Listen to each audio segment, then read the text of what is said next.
Board members, if I can ask you to come to the table.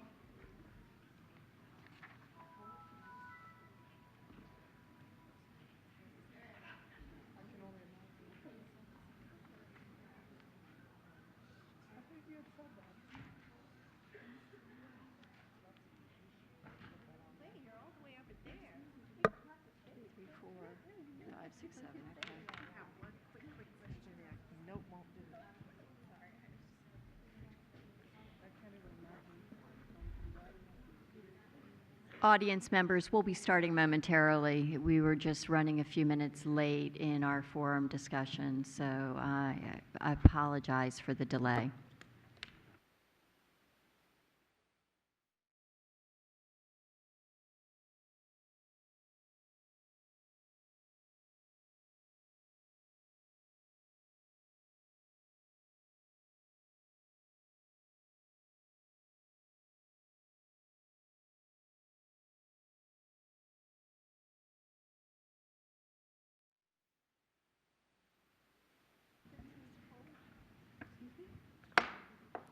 This February 6, 2020 regular meeting of the Fairfax County School Board will now come to order. Please rise for the Pledge of Allegiance, a moment of silence, and the performance of the national anthem by the Daniels Run Singers under the direction of Michelle McCartan.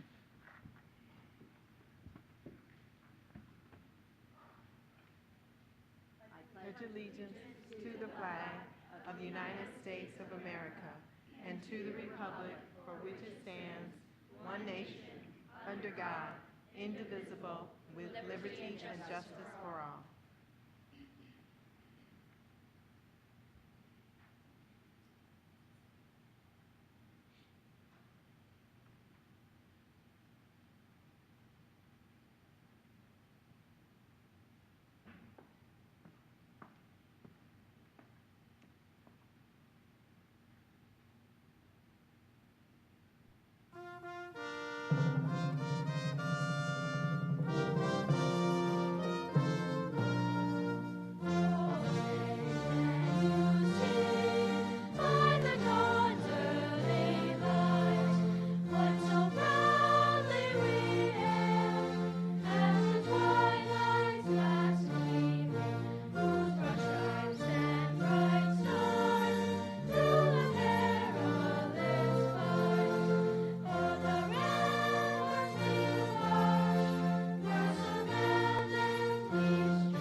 Well done, Daniels Run Singers. Thank you so much.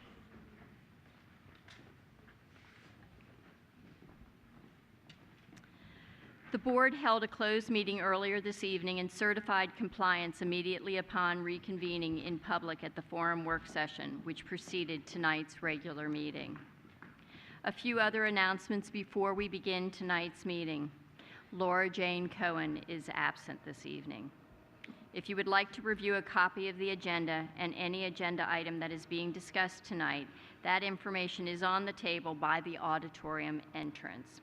Tonight's agenda is available by going to the school board on the FCPS homepage and selecting board docs under upcoming school board meetings. The meeting is also being streamed live online. Select school board from the full menu, then click on the Watch Live button on the school board meetings webpage. Please turn off or silence your cell phones. I now call on Ms. Boateng for an announcement and recognition. Good evening, everyone. I'd like to recognize a couple troops in our midst. We have Annette Wepley from Troop 1978. We have Mary News from the George Mason District NCAC.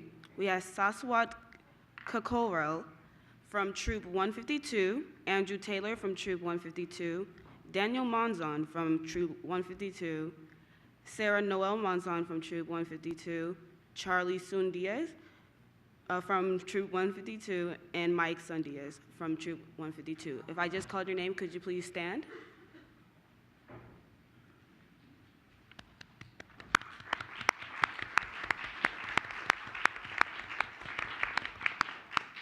Thank you.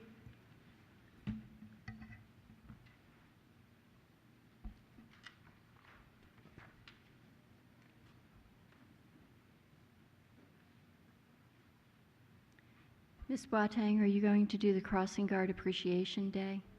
Thank you. Sorry, almost forgot that. Crossing Guard Appreciation Day, February 12, 2020. The Virginia Safe Route to School program has designated the second Wednesday in February as Crossing Guard Appreciation Day. This is a statewide event to say thank you to the individuals who help students cross the street safely on their way to and from school, and will be celebrated in Virginia on Wednesday, February 12th. Fairfax County Public Schools will observe the day by honoring the 80 crossing guards who manage 174 school-related crossings every day. FCPS crossing guards are employees of the Fairfax County Police Department. While the focus of Crossing Guard Appreciation Day is on crossing guards and the work that they do, it can also be a good time to remind students how to safely cross the street. Thank you. I now call on Ms. Pekarsky for a recognition of Custodian Appreciation Week. Good evening. The school board recognizes the hard work and the unending dedication of the custodians who work for Fairfax County Public Schools. Our custodians are the first employees to arrive in the morning and the last employees to leave at night. By providing clean and safe school environments, the custodians at FCPS have a direct impact on the educational success of our students. Many custodians take additional training, leading to certification as professional custodians. The week of February 17th through 21st has been named Custodian Appreciation Week to recognize and thank our dedicated custodians whose attention to detail and high standards affect all students, employees, and many members of our community. Please join me in welcoming Plant Operations Manager Murari Zamani and many of our great custodial staff members to the dais for a photo with the board.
I now call on Mrs. Keys-Gamarra for a resolution on Black History Month.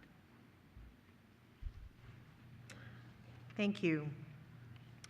Whereas the month of February is the time that we as a nation recognize Black History Month and this year's theme of African Americans and the vote, and whereas the first Africans arrived on the shores of Virginia 400 years ago, bringing skills, knowledge, and traditions that have created a lasting culture impacting our communities today, and recognizing the importance of teaching this rich, impactful history to all students, and whereas African Americans have contributed to the founding and development of this nation and its culture despite the obstacles of slavery, discrimination, and institutionalized patterns of disparity, leading to the rise of the Civil Rights Movement and the Voting Rights Act of 1965, and whereas those of African descent have lived in and contributed to the development and advancement of Fairfax County since its inception, as evidenced by the many contributions of private citizens,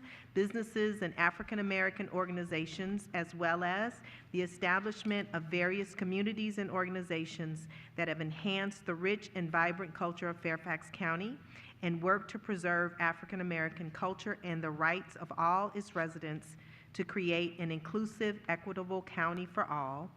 And whereas while struggles persist for African American voting rights through practices such as gerrymandering and harsh voting restrictions, the indomitable spirit of the African American community continues to work to improve our democracy and provide access to voting rights throughout the Commonwealth with a growing hope for the future. And now, therefore, be it resolved that the Fairfax County Public Schools hereby officially recognizes Black History Month in appreciation for the contributions of great Americans who have worked tirelessly and often without recognition for the advancement of both Virginia and the United States. I so move.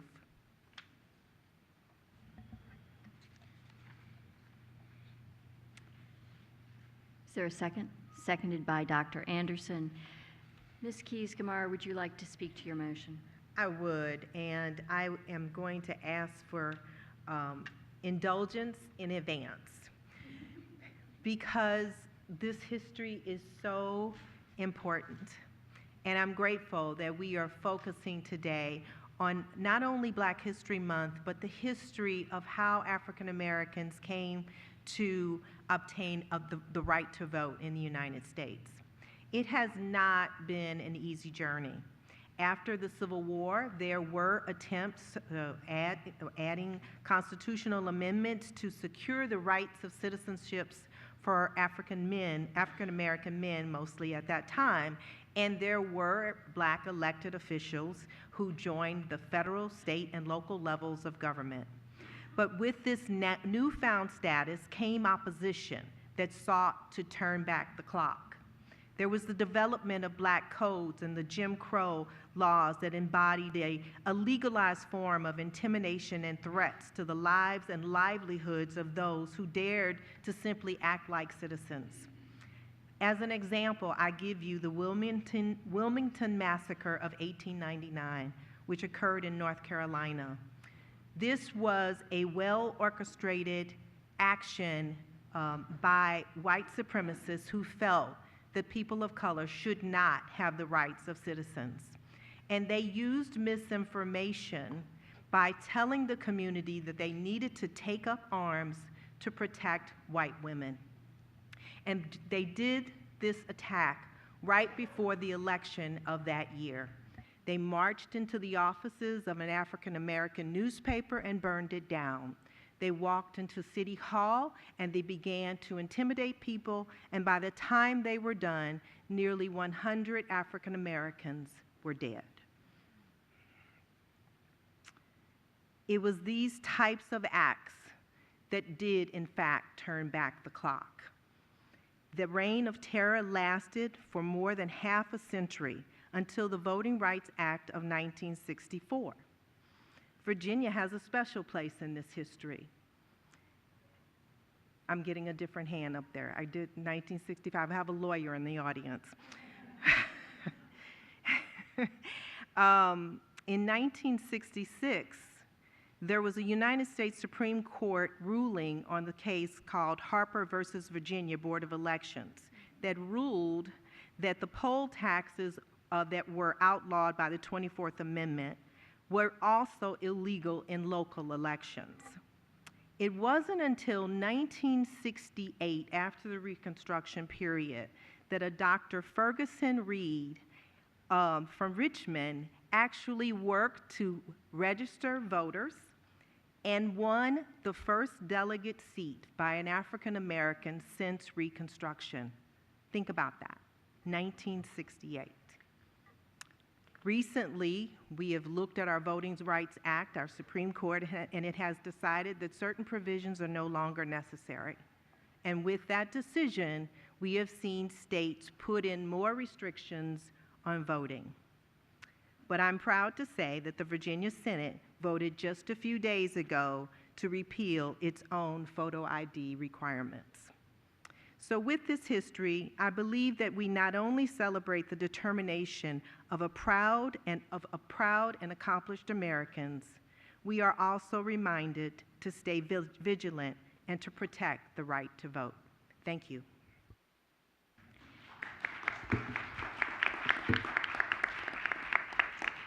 Thank you, Ms. Keys-Gamarra. I always appreciate your very thoughtful approach to this resolution and the history lesson that you bring to it, so thank you.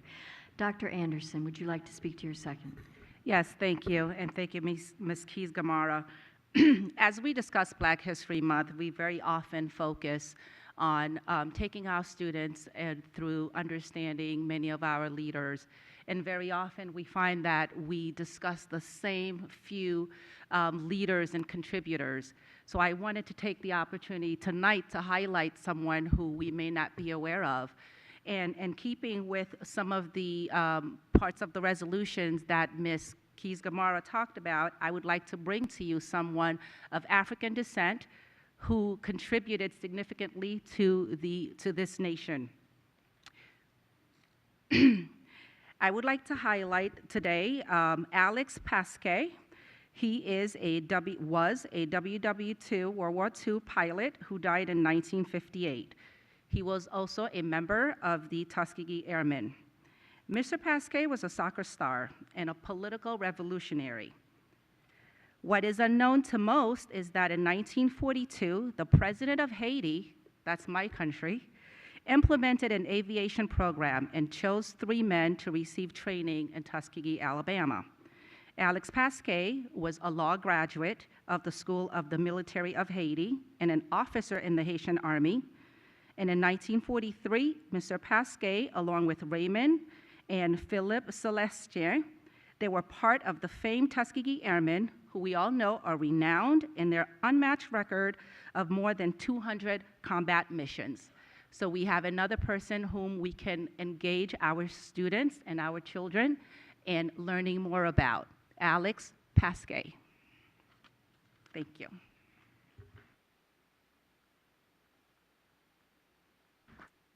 Thank you, Dr. Anderson. Mr. Frisch.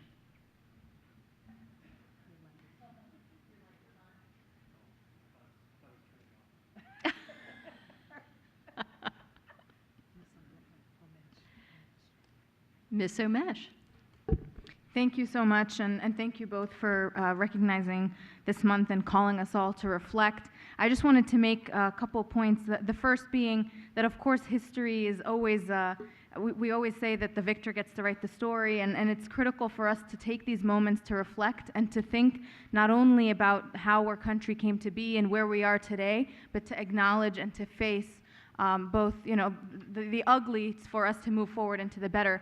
And finally, that this is an opportunity for reflection, hopefully, that will inspire action forward, to think about not only, the negative, because every community that has been a part of this country, African Americans and their contributions, as they have mentioned, are to be celebrated in ways that, and that it's an identity beyond just the negative that we may learn in school, and hopefully that it inspires action. It's particularly fitting that today we discussed the renaming of Lee High School, and hopefully will be just one step in a continued path and a proactive path, that we don't, kind of take take it day by day and overlook the ways that this has penetrated and its legacy continues in many ways. So thank you.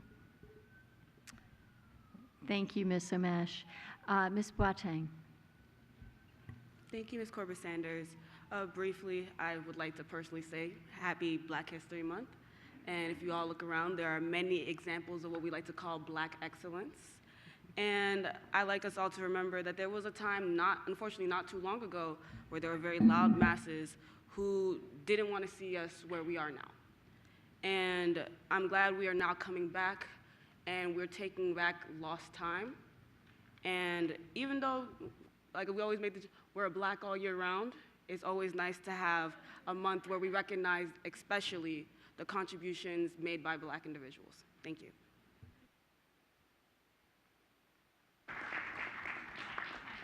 I will now call for the vote. All those in favor of this important resolution? And that is unanimous. Can I just very quickly? I'm going to take the chair's privilege to comment on this now that the vote has been taken. And the privilege is that, and I'm going to pick up where Ms. Boateng left off. We talk about Black History Month as being an important month, but I want to assure everybody that here in Fairfax County Public Schools, the intentionality of this board is to not only celebrate the contributions of Black Americans during the month of Black History Month, but to be much more intentional in our curriculum, across our curriculum, both by our writers in our English curriculum, to our history, and to our science curriculum, that we celebrate the many contributions made by Black Americans throughout our history. So I just want to assure everybody that it's more than just a month. Thank you, Madam Chair. I was actually asked that question when I walked into the audience, so I'm glad you clarified. At this time, we have a number of notable African Americans, and if you feel in support of this resolution, come on up and join us for the picture. But I'd like to call forth Sean Perryman, the president of the Fairfax NAACP, Mr. Edwin Harris, who runs the Tenor Hill Heritage Foundation, which is helping to preserve African American history in Fairfax County. Ms. Shirley Norman Taylor, one of my attorney colleagues who has been working for a long extended period on our MSAOC committee, and Ms. Sharice Glassman, who is the former education chair for the Fairfax County NAACP.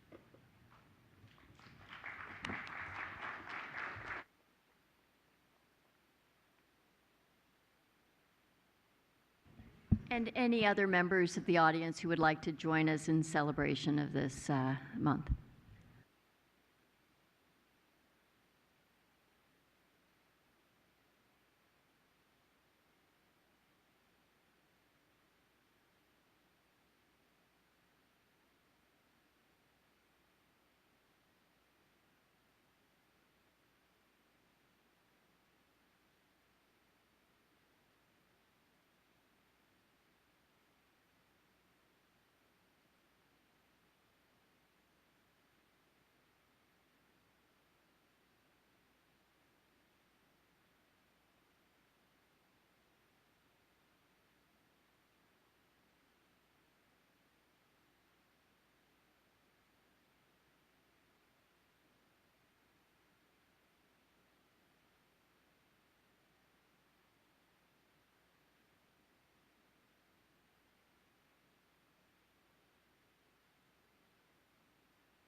The next order of business is citizen participation. Tonight, 9 citizens have signed up to address the board, and we also have 1 video testimony. Speakers are requested to limit their remarks to no more than 3 minutes. The school board will not hear statements involving issues that have been scheduled for public hearings, such as the capital improvement program, budget, and boundaries. Complaints regarding individual students or school-based employees should be directed to the appropriate school principal or other school official. Speakers should refrain from using personally identifiable information in connection with an individual student. Speakers are expected to deliver their comments with the decorum and respect appropriate to the conduct of the public's business.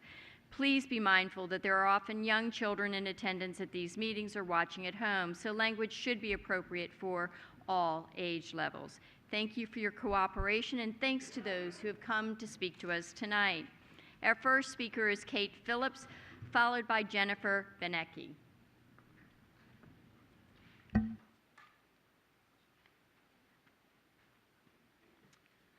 School board members, Superintendent Brand, and staff, thank you for the opportunity to speak tonight regarding the new family engagement policy. I have 3 children at FCPS, a freshman at McLean High School, a 7th grader at Longfellow Middle School, and a 5th grader at Colvin Run. I'd like to comment on the policy, specifically number 5 under Part B of the rationale, and it says, sharing responsibility. Partnerships between families and schools positively impact decisions when creating policies, practices, and programs. Schools shall foster a partnership with families in making decisions that affect their children. A partnership to me is when 2 or more parties agree to cooperate to advance mutual interests. It implies communication between the parties, open and truthful, to get to a point where all parties are happy with an outcome. I'm going to use the example of the boundary here, but it's not about it. As you know, McLean High School is currently part of a boundary study. There were 2 meetings held in December of last year asking for community input on this process. When I arrived, there were also 3 options displayed for a possible boundary change. For those of us who were unaware from the start that this was being added last minute, this was further news to us that there had already been 3 options to choose from. How was this decided? Why were those areas chosen? What are the numbers around this? The lack of communication left everyone feeling that there was little to no transparency in the process and that those meetings were just a farce. Since the meeting, as many of you know, we have been reaching out to you and fighting for an amendment. We've attended and made comments at meetings. We've called, emailed, met with various board members. And the McLean students even had a petition that they started and signed that was sent to you all, I believe. All the communication seems to be one way. We are telling you what we think, you're getting our input, but we have no idea what's being done with all of that. The process has not been as interactive as it could be or as transparent as it should be, including the website that was set up regarding this. There's no way to interact or ask questions. So as you think about the implementation of this new family engagement policy, we need to be more proactive and make decisions more interactive from the very start. It's impossible for all of you to reply to every single person that emails and calls. We recognize that for sure. But I encourage you to find a more interactive way to engage in the community, again, from the start of these processes, so that huge decisions like this do foster partnerships instead of stoking distrust. Thank you for your time. Jennifer Benecki, followed by Dave Hatcher.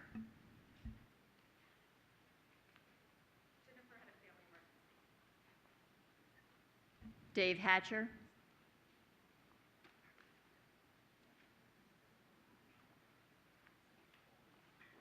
Good evening, Madam Chairperson.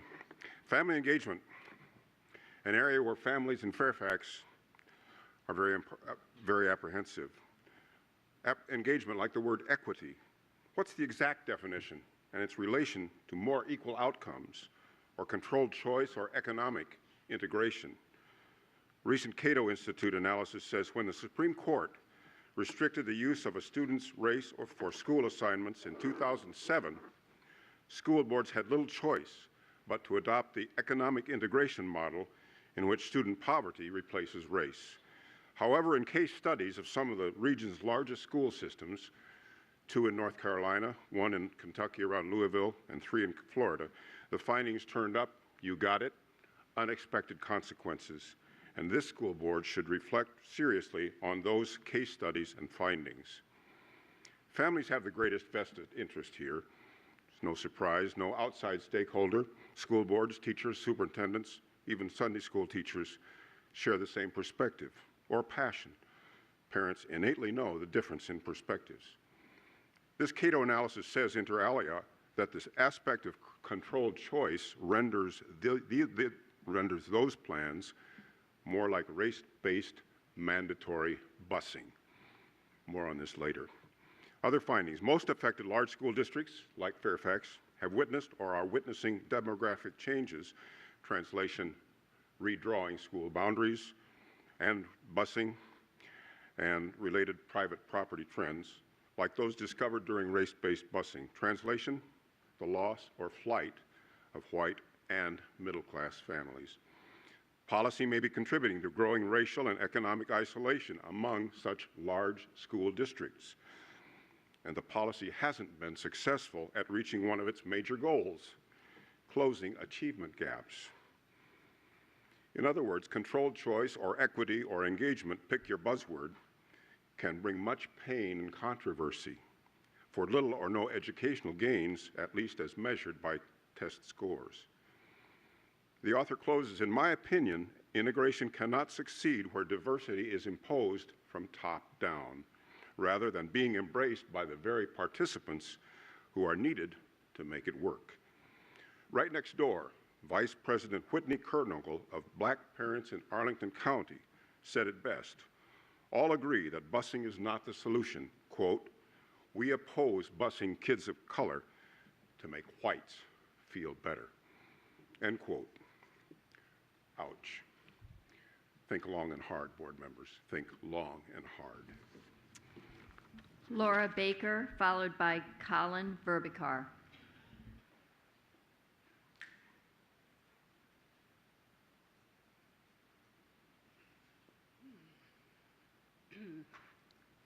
Good evening. Thank you for this opportunity. It's going to be a hard act to follow. My name is Laura Baker. I'm the SEPTA 2E committee chair. I'm actually here speaking as a parent. I wanted to talk a bit about the budget and inclusion, but I kind of threw away a beautiful speech, which I'll give it another point, because when I saw the family engagement plan, I really wanted to speak to that. Specifically, the lack of a particular stakeholder in that initial plan. I strongly support a proposed increase in SPED positions, but I do want to talk about family engagement at the moment. Specifically, Dr. Brabrand, Dr. Duran, Kirsten Maloney, Teresa Johnson, who's not here, and the other department heads. Inclusion is a mindset. It starts from the top. It starts from the top. We are here, meaning parents of special education students, testifying and showing you our scars from a system that erases and fails our kids every day. We are actively advocating putting blood, sweat, and tears into improving this school system. And when all else fails, we have to file lawsuits. It's not okay that parents of almost 29,000 students with federally mandated services are an afterthought. Yes, they did reach out to SEPTA yesterday and asked them to weigh in, but we felt like an afterthought. Special ed parents have the least faith in our school system for a good reason. Much of the harm our students have experienced is due to everyday casual negligence and failure to plan intentionally for our students. And you just demonstrated it again. From our AAP equity study, I just spoke with them today, 2E was completely swept under the rug. To the FCPS summer programs, they don't post accessibility information on the website. We lack options for disabled students in the summer. From our FCPS on, that overcharged parents of students with disabilities for technology that was part of their IEP and now we're having to refund, to Young Scholars, which routinely overlooks TUI students and fails to include them, college pathway programs that do not have any specialized programming for students with disabilities to attend college, and again and again and again. And we, the parents, are the ones working tirelessly to correct these injustices. And you erase us time and again. Inclusion and equity starts at the top. We are very, very grateful for the school board that includes us and Ms. hears Baker, us finally. thank you. Thank you. And is it a happy birthday to you too? Thank you for coming here on your birthday. Colin Verbicar, followed by John Kochka. Is Colin here? John Kochka?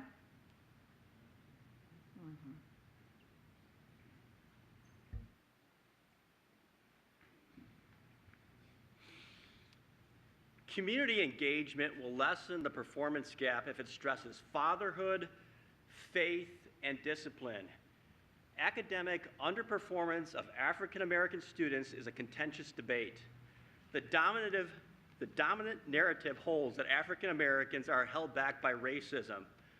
But to Wilfred Riley, an African American political science professor at Kentucky State University, the answer is neither. It's the culture. Riley says a single observation disproves the racism theory.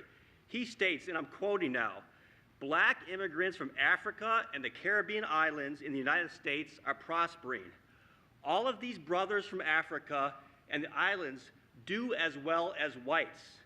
The culture of Africans and islanders differs from that of many African Americans.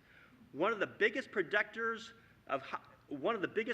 is how much you study. That's 70 to 80% of it. The other is having a dad at home. If you adjust for hours studied and dads at home, there's virtually no difference between the races." Chris Stewart is an African American who served on the Minneapolis Public School Board of Education and is a CEO of a nonprofit educational organization. The Secret Shame, published by Stewart's Bright Beam organization, conducted 7 large public opinion surveys to rank the nation's most conservative cities. Mr. Kochka, could you refocus your remarks, especially in light of the celebration of Black History Month? I will not. He found that educators in San Francisco and Washington, D.C. are dedicated to openness, tolerance, diversity, and equal opportunity. Sound like Fairfax? But yet the white-black achievement gap is horrifying. In San Francisco, 70% of the white students scored proficient in math compared to only 12% of blacks. The math gap in Washington, D.C. is 62 percentage points. Now consider these math proficiency rates for Virginia Beach public schools. Black, 62%, Latino, 65%, white, 65%. The conclusion is progressivism is the greatest predictor of student failure. Latino students outperform white students in Virginia Beach. White, black, and Latino children hail from military parents. Virginia Beach is possibly better suited to eliminate achievement and graduation gaps by race than any other conservative city. The key determiners of success are fatherhood, faith, and discipline. In Fairfax, we promote equity, redistribution, busing, promoting alternative lifestyles, pornography, and political activism. We have met the enemy of student achievement, and you are they. Thank you. Madam Chair, if I may speak on behalf of some folks who may have been offended by these comments. We oftentimes have people who have done limited research and they come to conclusions that may not be as well thought out or adopted as we would like. And so for those who were offended, please respect this gentleman's First Amendment rights, but understand that we have a different opinion on this board. Thank you.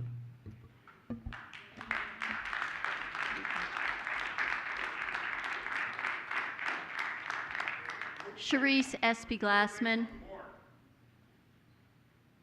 followed by Nora Molnar. Hi, my name is Reese S.P. Glassman, and I'm a little appalled by the last speaker's remarks, so I'll try to just lend them to my remarks.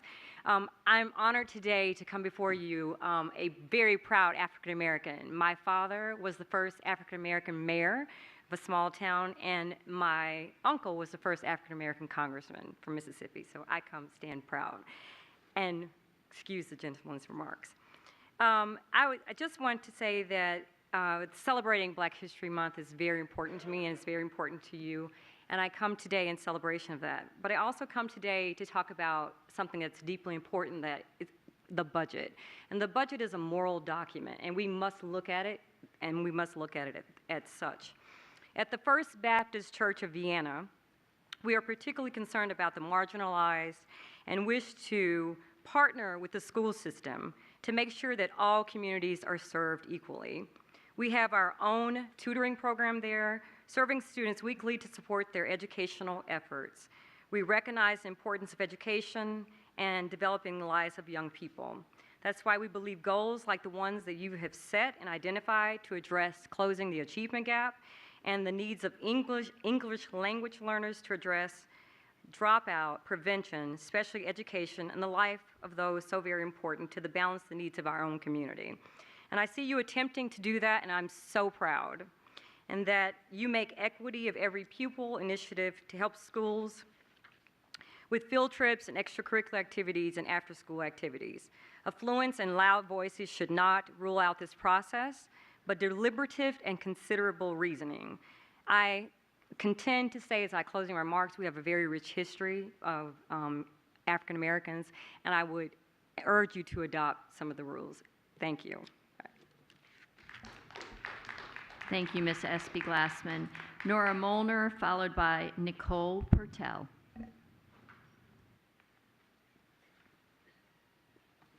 Hi.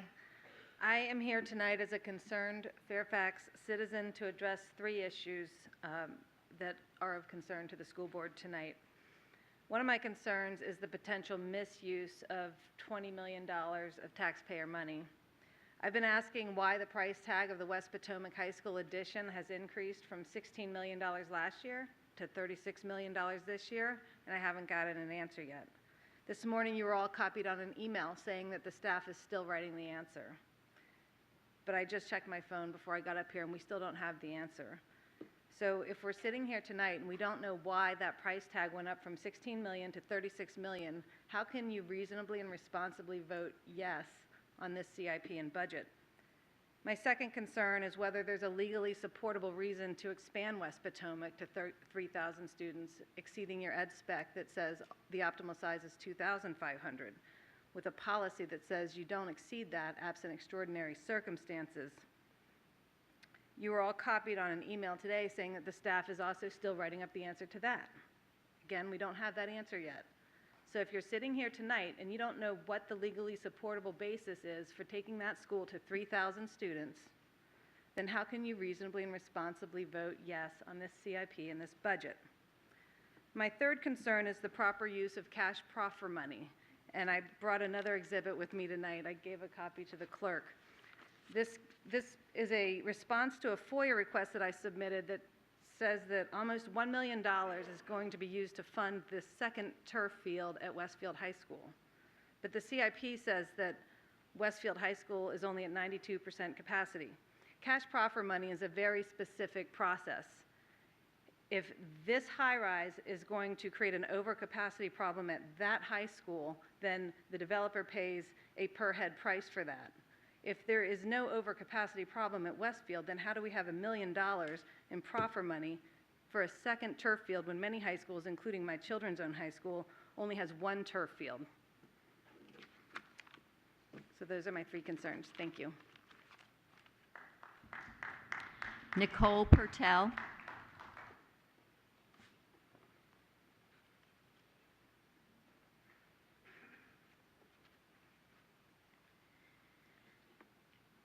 Hello, I'm Nicole Pertel. I served as the Superintendent's Advisory Representative from Stone and was on the Literacy Committee at Stone for 5 years in a row. And I served in reading, English, and civics classes, just to name a few. I'm sorry, I'm gonna cry. Additionally, I have assisted with Stone Middle School's last 5 plays. Up until recently, I was an instructional assistant at Stone Middle School, and basically, this is 2 pages explaining that I could not afford to keep my job. I worked for 5 years, and I made $27,000 a year, actually a little less when I left.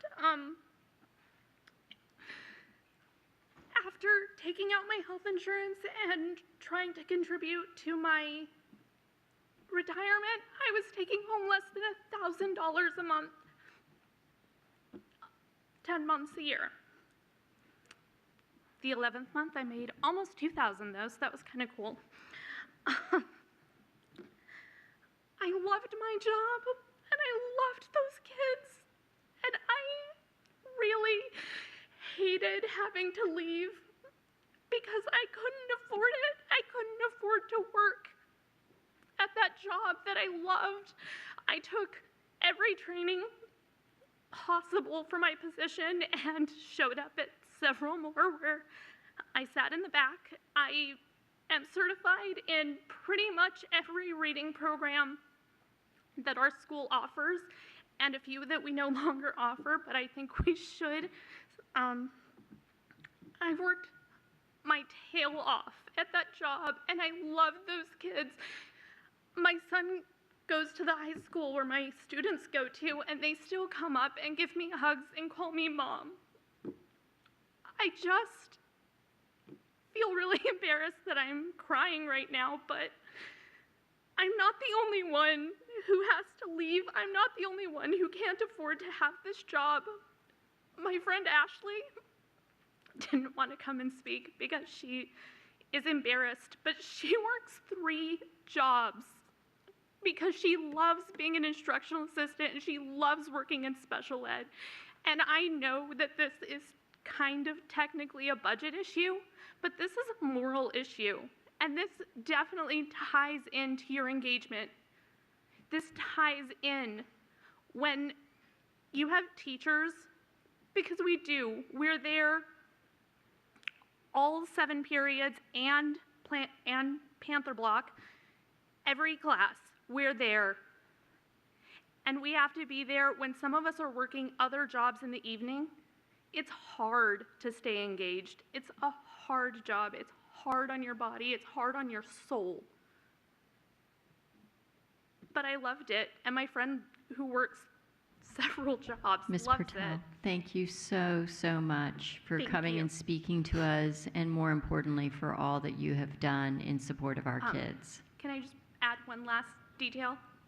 I just wanted to add that MIT says a single person with no children needs $36,271 a year to survive in Fairfax County, and someone like me Ms. with 2 Pertel, children. I'm sorry you had 3 minutes, but Oh, thank you for I being went over. here. Wow, that sounds like me. Sorry. Thank you.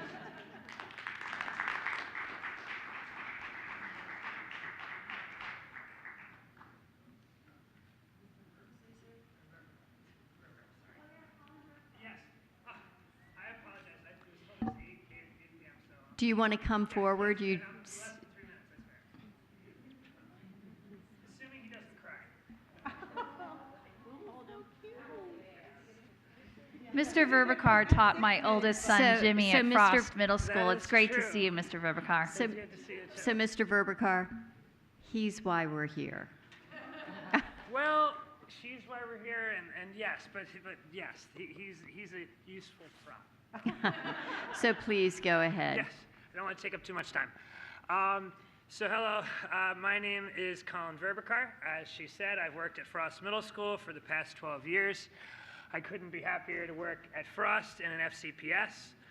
With more snow days, I'd be happier. But no. I am here tonight to offer an updated version of my remarks from last September when I made a video to show how a simple pay band adjustment could fix an apparent gap in the system and improve the lives of teachers, IAs, and most importantly, students. Last September, my husband and I were finally able to see the birth of our first child. He's adorable. Yes.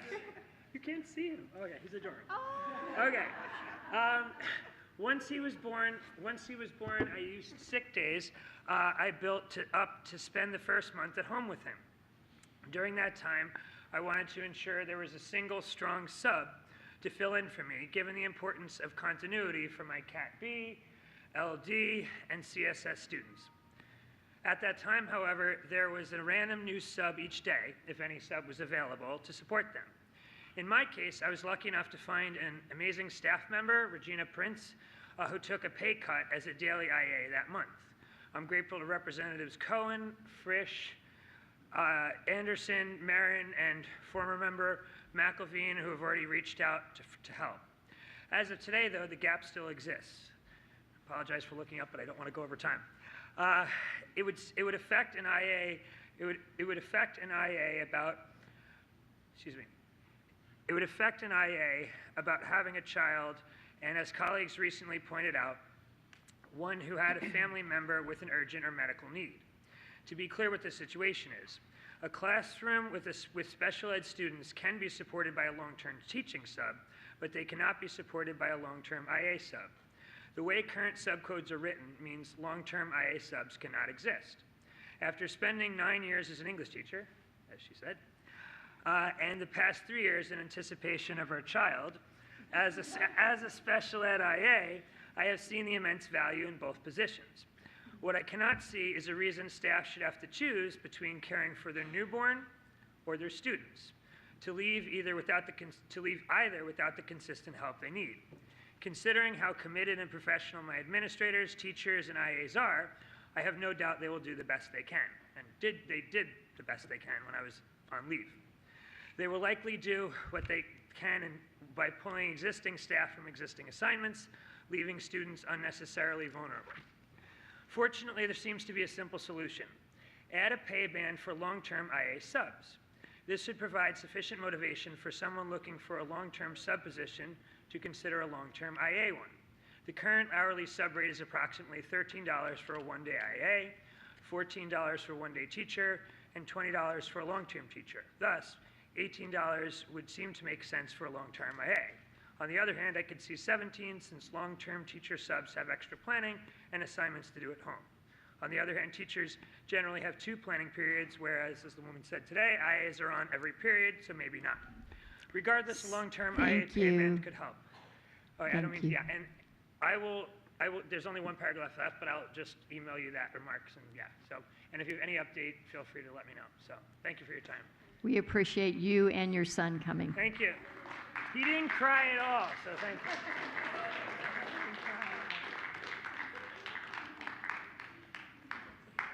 Madam Chair, I do want to say to Mr. Verbacar, you were such an inspiring teacher to my son and the students at Frost Middle School with the honors course that you taught. I want to thank you so much for what you bring to the classroom every day, and it's a gift to our students. And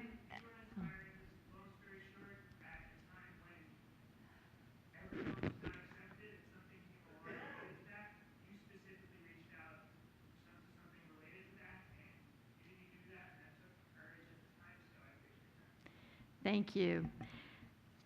We now have a video testimony.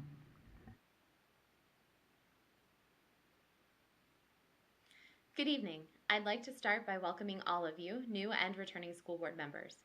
My name is Amanda Campbell, and I'm speaking tonight as an individual. I appreciate the commitment that this board has already shown to students with disabilities through the various initiatives in the proposed FY 2020-2021 budget. I am here tonight to ask that that commitment be put into action through the family engagement policy. I testified to this body on July 25th, 2019, that I was disappointed to see that the data gathered from last year's family engagement survey was unable to be disaggregated for students with disabilities. I said I felt it was another moment where the voice of special education families gets lost in the crowd. This wasn't the first time I had commented on the fact that neurodiversity and/or diversity of physical ability was left out of FCPS definitions of diversity. I also raised this issue in February 2019 with regards to the same omission from the Premier Workforce section of the strategic plan. Now we come to this week, and I am again left wondering why the voices of FCPS's 27,000 special education families, a population larger than that of many entire school districts, are missing from the family engagement policy process. The agenda item on board docs states, quote, "The Office of Professional Learning and Family Engagement staff researched family engagement policies from surrounding school divisions, as well as those outside of the region. Additionally, diverse stakeholder groups were convened to provide feedback and input to the policy." Yet, looking at the list of stakeholders provided in the PowerPoint presentation, there is, yet again, no stakeholder representation for special education families. Why was the Advisory Committee for Students with Disabilities not included alongside the Title I Parent Advisory Committee? Why was SEPTA not included alongside FCCPTA? Either would have been preferable to none at all. The draft policy itself states that the first example of one element of a successful family engagement plan is, quote, "welcoming all families." Schools will create a welcoming atmosphere that makes families feel welcome, encourages visiting the school their children attend, values their diverse cultural and linguistic backgrounds, and inspires families to become active participants in the school community. For a school to be truly welcoming of all families, it cannot just value diverse cultural and linguistic backgrounds. It also must value the diverse abilities and strengths that all families bring to the table. This was just one example from the draft policy document that speaks of inclusion while not actually addressing the inclusivity of all families. There are others within that document as well. This may seem like a small detail to some, but it is not. Language matters. Representation matters. It is clear at this point that the omission of diversity of ability and neurodiversity in FCPS's definition of diversity and implementation of it is a systemic problem, and it is unacceptable. I expect that this new school board will take this issue to heart and help to write and implement a new definition, one that truly includes all students and all families. Thank you.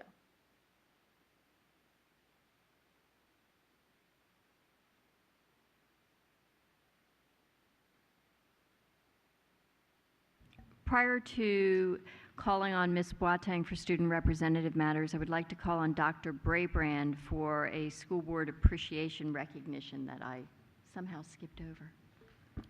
Thank you, Chairman Corbett Sanders. This is School Board Appreciation Month, and I'd like to read a recognition for you all and for all that you do. Whereas Fairfax County Public Schools serves more than 188,000 students who share a diversity of experiences that prepare them for success in a global society, teachers that creatively challenge and inspire young minds, and parents that actively engage in their children's future. And whereas the Fairfax County School Board sets the direction for our schools by envisioning the future and playing a vital role in representative democracy, making decisions that directly influence instruction in our schools. And whereas these decisions affect the present and future lives of children and also set direction to prepare all students to be competitive in a local, state, national, and global 21st century economy.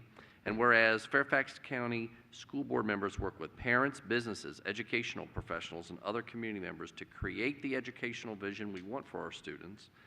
And whereas excellence through equity is a priority of the Fairfax County School Board as they advocate for public education with local, state, and federal leaders, now, therefore be it resolved that Fairfax County Public Schools recognizes the contributions of the Fairfax County School Board to the academic success of our students and expresses its sincerest recognition to the board members for their focus on the well-being and achievement of students and children in Fairfax County.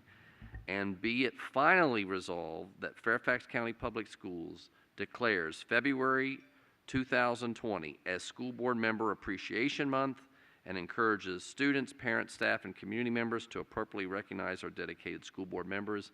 And I'd love for our leadership team and audience to thank you for everything you are doing to represent this community and making this a lighthouse school district for the Commonwealth and for the country. Thank you.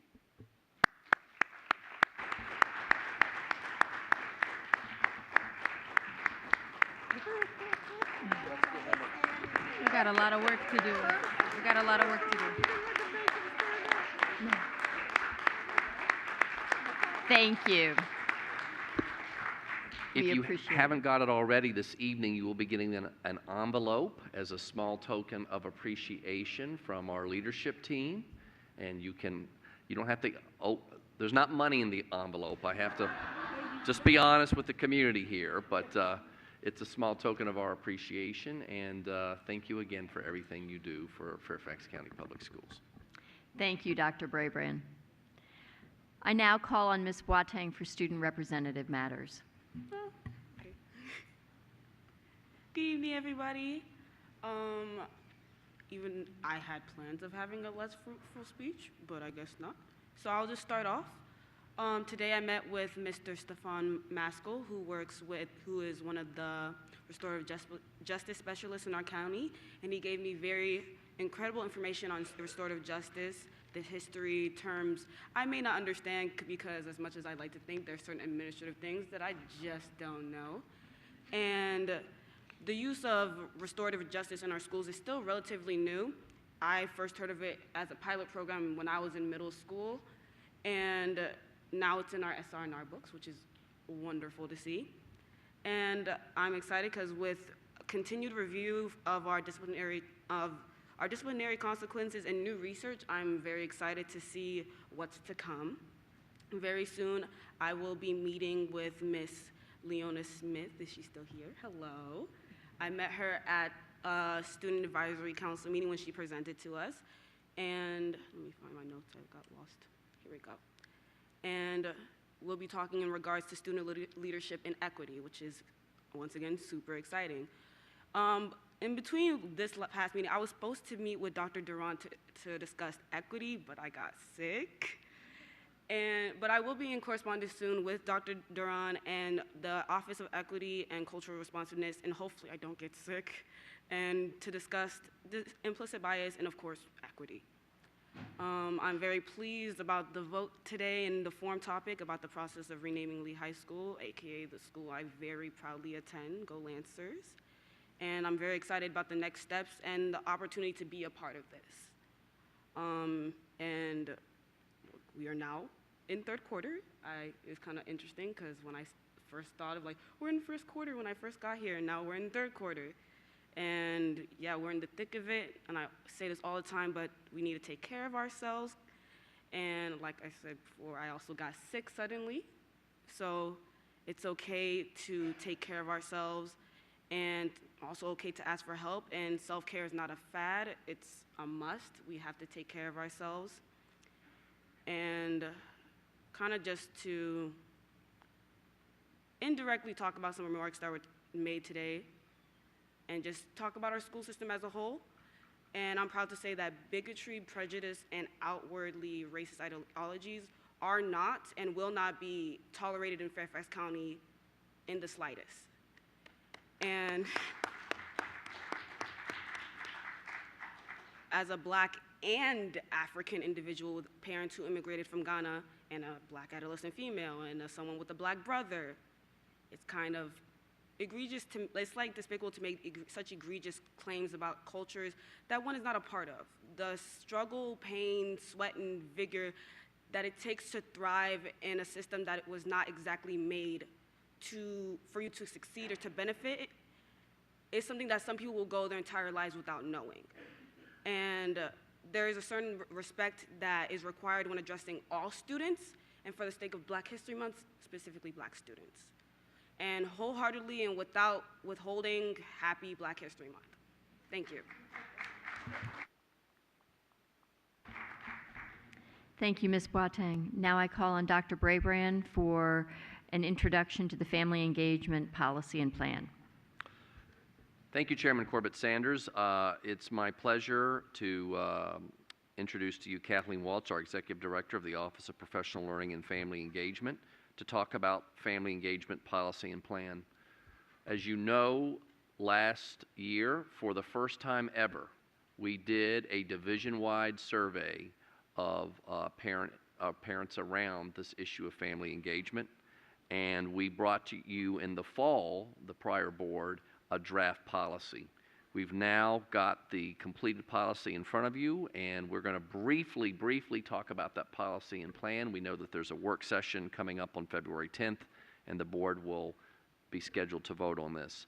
This is an area where Fairfax County needs to continue to acknowledge both its glows and grows. We do a lot of things well, and we've worked very hard to try to engage our parents. But one of the big feedbacks from the survey as a division is we've done a lot of sharing stuff to parents, but how can we do more to work with parents as partners? So this is part of continuous improvement.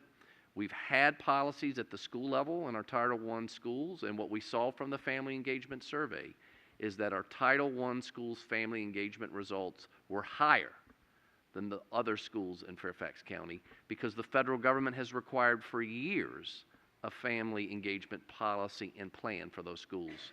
So we're going to take the best practice that existed within part of Fairfax County and really expand it and propose to expand it for the entire division. And so without further ado, Ms. Waltz.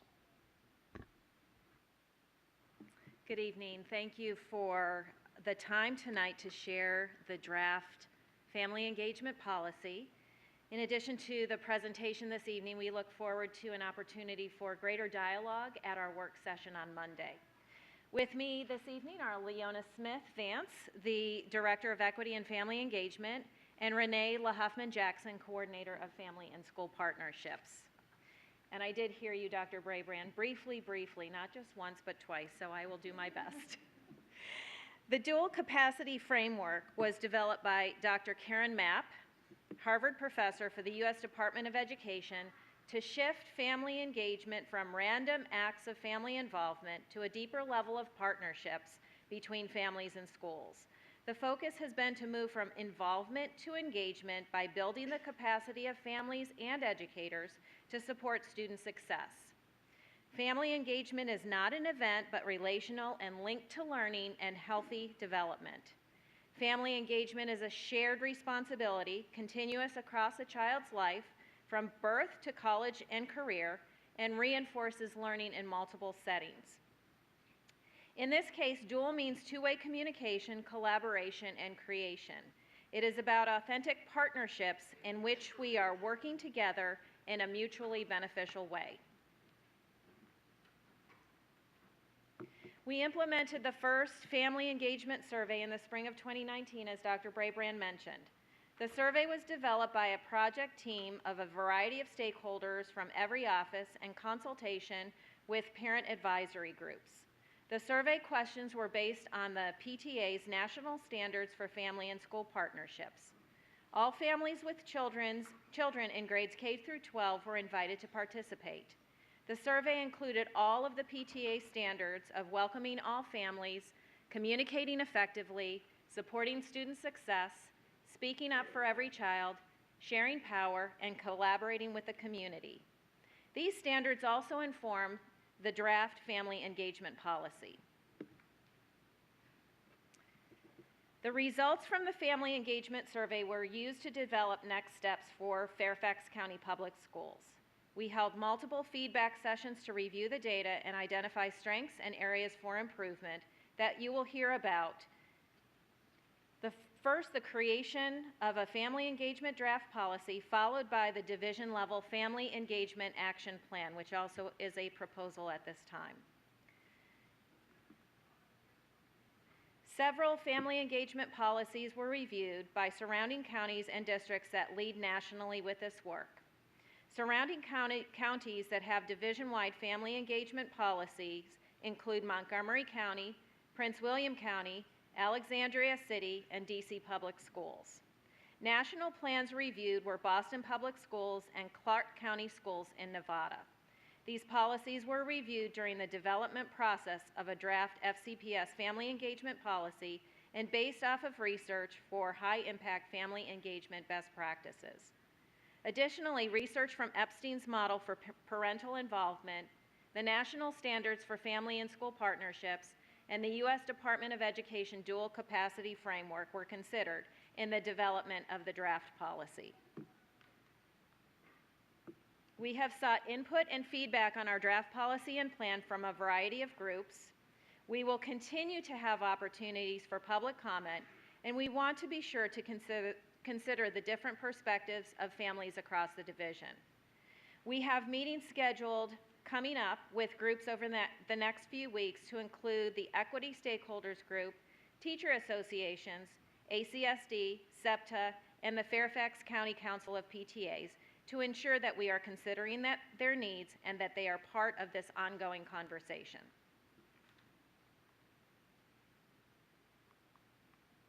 We define family engagement as a shared responsibility in which schools, community agencies, and organizations are committed to engaging families in meaningful and culturally responsive ways, and families are committed to actively supporting their children's learning and development. Family engagement is continuous across a child's life from birth to college and career. Finally, it reinforces learning in the multiple settings where children learn, at home, in pre-kindergarten programs, in school, and in after-school programs, as well as the community. Research indicates that family engagement in education has a positive effect on student learning and development. Family engagement practices are essential to student success and should be woven throughout the fabric of schools' instructional programs and culture. We encourage the school board to support a comprehensive, strengths-based, capacity-building approach to family engagement, which includes the 6 national standards, which represents our principles and beliefs around family engagement as a school division. First is welcoming all families. Schools will create a welcoming atmosphere that makes families feel welcome, encourages visiting the school their child attends, values their diverse cultural and linguistic backgrounds, and inspires families to become active participants in the school community. In this respect, the term culture refers to the various identities that students and families bring to the school door each day, in addition to and beyond race, ethnicity, and religion. Examples might be different family structures, neurodiversity, communities, and more. The second standard is communicating effectively. Families and school staff will engage in regular two-way and meaningful communication about student learning and development in a language that parents can understand. Next, supporting student success. Families and schools are encouraged to collaborate to support learning and healthy development of students through opportunities that are provided by the school to build capacity of families to support learning at home. Next is speaking up for every child. Parents, families, schools, and staff may advocate to ensure that all students are treated fairly and have equitable access to learning opportunities that support their success. Sharing responsibility. Partnerships between families and schools positively impact decisions when creating policies, practices, and programs. Schools shall foster a partnership with families in making decisions that affect their children. Schools are encouraged to actively enlist parents' participation in the school improvement and innovation process from parents representing diverse student groups. Collaborating with the community. While respecting cultural and linguistic practices and traditions, families and schools are encouraged to collaborate with the community to enhance opportunities for learning, community service, and civic participation. On Monday at our work session, we will highlight some of the work that is happening in our division within these standards. We look forward to hearing the voices of our parents and staff. The draft policy represents principles and beliefs about family engagement, and the draft plan includes the actions we will take as a division to develop and foster deeper levels of family engagement. This draft plan will be part of ongoing conversations with multiple stakeholder groups. In reflecting on the first administration of the Family Engagement Survey, we held feedback sessions with multiple stakeholders to analyze the data and identify not only our strengths but areas for improvement, specifically around supporting student success and sharing responsibility. Here are some possible strategies that will support deepening family engagement across our division. We will continue our work around cultural proficiency, providing professional development modules for staff, as well as cohorts for a deeper dive to examine bias, power, privilege, decision-making, and culturally responsive teaching practices. We will design a cycle in which school staff will participate in facilitated walkthrough observations of their school with a diverse group to reflect on school culture and its impact on family engagement and student success. We will work with our colleagues to provide professional development for front office staff on creating and maintaining a welcoming environment for families, along with procedural guidelines and protocols for customer service. We will provide professional development opportunities for school leaders to build their capacity on effective family engagement practices and provide tools to support them at the school level. We will continuously gather feedback from families through multiple means, reviewing current systems used at the division level, customer portal, informal and formal surveys. We will market the Office of the Ombudsman to families and students in order to tap into this resource and opportunity. We will continue to revise the FCPS website so families can better access support and resources. We will develop toolkits for schools to help increase parent voice in decision-making. We will implement systemic volunteer protocols and volunteer orientation materials and opportunities for consistency throughout the division. So, we look forward to Monday's work session. If there are any questions that we can address this evening, or between this evening and the work session on Monday, we are happy to do so. Thank you. Thank you, Ms. Waltz. I remind my colleagues that the board will discuss the family engagement policy and plan at a work session on February 10th, this Monday, with action scheduled for February 20th, 2020. I have a couple of board members that would like to speak, and then I just urge people to keep it brief because we do have quite a bit on our agenda this evening. So with that, Ms. Keys-Gamarra, followed by Ms. Heiser-Sizemore. Thank you, Madam Chair. First of all, thank you for this report. I know that staff has been working on this for some time. It is a draft policy, and we are at the point now where you will be seeking not only board input, but broader input from the community. I'm sure you heard some of the concerns by our special education community earlier today, earlier in the public comment.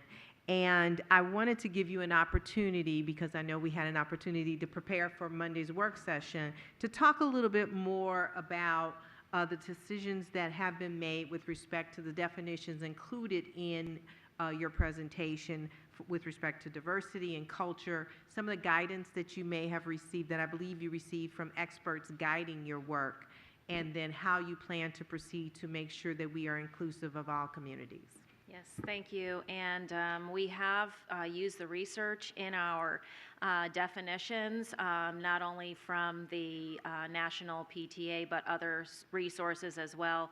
I cited Epstein's parental involvement model, as well as some information from the U.S. Department of Education. And as far as the definitions for diversity, so when we talk about some of the language that was used, that is part of our theory of action for Fairfax County Public Schools. We have a theory of action for our instructional staff as well as our operational staff, and that work has been taking place over quite a few months to really define some of that terminology, and that was used as the framework for some of the language that we've used within our report tonight. I really want you to have an opportunity to clarify, because I think when people think of certain words of culture and diversity, they may attach certain meanings that you weren't using in setting this presentation up. So you might want to clarify. I'm going to that. call on my expert, Leona. Okay, okay. Good evening, everyone. Thank you for the opportunity. When we think about the word culture, we often present this to staff as thinking about an iceberg. And often the first things we go to are things that are on the surface, things that you can visibly see. We have taken some intentional steps in our professional development to understand culture as any identity in which you associate with. And often it's those identities that are below the surface that have the most unique needs. So when we use that word culture within our trainings, with our staff, when we're talking to professionals within the division, we're talking about any group that someone might identify with. Originally, people think about race, they think about what are physical appearances of culture, but culture is much deeper than that.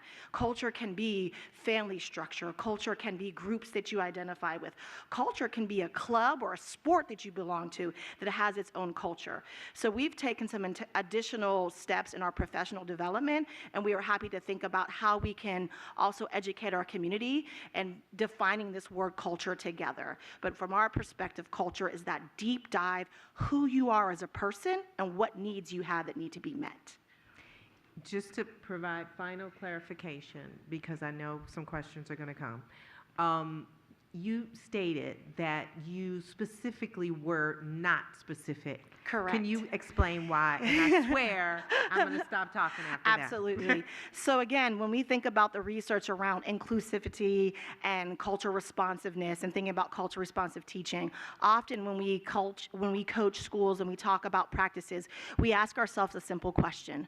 Will this practice include or exclude? And so we want to be mindful that when we use language, it is inclusive and not saying that all means equal, that everyone matters and that everyone has unique needs. And so it's important that we're careful not to only pull out specific traits and that we unintentionally, with good intentions, leave somebody out. So when we think about this idea of culture, everyone has culture. So if we use that word in the way it was intended and we take that deep dive, we will actively be thinking about everyone's needs. Thank you, Ms. Sizemore-Heiser, followed by Ms. Tolan. Hi, thank you very much. I appreciate it. I actually developed and teach a class on diversity and cultural competency at the college level, and so this is an area that I've researched and spent a lot of time with. And I will say that I think we have a unique opportunity here to be a leader in this area, and I say that to follow up on some of the comments that were made tonight around neurodiversity and the inclusion of parents with special education.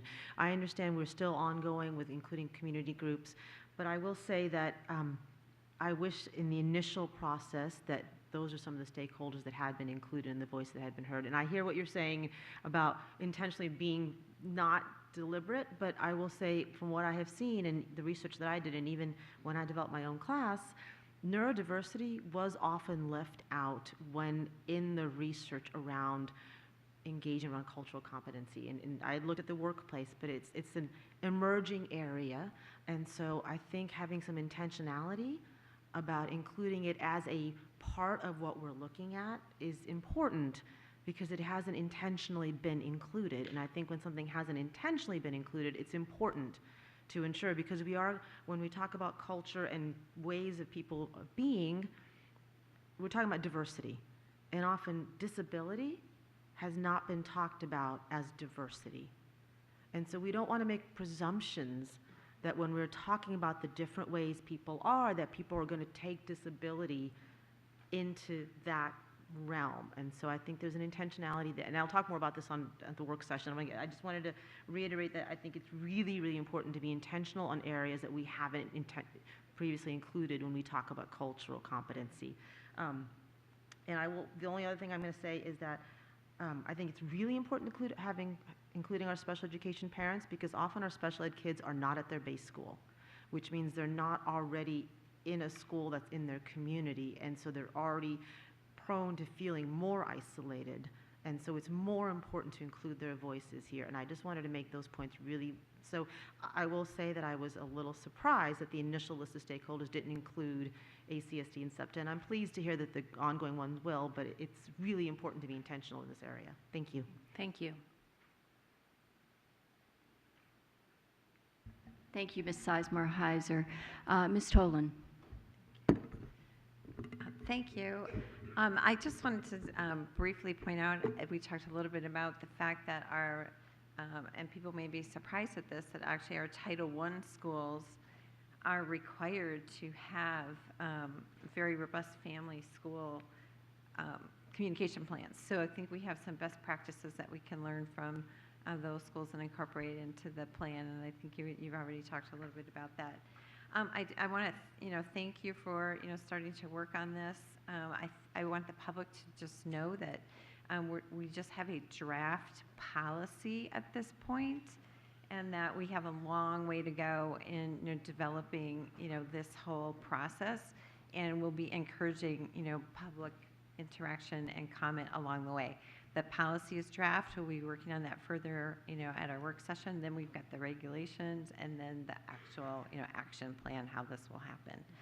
So, please come forward if you feel like you're being left out. I appreciate, the work that the group is doing and the public coming forward. Thank you. Thank you. Thank you, Ms. Tolan. I remind my colleagues that we will have a more robust discussion of this on Monday. And once again, thank you, Ms. Waltz, for all of your hard work in this area and to your whole team. I am going to suggest to my colleagues that we take a 5-minute break since we have been at it since 5 o'clock. And so we will reconvene in 5 minutes.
Board members, if I can ask you to return to the dais, we will continue with the meeting. Board members.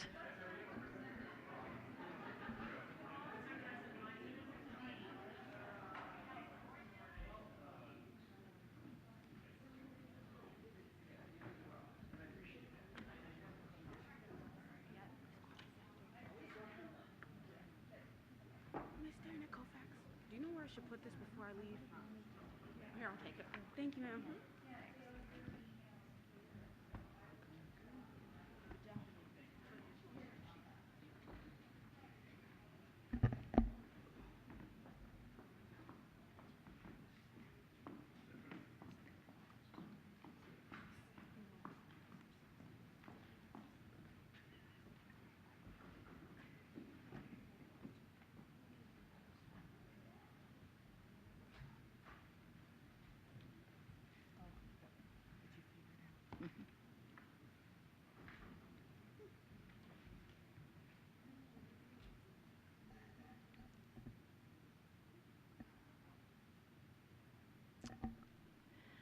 Okay, we're going to continue with our meeting.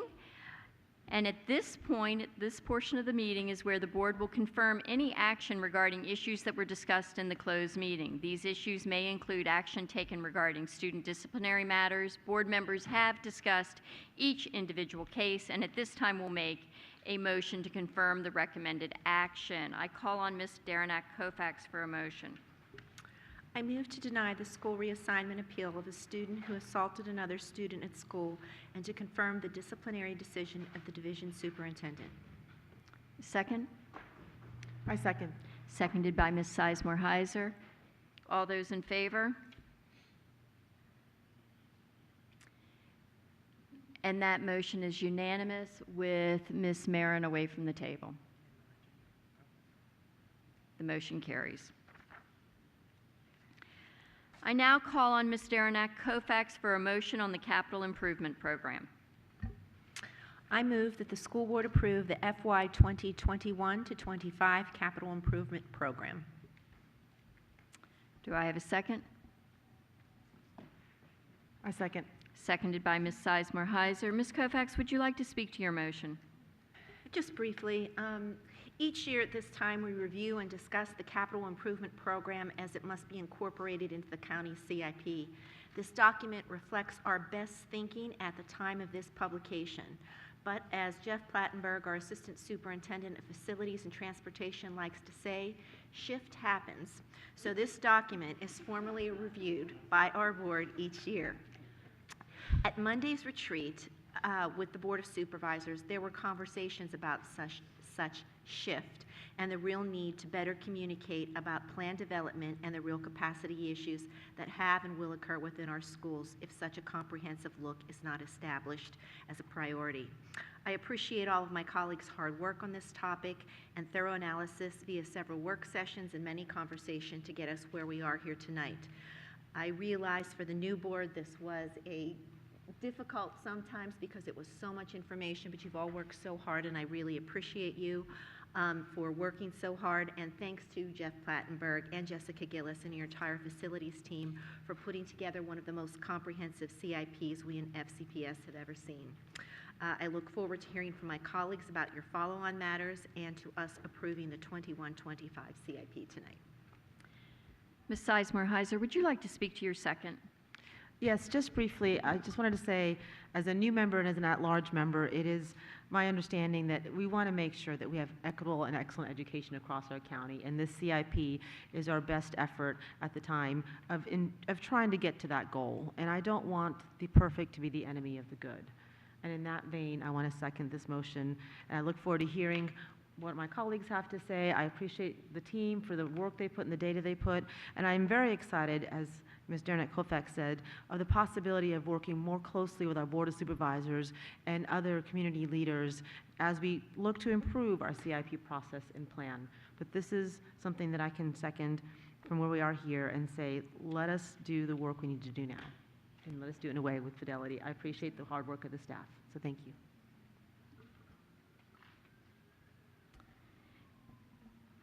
So I have an amendment by Ms. Tolan.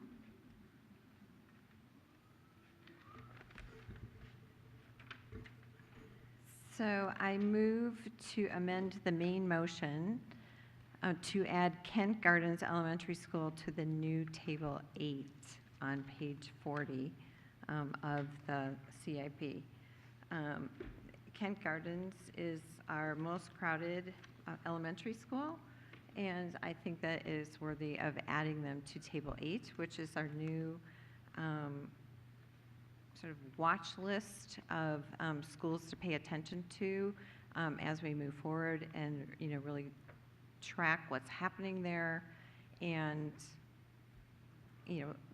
be thinking about potential solutions to that issue. Is there a second?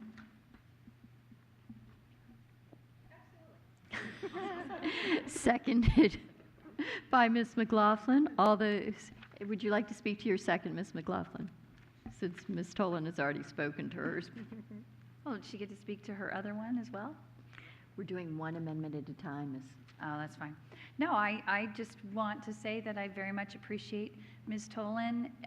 With only 36 days on the job, you have been so deeply involved in the needs of your community, and I respect it very much and want to support you as a fellow board member. Okay. So with that, I will call for the vote in favor of the amendment to add Kent Gardens Elementary School to the new Table 8. All those in favor? That motion is unanimous. It carries. I now call on Ms. Tolan for an amendment. Okay. In the list of amendments, we have, I just want to point out there's an error, and Ms. Marin will be talking to the CHIPS verification in her amendment. So I'll move on to my next one.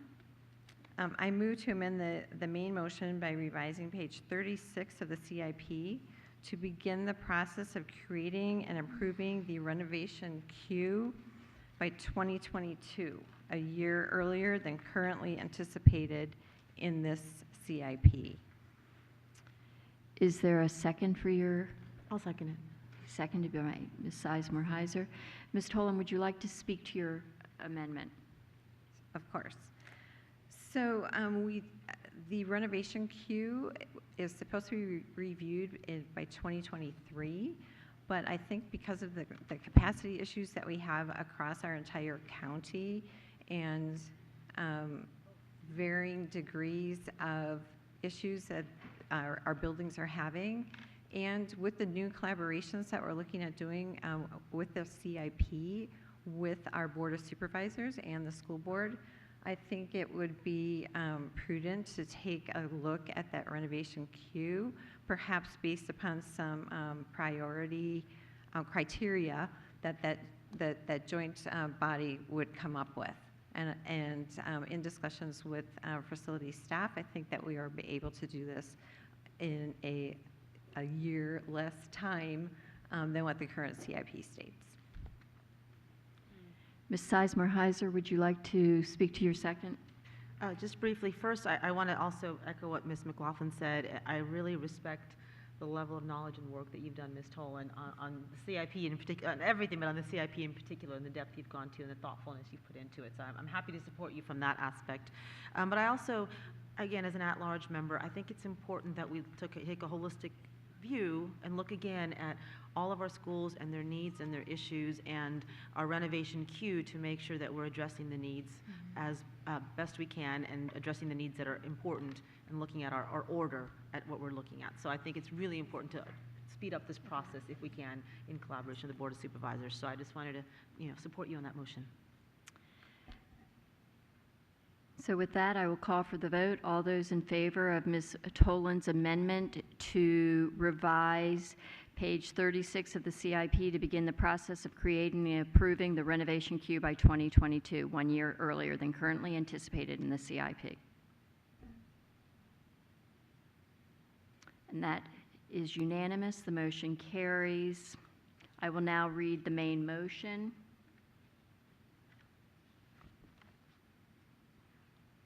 Oh, I'm sorry. I have one more amendment. I move an amendment by Ms. Omesh. No, this is an amendment. I move to amend the main motion by including in the CIP documents an outline of procedures taken on options A through G for any school to be considered for option H, the boundary zone adjustment in this current document. In this case, that would be the McLean-Langley boundary adjustment. Do we have a second? Seconded by Mr. Frisch. Ms. Omesh, would you like to speak to this amendment? Yes, thank you. As we know in the document, staff have considered many options to alleviate overcrowding in a variety of our schools. And as we discussed in the previous work session, while efforts have been made to make adjustments within the building, to provide trailer and modular accommodations, it seems that it may not be very obvious to the public the thought process and the deliberation done to ensure that the boundary adjustment is in fact a necessary option or consideration. So I wanted to make sure that when we do put this forward, that the public is fully aware of all the steps that were taken to bring us to a place where the boundary ended up being the judgment of staff. Mr. Frisch, would you like to speak to your second? I think Ms. Omesh covered everything perfectly fine. Dr. Anderson? May we ask a question? Please do. Okay, That's thank the you. purpose. Okay, the outline of the procedures, do you say a little bit more in terms of have these actions been considered, like dates and what the results of that are? So it's not the procedures per se, it's if you considered option A, what did that look When like? steps And were then what taken. results did that yield? Yes, thank you. Okay.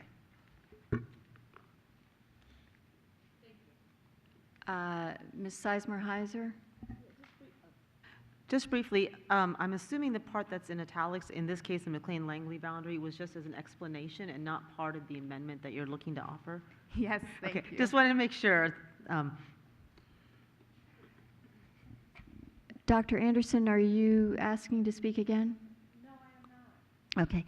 I don't see any other lights on, but I do have a question about this. I'm a little confused as to how we're, I don't know what I'm voting on, because typically an amendment has clear language that is then inserted into the document that we are adopting tonight. And because this has a process that needs to be taken and brought to the board that will outline a number of procedures that have already been taken thus far. Is that what you're asking for? Is that you want a chronology of what has happened in respect to the McLean-Langley boundary thus far? Or are you asking for clear definitions of what A means, B means C, which in that case they're in the annex? Right, so A through G are listed with, or A through H are listed within the CIP as options for overcrowding. This is to delineate the specific steps that were done for the particular schools which are being recommended for boundary adjustment in the CIP. So that would be the information that has already been offered to us in our 2x2s, our understanding of steps, for example, removing lockers from hallways to ensure that there's space for students, putting in place trailers and whatnot, so that the community can see the process that existed and understand the justification behind the suggestion for boundary adjustment. So, Ms. Omesh, I really appreciate a need for greater, the community's need for greater clarity as to what has happened thus far. We've had a number of different work sessions in the past year that has addressed many of these, but I don't know how I vote on language that I don't see before me. This is Sure. a suggestion, and so what I would feel more comfortable doing is putting this as a follow-on motion that staff will provide to the McLean community a clear explanation of what they have done in steps A through H, and looking at each of these options, and make that available to the community. But I don't know how, I just don't feel comfortable voting for something that I don't see the language that I'm actually going to see in. Sure. To make it a little bit more specific, I mentioned in the previous work session that it would be listed right after page, what was 40 in the old version, just specifically A through G with the delineation of the steps that were taken. And that would be an extra page right after page 40. I'll leave it, I'll leave it at that. I mentioned it in the follow-up points in the previous work session. Ms. Keys-Gamarra. Thank you, Madam Chair. Ms. Omesh, I think I understand what you're trying to achieve, and I have an ongoing concern, so I'd like to maybe pose some questions to Dr. Brabrand as to what is possible. I think you're trying to achieve something written that can be added to the CIP. I'm a bit concerned about that because we have a number of schools that may be at the same stage. And I'm concerned about what precedent we are setting and what community expectations we are putting in place. Having said that, I think you're absolutely right that we want the community to understand what steps have been taken. And so I'm wondering, Dr. Brabrand, if this is not more appropriately something to direct the superintendent to bring forth communication, I don't know in what ways, a communications plan to this community to explain the various steps. I just would like your input on that because Sure. I do think we're in new territory and I appreciate all the new Absolutely. energy, but I'm concerned because if we do that with every school that has A through H, we wouldn't be able to carry the CIP. So, Dr. Brabrand, would you like to weigh in? So what I think, to partner with the board with the idea, because I definitely get the idea and I see how that could help build transparency to understand, unpack staff's thinking to get us to why we're looking at option H.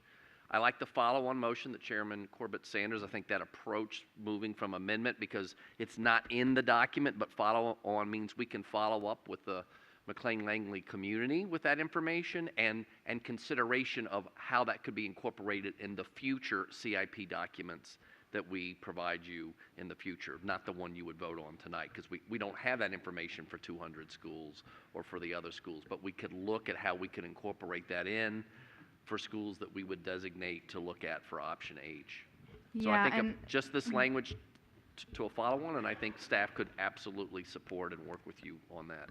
Sure. To be clear, it's not necessarily for every school. I wanted to make that, out there. Again, it's for the areas where the boundary adjustment is being considered in particular and prioritized on page 40. Okay, understood. And question on the timeline for that. I would love to put a timestamp on when the expectation can be met. But Ms. Omesh, my concern is there is more than one school that is at this stage. And so I think that what this may actually fall more, at least in my thinking, more appropriately in the communications plan that we were discussing in the work session, because I do agree, when I went to the meetings, I was concerned about the level of understanding I was hearing from the community. And so I do think that perhaps we may be talking about improving that communications plan and how best to make sure that this community and any other community, because remember, what we do for one, we're going to end up doing for all of them. I would support a follow-on motion, I believe, directing the superintendent to prepare a communications plan to address the concerns mentioned in this paragraph. Ms. Omesh, do you want to respond to that? Yeah, I think that should be fine. We can put this as a follow-on motion. I would love to, again, put a timestamp on it, and I'd love to hear from Dr. Brabrand as to whatever would be a reasonable time frame to ensure that this is followed up on. I think we could share the information about McLean-Langley very shortly, what we've done prior up till now. Well, and what I would like to say is if we're looking at those schools that are on page 40, as we go back and work with those communities, we could build that into the scoping process and build it into the communication aspect of the community meeting. So we have regular engagements with those communities that are on page 40, and so we can add that as part of our outreach to those communities when we go out to provide updates on the plan. And ideally in a place that would be publicly available on the website and whatnot as well. So Ms. Omesh, if I can suggest that you move, as you stated, you'll move it into a follow-on motion and include in that language on a communications plan that is incorporated. Okay. Ms. McLaughlin? Just briefly, I wanted to thank Ms. Omish for bringing this up. I have watched for many years, both prior to joining the board and during my time on the board, that it's really important for the public to understand when we arrive at the decision of making a boundary adjustment proposal, why we're at this place, because boundary adjustments are always very emotional for a community. So thank you for that, and I support putting this into a follow motion for staff direction. Thank you. Excellent, thank you. So with that, I will call for the vote on the main motion. Oh, I'm sorry, Ms. Sizemore-Heiser. Thank you, I appreciate it. And again, also to echo Ms. Omish, I appreciate you bringing this to the attention. I just wanted to be clear, because my understanding of your original motion is slightly different than where we've gotten to, and I want to make sure I'm understanding it correctly. I very much agree that I think having this information in a communication plan, so the communities listed on that page, is very important, and I agree with that. But I also, I brought this point up in our work sessions, and I know others did as well, in terms of having this information somehow presented to us as part of the CIP as well. No, but I'm not saying it would be done to them and not to us, but in the process of getting the CIP, one of the comments that we had was, we have schools where there's multiple options, A through H recommended, but we didn't have information as to what had been looked at, what hadn't been looked at, for us to then have an idea of, well, I think A would be good here, or H would be good here. And so part of it is, and that seems like a timing thing. It seems like that information given to us may be different than the community, because that's given to us to, while it's published on our website, so it's transparent, it's given to us to inform what we put on that page, which then informs the communication plans to the communities of the schools listed on that page.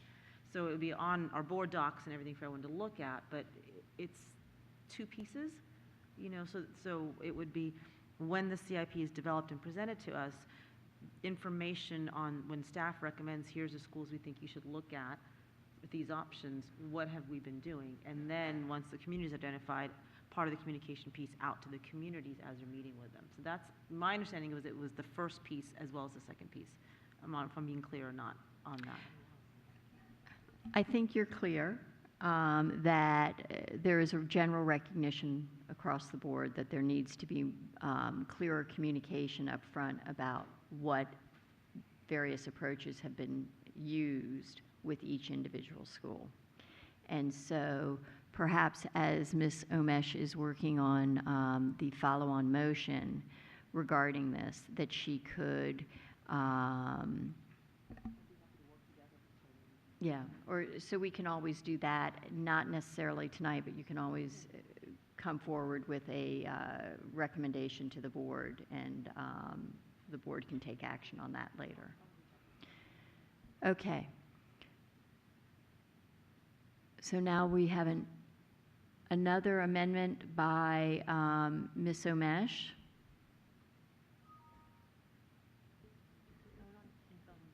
No, because she's moving the item 3 to a follow-on. Now we get to, so the next one you've brought up is amending the main motion by including in the CIP document a clear articulation of considerations made about the concerns of parents and families, as well as the needs of students are prioritized during and upon significant capacity project, changes, especially option H, minimum notice time, grandfathering. Examples of such concerns are sibling pairing, counselor switches, school offerings, among others. Once again, Ms. Omish, you go ahead and make your amendment, and then we'll get a second. I mean, again, this is a follow-up from the previous work session's action items to look at, as the community has expressed, showing that, I mean, the ways that we prioritize students, families, and ensure that we communicate information to them in advance, perhaps putting in place an option to ensure that we don't... Ms. Omish, we need to get a second to your amendment before you speak I'm to sorry. it. You're making the amendment. Seconded by Ms. McLaughlin. Now, Ms. Omesh, would you like to speak to your motion? Thank you. Because of what we've heard from the community about a feeling that we don't care about, the students being switched out from having a different counselor and college recommendations. We don't care that, students are siblings are in different schools despite being, of the same home and whatnot.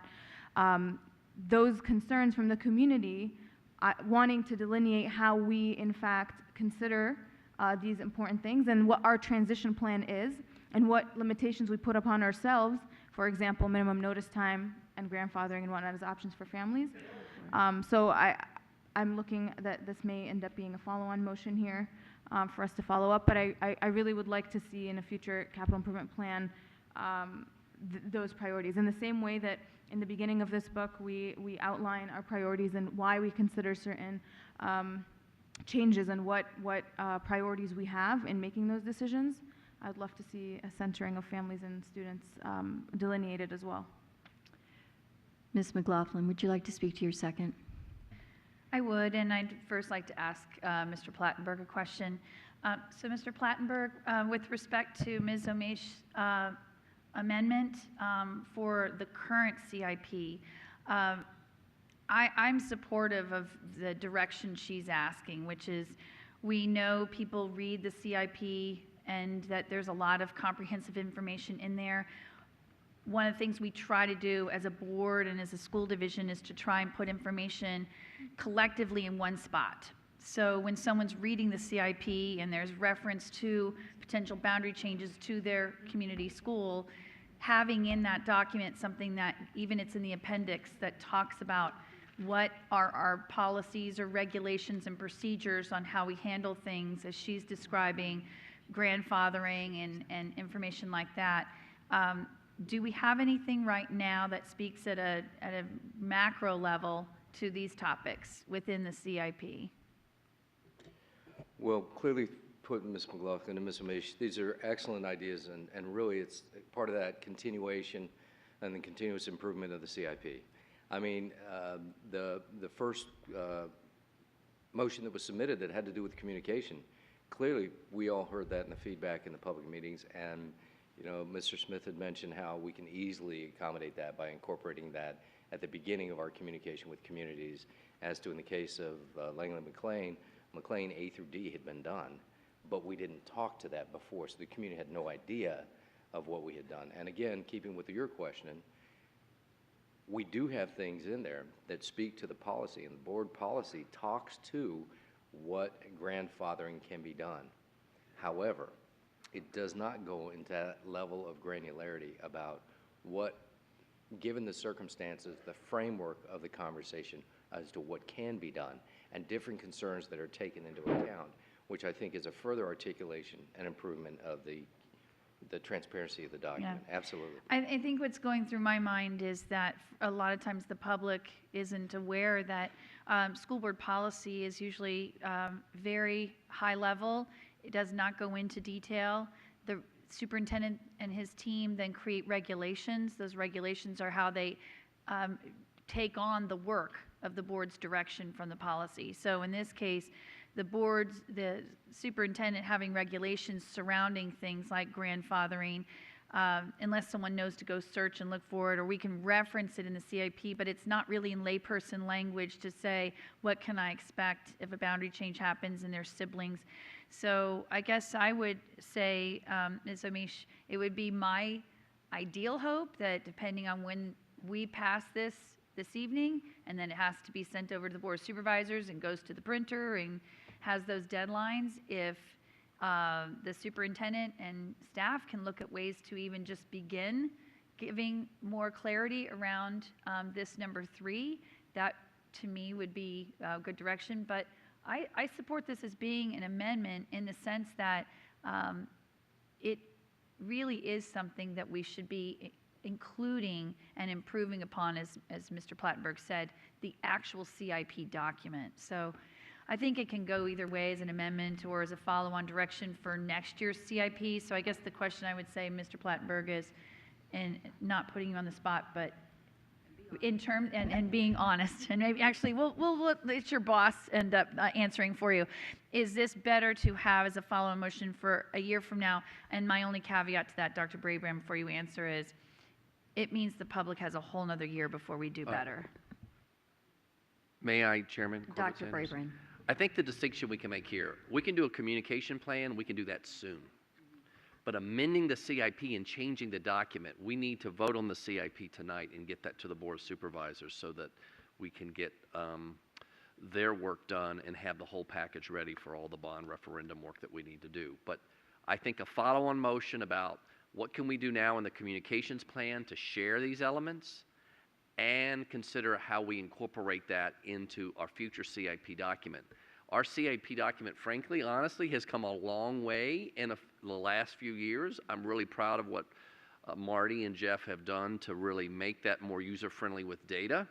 Now, though, I think we need to begin to think about how we can communicate the overall context of how we deal with boundaries, because that is one of the issues here, and understanding all the context in the regs. And there may be a way up front, maybe not in the appendix, we'll have to figure it out, to put some stuff up front to explain the process, all these considerations.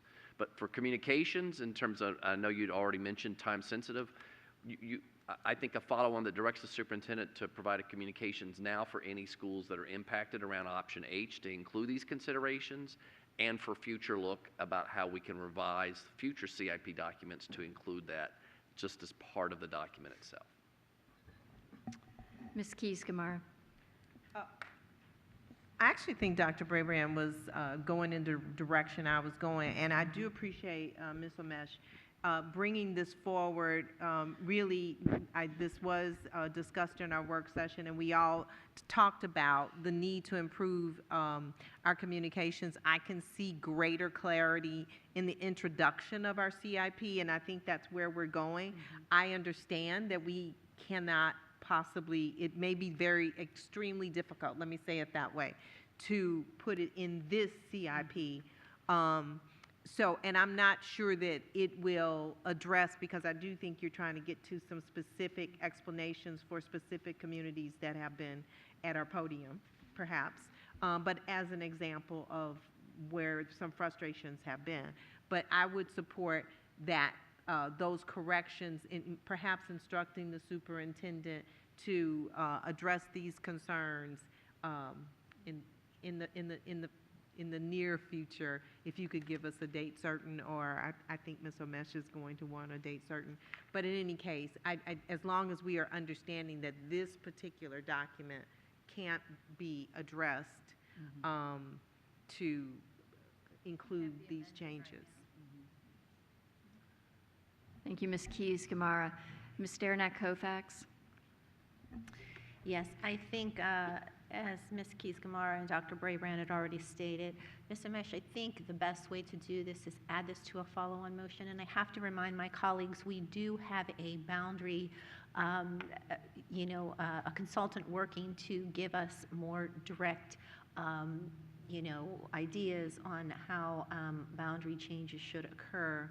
And I think it's also important. I think through the years, I believe there's I know Mr. Torrey sitting in the back there. There are communications plans. When I haven't done a boundary change, but I've opened an AAP center, and there's very structured processes. I know we have this in our policies. So what I would suggest is to have this as a follow-on motion, and then eventually to direct you to do this. But then I also think we probably need some clarity. While I appreciate the opportunity to improve on the CIP, I think there comes a point where there's too much information in one place. This could be done by links, this could be done by, but to add pages upon pages of policy, and this is what happens if this, and then not this, if we do. So I think we have to, I think we can look at that. I think our communications team can work with Mr. Plattenberg and his facilities team, but I also think we need to wait until the consultant report comes before we, and if you want the date certain, it should be after the consultant report and after a thorough analysis by the board. Ms. Tolan. I 100% support additional, communication and clarity with our communities. But I was also just going to bring up the same point that we have a consultant, working on, from what I understood, not just, best practices around, boundary policy, but also a communication plan specifically. So just, thank you for bringing that up, and I think that that would be a reasonable thing to, get that completed and that information. And then, we can look at where do we place it and where is that information housed. Ms. Anderson. Thank you, Ms. Omesh, for this information. I am very happy to support you in this endeavor because I think more communication is definitely beneficial to our community than less. However, I know we're coming up with some commitments in terms of how do we do this and to do this well and where does it live. I definitely applaud the spirit of this, and I think if it's amenable to you, I will support this as a follow-on motion, but for us to direct the superintendent to at least provide some communication that falls within the spirit of what your language is here. But for us to really be truthful and be thoughtful about this for next year, for it to live in the CIP, we just need a little bit of time to make sure that we could do that very well instead of having a rush document. And it's really hard, I think I've heard this very well, that it's really hard to amend this document at this late stage because of those deadlines that are looming. But I'm happy to support you in a follow-on motion on this.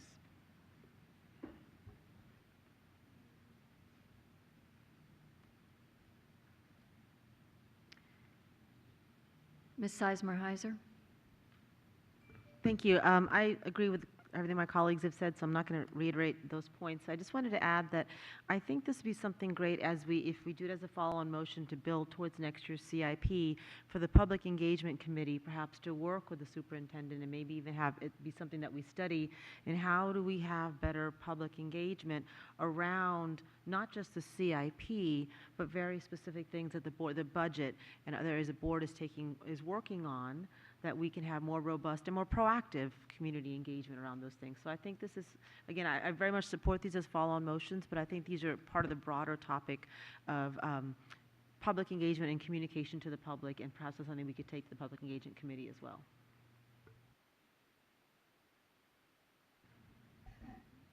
Ms. Omesh. Thank you. I just wanted to address a couple points that came up. The first being where this is housed. Of course, whether that's linked to or included within the CIP, I think the idea is we need something that's clear and attached to the CIP that explains to families the transition process, and that we are, in fact, prioritizing families and thinking about all these various considerations, and even putting limitations on ourselves to ensure that things are rolled out in a way that keeps them in mind and centered. To be honest, I don't know that we've necessarily provided and this could be my own ignorance, but clarity to families now for the decisions we will be voting on that are slated in the current list of schools that we want to address. Thinking back, when we're speaking to the community, the fear that some families had that next year their kids are going to be in a new school without preparation time, without understanding whether that's true or not, the confusion on the ground, and again, the anxiety that I sensed from families makes me, all right, what's in the interim? I mean, we're going to put this as a follow-on motion. It's going to happen. And hopefully to get it right, I agree that, post-consultant, I think it's going to be beneficial for us to look at what we want to adopt long-term. But in the interim, what are families left with? I mean, what is their understanding of how we're transitioning these kids, if that's happening? And answering those kinds of questions, I think I'm concerned that, I'm amenable to the follow-on option idea because I see the timeline makes sense based on what we've discussed, but I'm still questioning whether this year we've addressed that. So, Ms. Omesh, we have two options before us. We can vote on your amendment, or you can withdraw your amendment, and you can work on crafting follow-on motions. And so, Ms. Omesh, what would you like to do? Right. Again, because of what I understand to be the community's concerns in the interim, I would like to put this forward as an amendment. And if it fails, point of clarification, if that's an option to put forward as a follow-on. You can put it forward as a follow-on motion, but you're going to need to actually draft the language and put it forward as a follow-on motion. So if you would like, we will go ahead and vote on your amendment. All those in favor of Ms. Omesh's amendment? No, I'm sorry. Process question. Yes, Ms. McLaughlin. So I'm just being mindful again that we have other follow-on motions, and we've got the budget, and then all those follow-on motions. Ms. Omesh, I would just say that in the interest of time, even for the community, staff and your fellow colleagues have all said that we're very supportive of the direction you want to go. It's not realistic that we can put them in at this time. It would be really admirable if you would withdraw them now and let's just do them as a follow-on motion, and it would be expediting everyone's work here tonight, including the staff and all of us who are waiting to get to the rest of the work. Ms. Sizemore-Heiser, and then we're going to call a question. I'm going to let Ms. Omesh speak, and then we will proceed. I just wanted to say one thing that may help alleviate some of the concerns, and I hear you about what are we doing with our communities now, while we're but I do recall hearing Dr. Brabrand, and excuse me if I'm wrong, Dr. Brabrand, say that his team could come up with a communications plan for the communities now, to work with the communities now while we work on the follow-on motions to work on our communications and engagement next year. So maybe that might alleviate some of your concerns. So, Ms. Omesh. So with the understanding that a communications plan to explain to families the transition process for this current set of decisions is going to be occurring, and I'm going to hopefully follow up on that, we can make this a follow-on motion. Okay, so you need to work on drafting it as a follow-on motion, please. But thank you very much. So you're withdrawing this amendment? Yes. And you'll be putting forth a follow-on? Yes. Great, thank you. So we now have another amendment by Ms. Omesh to amend. Go ahead, Ms. Omesh. Would you like to read your amendment? These are both going to be similar points here, and I'll read them for the sake of our understanding, and they potentially will be follow-on motions as well. All coming from, again, the same challenge. I move to amend the main motion by including in the CIP as a potential addendum to page 9 details regarding the public engagement process for major capacity changes to especially include proposed boundary adjustments, as will be discussed in the Monday Family Engagement Process work session.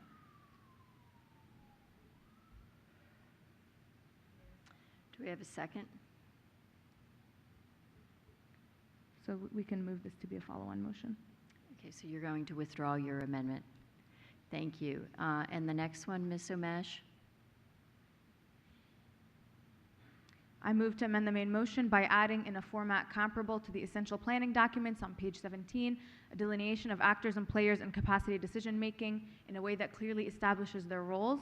This may be folded into the proposed addendum to page 9 or to page 9 itself to clarify the role of groups like FPAC, the school board staff, etc.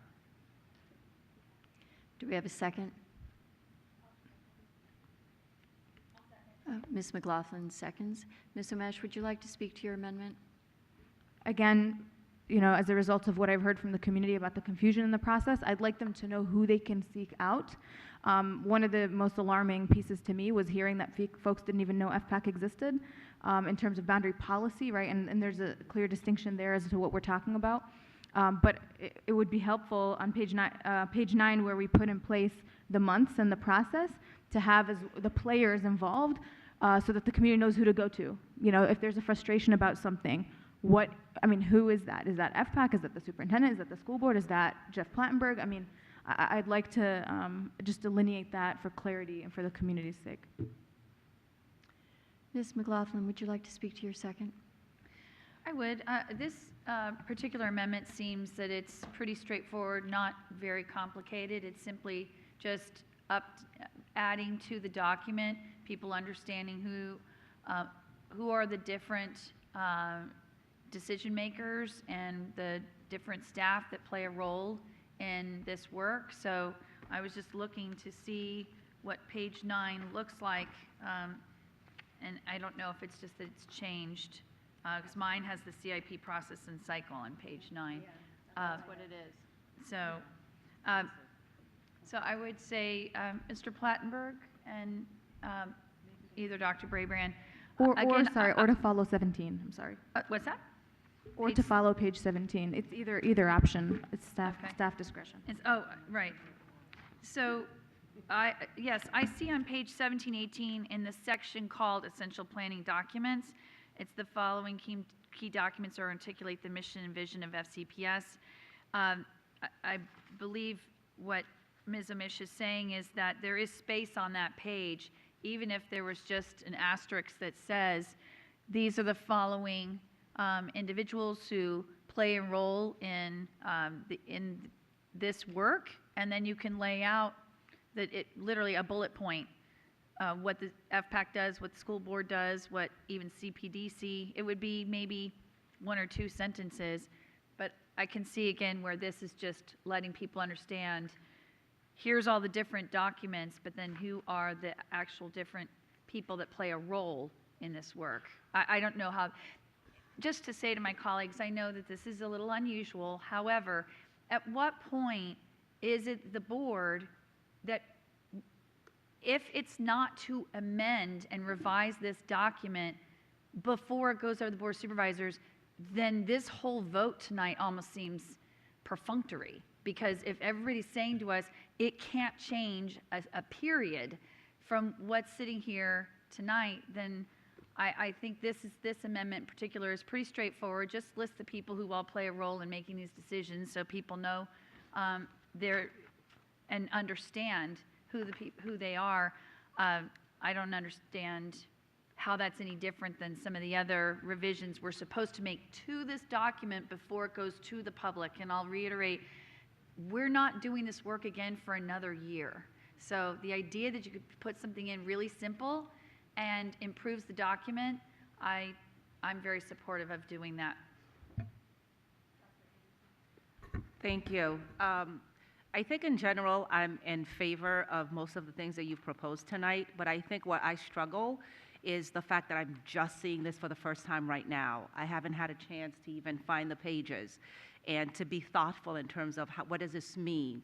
And so for me, I am struggling with saying yay or nay because I haven't had time to build understanding. So I know that Madam Chairwoman had talked about how when we have amendments, let's have the opportunity for conversation. And granted, I understand we've only been at this job 34 days and we're building understanding and we're trying to do things because the deadlines are looming. But having said that, it is still imperative in order to really have that understanding and gather the support that we have the pre-work. I'm feeling really rushed to support you, even though I want to, but I don't want to do anything out of just wanting to support you. I want to be thoughtful about my thinking. So I'm asking for myself, if not anybody else, I just need more time in order to digest what's been offered. Yeah, no, I appreciate you raising the point and would like to just mention again that I had brought up these points at both work sessions as action items and points of discussion that we had, were raised, but I appreciate your point. Ms. Keys-Gamarra. My light is not on. Ms. Derenak-Kovacs. Yes, I'm also struggling a little bit because of, I think, Ms. Omesh, some of these things are in other parts of, like, they are established procedures, like where can you find about FPAC. So I'm struggling a little bit to see what you want changes, because, and I'm not asking you even specifically on this question. I guess because on this page it does talk about FPAC and it talks about the FPAC report. So are you talking about just adding additional tweaks? And I think you might need to delineate that, and in which case, again, if you're just talking about FPAC or if you're talking about other things, because you say actors or players, and because this does have to be approved, I'm thinking, again, this could be a better follow-on, and then you could delineate exactly what you want to have done. And again, I believe this information is, I know you're, and I think it always, and I want to say this, I think it's always good to have fresh eyes on a document, because then we who kind of know it because we've been here a long time, and we assume other people know it. Like you said, you saw somebody that didn't even know this committee exists. I think, that does happen, and no matter how much we communicate. So it's just structuring more information and figuring out how you want it and what you need. And so again, I think this one, so you can kind of outline who the actors and the players are and better delineate it. I think it's a good, again, communication out to the public, figuring out how to do it. And again, since we're, 8 of you are new to the process, it is an interesting, conversation where, what did we used to call it? We used to call it making the sausage, because it's not clean. It's a conversation. It's more like a work session, even though we're passing something. And I don't think there's a problem with that. But on this one, I, again, may advise to add it as a follow-on, particularly since you said these were action items, and I think that would be an appropriate way to get the information in a way that is important to the public, but in a way that you want it structured. Ms. Sizemore-Heiser. So, to Ms. Amesh's point about action items, there was several things that several of us said in the work session on the CIP on action items, and I guess I'm looking for clarification as to how do we vote on a CIP without answers to our action items? That's where, and I think that may be where some of these came from, and there was things that I had mentioned and we all had mentioned, and so that's where perhaps some of the struggle is. I hear what you're saying, Ms. McLaughlin, about this. I would like to see something like this in there. My hesitation is I'd like to have a discussion about who we all as a board and staff consider the actors and players, because I do think that perhaps what you may have very well intentioned in your mind and what staff may think of as actors and players, I may have a different idea considering, and so I think that, again, I do think this perhaps is another good thing to take to the Public Engagement Committee, and from your fresh set of eyes of looking at, well, if the public doesn't know where to go, how do we give them the information and the definitions? But I would like to see a document drafts on this to see what it looks like, what the definitions are, what we may think is missing, and that's where my hesitation is. But I do feel the frustration of not knowing the answers to the action items when trying to vote. Thank you, Ms. Sizemore-Heiser. Ms. Omesh, do you want to have any concluding remarks before the vote? Yeah, thank you. I see the good reasoning as to why these should all be moved as follow-on items so that we get it right and we ensure that the conversation, the collaboration is there. But perhaps this highlights, if nothing else was accomplished here, it really does highlight the importance of the clarity to the community about the process, and the piece where how important action items are really to inform us in moving forward. When I look at the CIP, and we've been discussing it for quite some time and back and forth, I ask myself how much we had adjusted to it from the beginning of our process till now. And with the exception of Ms. Tolan's amendments, I don't know that we've made significant changes, and that's a question that I leave here with. So I'd love to have further conversation about these follow-on motions, and again, emphasizing the importance of, while everyone in this process is well-meaning, staff has been working very hard to put this together, and the process is clearly one that can be followed and is reasonable, but wanting to make sure that that's digestible and accessible in a way that can be easily followed, and hopefully we can continue that conversation. I will now call for the vote on Ms. Omesh's amendment to amend the main motion by adding a format comparable. I mentioned that we can make this a follow-on motion. Oh, then you're going to withdraw this motion. Yeah. Okay, thank you. So I will read the main motion. I move the school board approve the fiscal year 2021 to 2025 capital improvement program as amended. All those in favor? I'm sorry. Don't we have more amendments? We have more amendments. No, we just have We have follow-on motions. Correct, so we adopt the, But we didn't, because we had all these amendments, no one's spoken to the main motion on the CIP. would you like to speak to the main motion? I would, yes. Thank you. Anybody who would like to speak to the main motion? The follow-on motions will happen after we vote on the CIP itself. I just wanted to briefly speak to the CIP, as this is now, I believe, my 9th CIP I have voted for. And I wanted to compliment Dr. Brabrand, and I wanted to compliment Mr. Plattenberg, and everyone on the FCPS team who has been working on the CIP. As Dr. Brabrand, you've noted, you've continued to work very hard as a team. I think this is the best CIP I have seen in my going on 9 years on this board. It continues to improve along the way. And to our earlier dialogue, Ms. Omish, thank you for bringing your well-intentioned and thoughtful additions to how we can continue to improve it.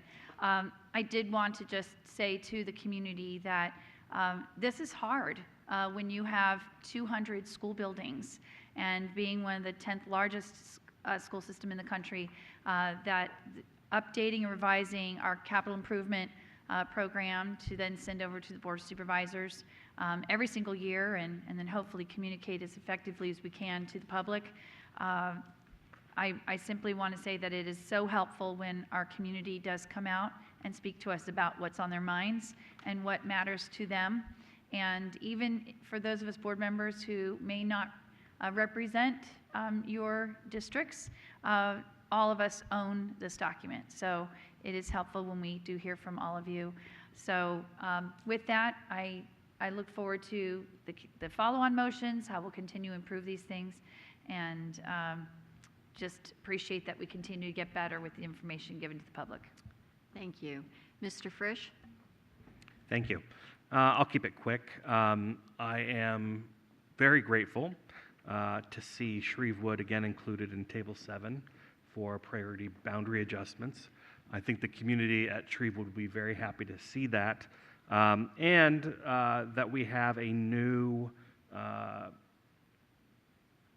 calendar, as it were, for the recommended boundary adjustment studies. So I look forward to communicating with families at Shrevewood about this and about the steps that they can expect, and look forward to voting for this. Thank you. Ms. Tolan?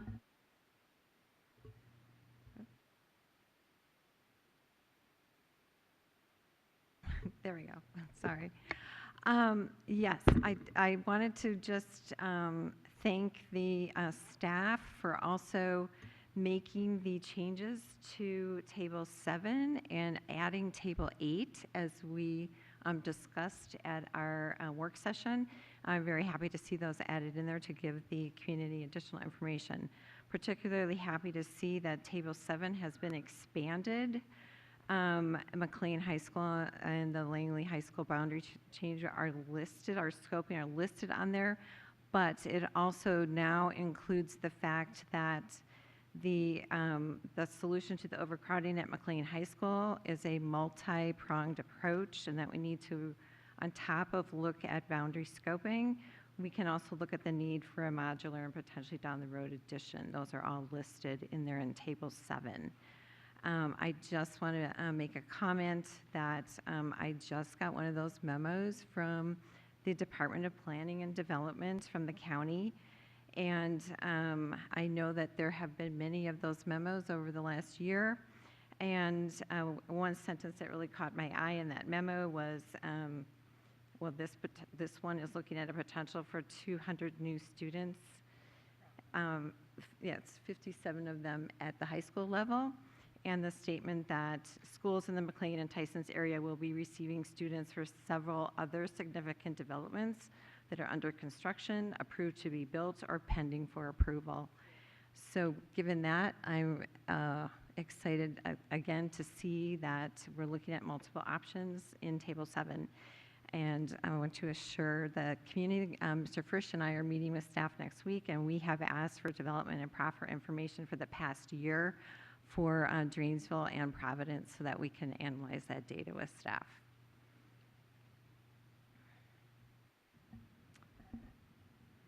So I don't have any other lights on the main motion. So I will read it again.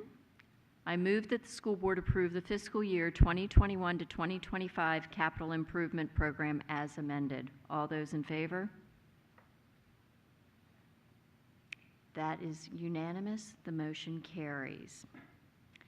I now have several follow-on motions by Ms. Tolan, and we do have the ability for you to read all of them and vote and consent for them, so that if we don't want to, knowing that it is now 9:45 or 9:40, we have the ability to do that, given that we also have a budget discussion. So if you would like to go ahead and read your follow-on motions.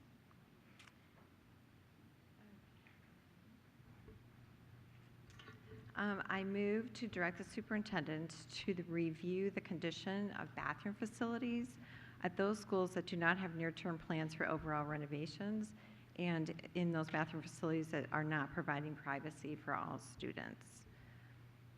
And also, as part of the joint Fairfax County FCPS Capital Improvement Plan Task Force, we discussed that Monday at our retreat with the Board of Supervisors, that we definitely need to work together with the county. Oops, I'm sorry.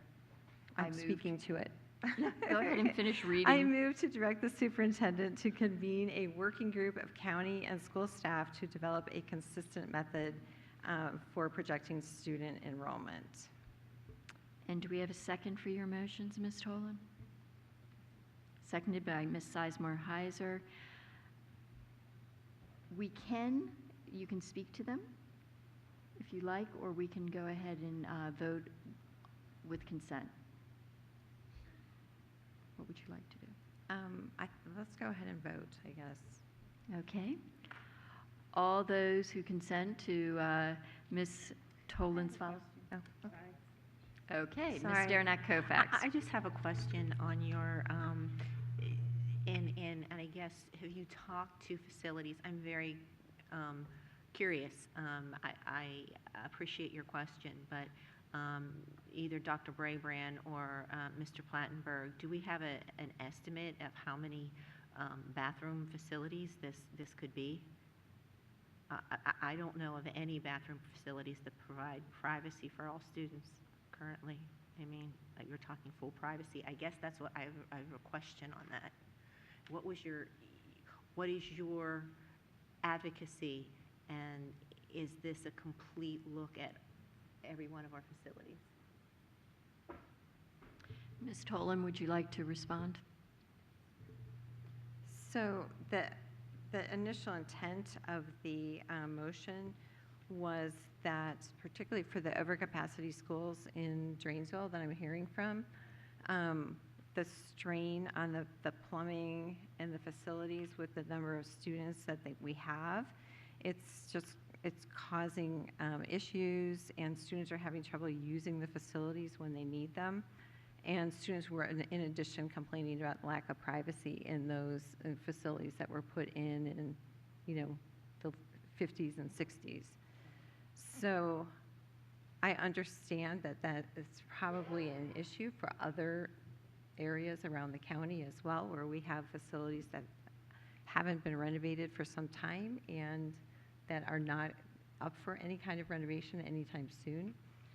So that's, I talked a little bit to facilities about that, and we thought that we could just review the facilities that are in that situation, come up with a list and an estimate. I do have a budget amendment specifically for McLean High School that we'll discuss at another time, that talks about the bathrooms there.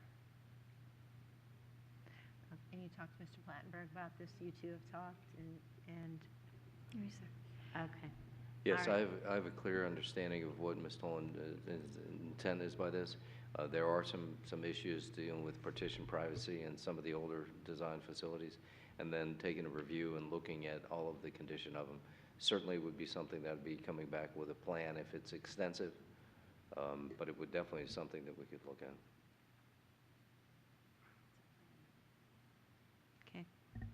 Okay. Dr. Anderson? Thank you. Just a couple of points regarding the second follow-on motion. If we could speak briefly to what are the current... So, Dr. Anderson, because we now have conversations about each one individually, I'm going to decouple these so that let's go ahead and address the first motion, follow-on motion, and then we'll do the second one. Okay. So, Dr. Anderson, do you have a question about the first follow-on? Okay. Ms. Tolan, your light's on as well. Do you have a question or a statement? No? Okay. Then with that, I will call for the vote. All those in favor of Ms. Tolan's follow-on motion to direct the superintendent to review the condition of bathroom facilities at those schools that do not have near-term plans for overall renovations and do not provide privacy for all students. All those in favor?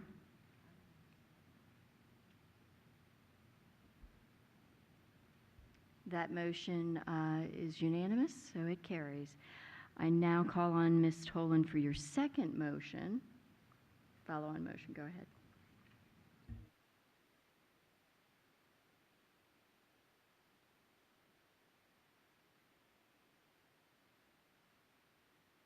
To direct the superintendent as part of the joint Fairfax County FCPS CIP task force to convene a working group of county and school staff to develop a consistent method for projecting student enrollments.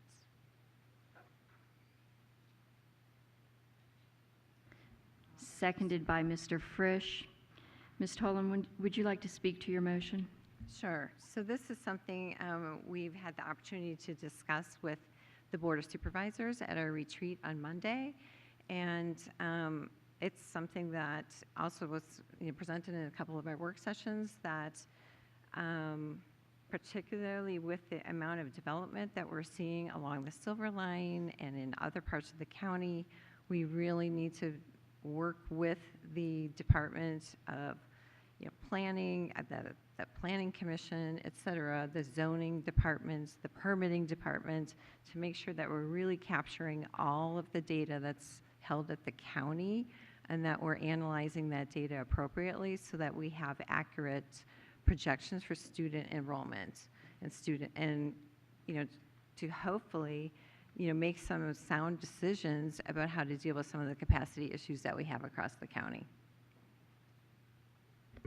Mr. Frisch, would you like to speak to your second? I think she did perfectly fine. Ms. Derenak-Kofax? Dr. Anderson? If I could have just kind of a brief overview in terms of what the current efforts are in terms of projecting student enrollments. I don't know who I'm asking, Jeff? Thank you, Dr. Anderson. Yeah, really, and a lot of that's listed in our CIP document, but for clarification purposes, we do a birth to kindergarten ratio and all of these things, but as it pertains to our relationship with the county in this specific follow-on motion, we have been working with the county in the subcommittee of the Planning Commission on the Schools Committee to improve our processes to include the forecasting.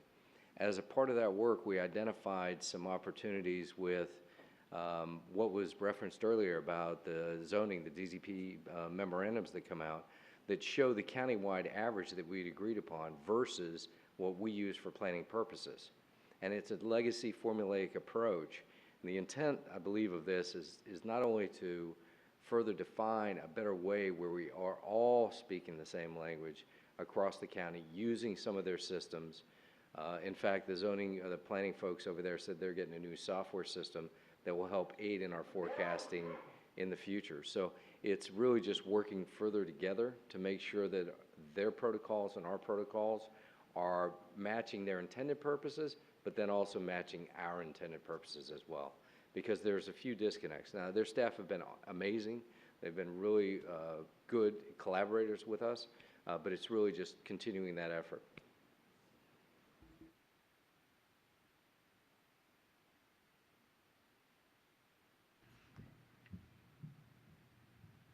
Thank you, Mr. Plattenberg. So with that, I will call for the vote on Ms. Tolan's follow-on motion to direct the superintendent to convene a... Oh, I'm sorry, Superintendent Brabrand. This might sound small, but it would be helpful for me. Could we consider, Ms. Tolan, could you consider just changing it from to convene a working group to collaborate with county and school staff to develop? Because it's already saying as part of the task force, and then it's sort of directing that I'm the convener, and I don't want to send a mixed message to the county that I'm the convener of county staff versus just saying to collaborate with a group of county and school staff to develop. Just from convene to collaborate would be helpful for me, just in my relationship with the county executive and his staff. Thank you for that comment. No, I appreciate that. And I think that we also talked even on Monday about there were a number of different groups that are already existing that this work would fall under. We just want to make sure that this, additional analysis is taking place. So that's fine. So are you amending the language?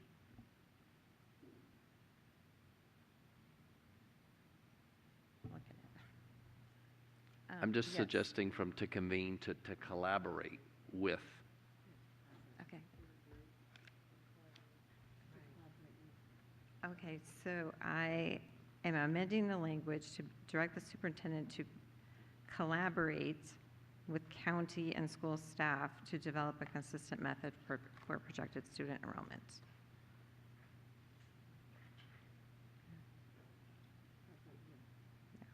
Mr. Frisch, since you had seconded the follow-on? Excellent, thank you. Ms. Keys-Gamarra?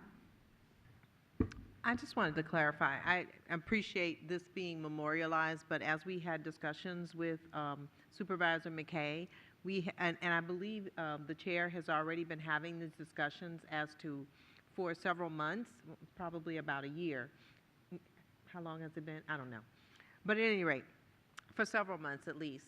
And so I believe the Supervisor McKay is already expecting this to happen, and he spoke to that. So I think that this is just memorializing what we already said. So in that, I just want to clarify that so that, Dr. Brabrand, you don't necessarily feel like we're directing you to do something. We're really not. We already had the discussion at the work session, and our chair has already been having those discussions with the Supervisor McKay. Dr. Anderson? Okay, thank you. Appreciate it. So with that, I will call for the vote on the follow-on motion to direct the superintendent as part of the joint Fairfax County FCPS CIP task force to collaborate with the county and school staff to develop a consistent method for projecting student enrollment. All those in favor? And that is unanimous. The motion carries. I now call on Ms. Marin for a follow-on motion. Yes. Hello, I move to direct the superintendent to identify how FCPS can adopt best practices in energy and resource stewardship in facility design. FCPS will prepare for a school board work session to examine A, net zero design. FCPS will identify where the division currently is on any factors that lead towards net zero ready and recommend pathways and associated costs and time to obtain 20 to 25 energy usage intensity, or EUI, per facility, which is a measure of a building's energy per square foot.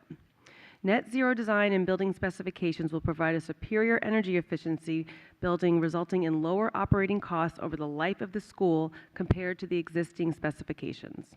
Furthermore, net zero buildings can be teaching tools and community examples about the benefits and necessity of energy efficiencies and renewable energy technologies.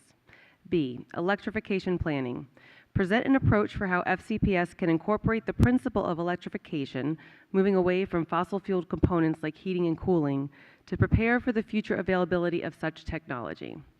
C, circular economy practices. Present an approach for FCPS of how FCPS can incorporate practices that plan for how future builds and renovations will be disposed of when their lifetime ends. Secondly, develop an operations energy strategy. Develop a plan that identifies metrics, timeline, and staff responsibilities for measuring energy use, includes annual goals for energy use, and establishes a regular timeline for reporting to the school board. And 3, establish a plan to regularly independently verify and vet schools in the Collaborative for High Performance Schools, known as CHIPS, program by a third party. FCPS already participates in CHIPS, and having the regular verification will maximize use of this tool. In an effort to more fully ensure that FCPS is following sustainability best practices, we will be CHIPS verifying 2 of our upcoming projects. Do I have a second? Seconded by Mr. Frisch. Ms. Marin, would you like to speak to your follow-on motion? I would be delighted to.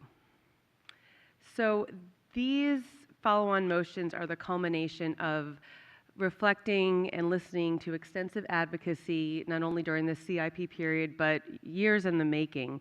They also reflect extensive conversation and work with our facilities department, with Mr. Plattenberg, and we have determined that creating, pulling together the information and data to understand where we stand, where we want to go, having that go through a work session so we can really grapple with it, and then figure out for the future CIP and work and budget where we can start to build these things in. These are best practices. Our neighbors over in Arlington have their net zero schools. These are just modern day technologies that we need to embrace if we want to care for our environment and reverse climate change, and also respond to student interest in doing the same. Thank you, Ms. Marin. Mr. Frisch, would you like to speak to your second? Yes, thank you. First, I want to thank Ms. Marin for leading and her thoughtful leadership on these issues. I know that she spent many, many hours talking to advocates and experts in this field before bringing these suggestions to the school board. In many ways, we're having this conversation because of committed students and parents. Students who asked us to put solar on our schools, and some moms out front who want us to get electric buses, community members who want to preserve their green spaces. And so this is us telling our community that we're taking the first step towards building net zero schools and making sure that our future renovations are net zero as well, to begin that necessary planning. We can't wait for our leaders in Washington to tackle the challenges of climate change. It's incumbent upon every level of government to do their part to confront this colossal challenge. And I am excited that we are hopefully taking that first step. Again, every level of government must act, and so here we are. Thank you. Ms. McLaughlin.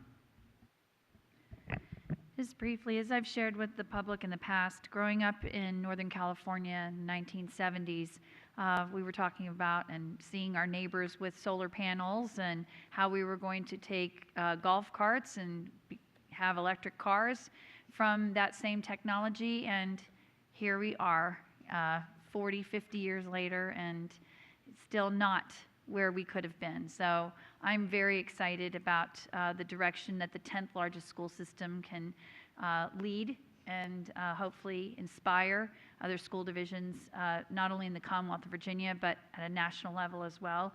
So thank you for the hard work that everybody put in to bringing forth this very detailed follow-on motion. I'm thrilled to accept it, or to support it. Ms. Tolan. Thank you, Ms. Marin. Yes, we've all worked many years toward this, and I'm super excited that you put forward this motion. I also just want to throw in that similar along these same veins and working with our advocates, we're also very concerned at looking at student knowledge and green careers and renewable energy. technologies and learning spaces for that. And I'm happy to say that that will be a forum topic, so that we'll be able to work on that further. But thank you very much for all of this great, forward thinking on our facilities.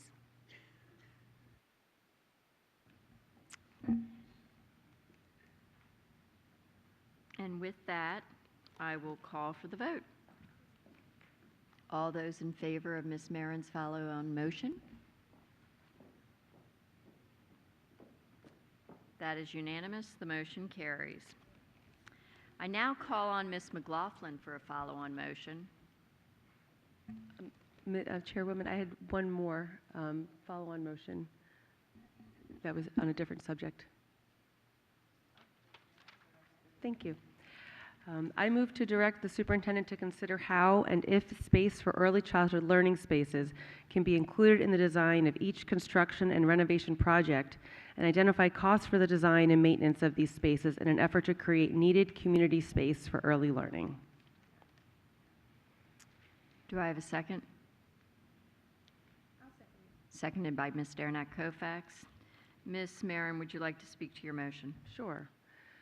So while early childhood learning has been a passion from the start of my career 20 years ago when I first worked at the U.S. Department of Education, I was newly renewed about it at our joint board retreat last week with the Board of Supervisors when we saw lots of alignment and interest in responding to long overdue community asks for more early childhood space. And while we certainly can't know the exact number just yet, we certainly can consider how we can add classrooms.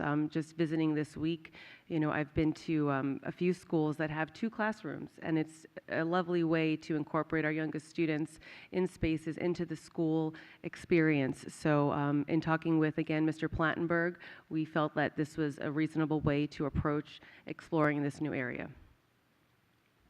Ms. Derenak-Kofax, would you like to speak to your second? Sure.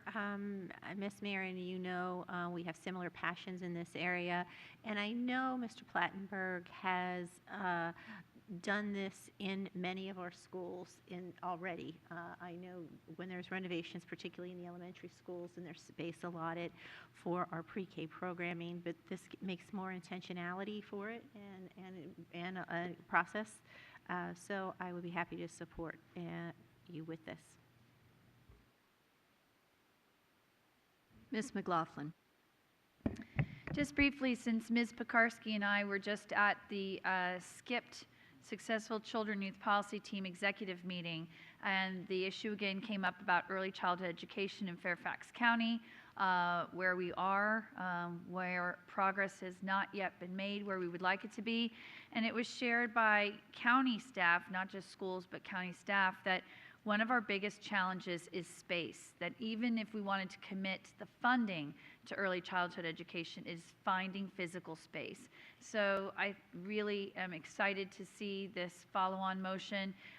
It will demonstrate to the public that this board is truly committed to taking real action.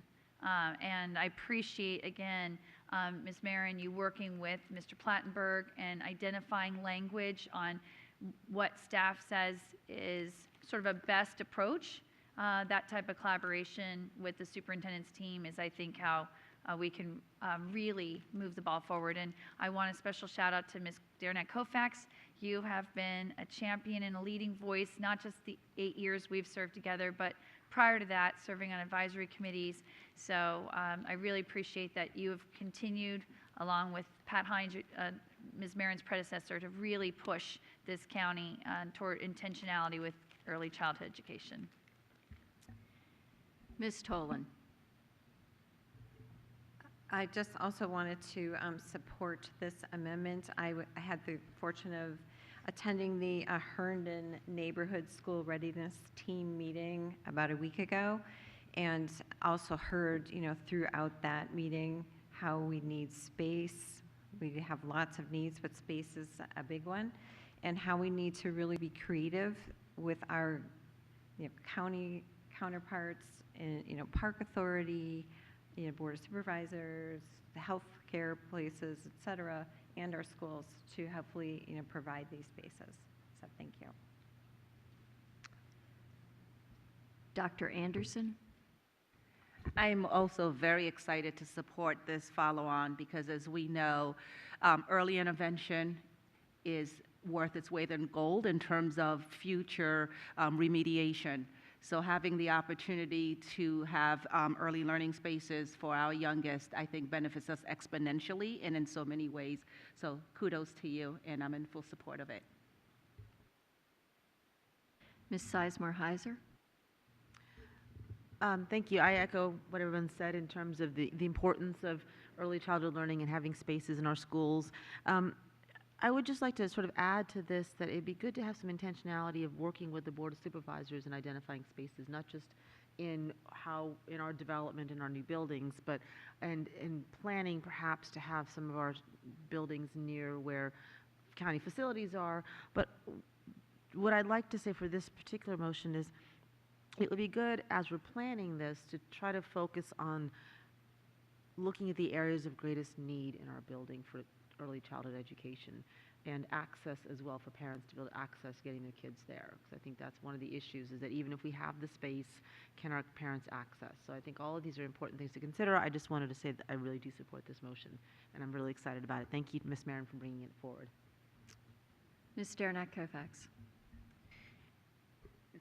Rachna, I was also thinking the same thing that you were, and I just wanted to add a statement because, Megan, when you spoke about SCIP and where we are, and I know we are planning to have a conversation with Supervisor McKay on this issue, and I think it's extremely important.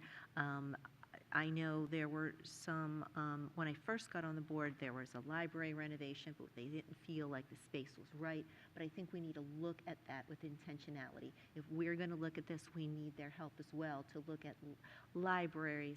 I was very pleased to learn from my new Board of Supervisor member that when they're constructing a new office facility for the county supervisor in Lee, that it will include early child care. So I think everything has to be looked at like this, and I think this will make us more mindful to do that because we need to do it in tandem in order to have the facilities that we need to get this group, this group of early learners, the space and the education that they need to be successful. Dr. Anderson, your light is on still. Are you? No, okay. So with that, I will call for the vote on the follow-on motion by Ms. Marin to direct the superintendent to consider how and if space for early childhood learning spaces can be included in the design of each construction and renovation project and identify costs for the design and maintenance of these spaces in an effort to create needed community space for early learning. All those in favor? It's unanimous. That motion carries.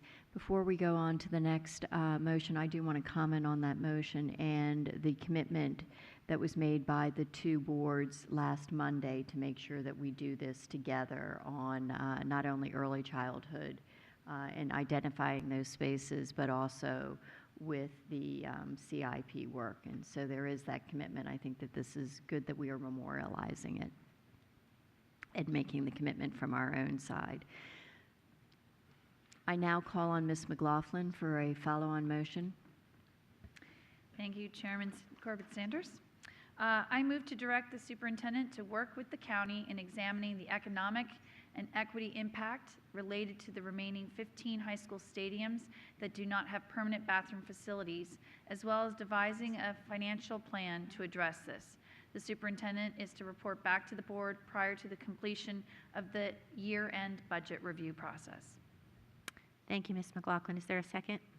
Seconded by Karen. By me. Ms. McLaughlin, you may speak.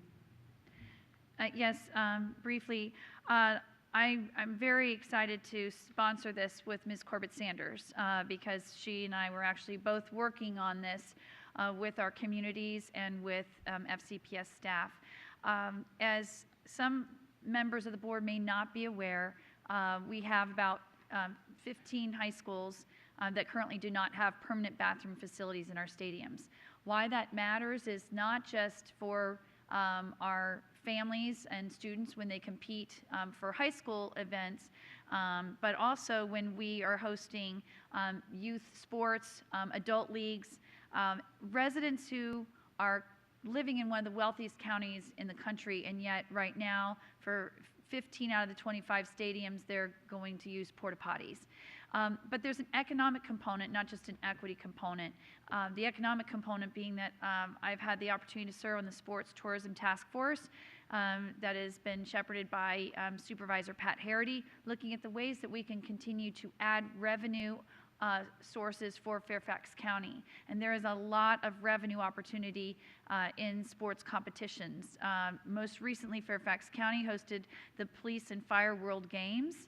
And yet, when you look at how do we continue to attract large events like that, that will bring in tremendous amount of revenue, not just for the facility uses, but also our hotels, our restaurants. So much can be gained from this.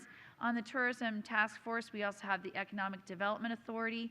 We have the Park Authority. We've had Bill Curran, our DSA. So this is something that the county is very interested in.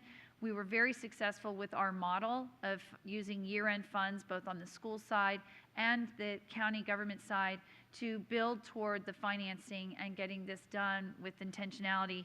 Again, what I believe will be a win-win. This isn't committing resources of any kind, but it is saying, let's look at ways in which we can look at the benefits of funding this for all of the reasons I stated. And I do hope that you all will support this follow-on motion simply so that we can give that guidance and direction for both county and schools to start working on this. Thank you. Thank you. Ms. Corbett-Sanders, would you like to speak to your second? Yes, it's with great pleasure that I have worked with Ms. McLaughlin on this initiative. This truly is an economic equality issue for all of our schools because it affects our gate receipts and it affects our ability to attract those big programs to schools. And without them, without these bathrooms, then we aren't able to compete on the same level. And so it's very specific that there are 15 high school stadiums without it. And this is about bringing those stadiums into this century and making sure that they're all welcoming and inclusive. Thank you. I have Ms. Mayer. Thank you, Ms. McLaughlin and Ms.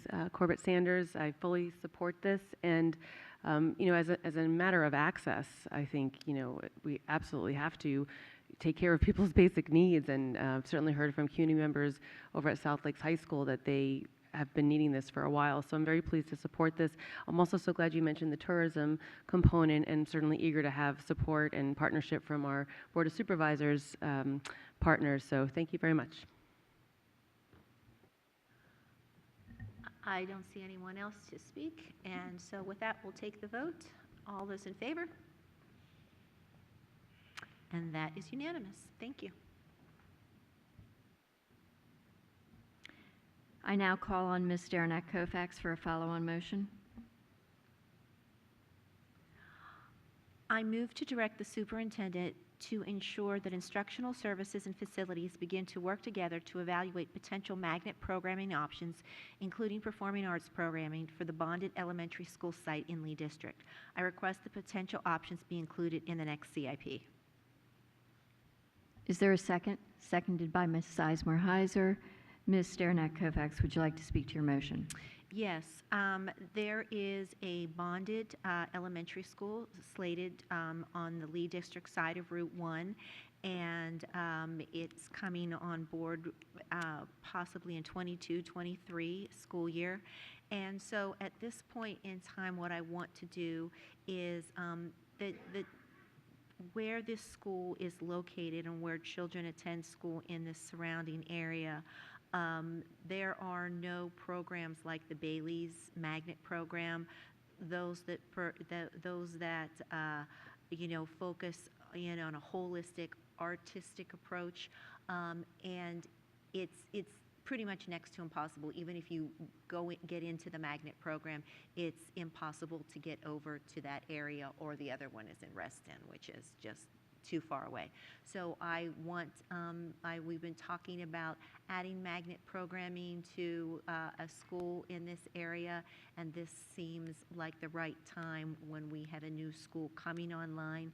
And I'll be working with staff. I've talked to both Dr. Presidio and Mr. Plattenberg, and we're prepared, and they are prepared to talk and work in collaboration to come up with magnet programming options. I'm strongly in support of arts programming for this site. But of course, we will talk to the community. Ms. Sizemore-Heiser, would you like to speak to your second? Yes, I would. Thank you very much. First, thank you, Mr. Kofax, for bringing this motion. Realistic access to our enrichment programs across the county in an equitable way is something I feel very strongly about. I think it's important for our children to have an excellent education. They have to have access, not just to the core academics and what their school has, but some of these enrichments in areas outside of just core academics. And I am a huge supporter of performing arts and music programs, and I think it's vital that our children have access to these programs, not just if they happen to be budding artists or musicians or actors, but because I believe these programs are a great way to teach those portrait of a graduate skills and those soft skills of communication and collaboration and teamwork. And so I think it's vital that our students in the Lee District area that have difficulty getting to the other two magnet schools have those opportunities. And so I'm thrilled that you brought this, and I'm really honored to be able to support it. Thank you.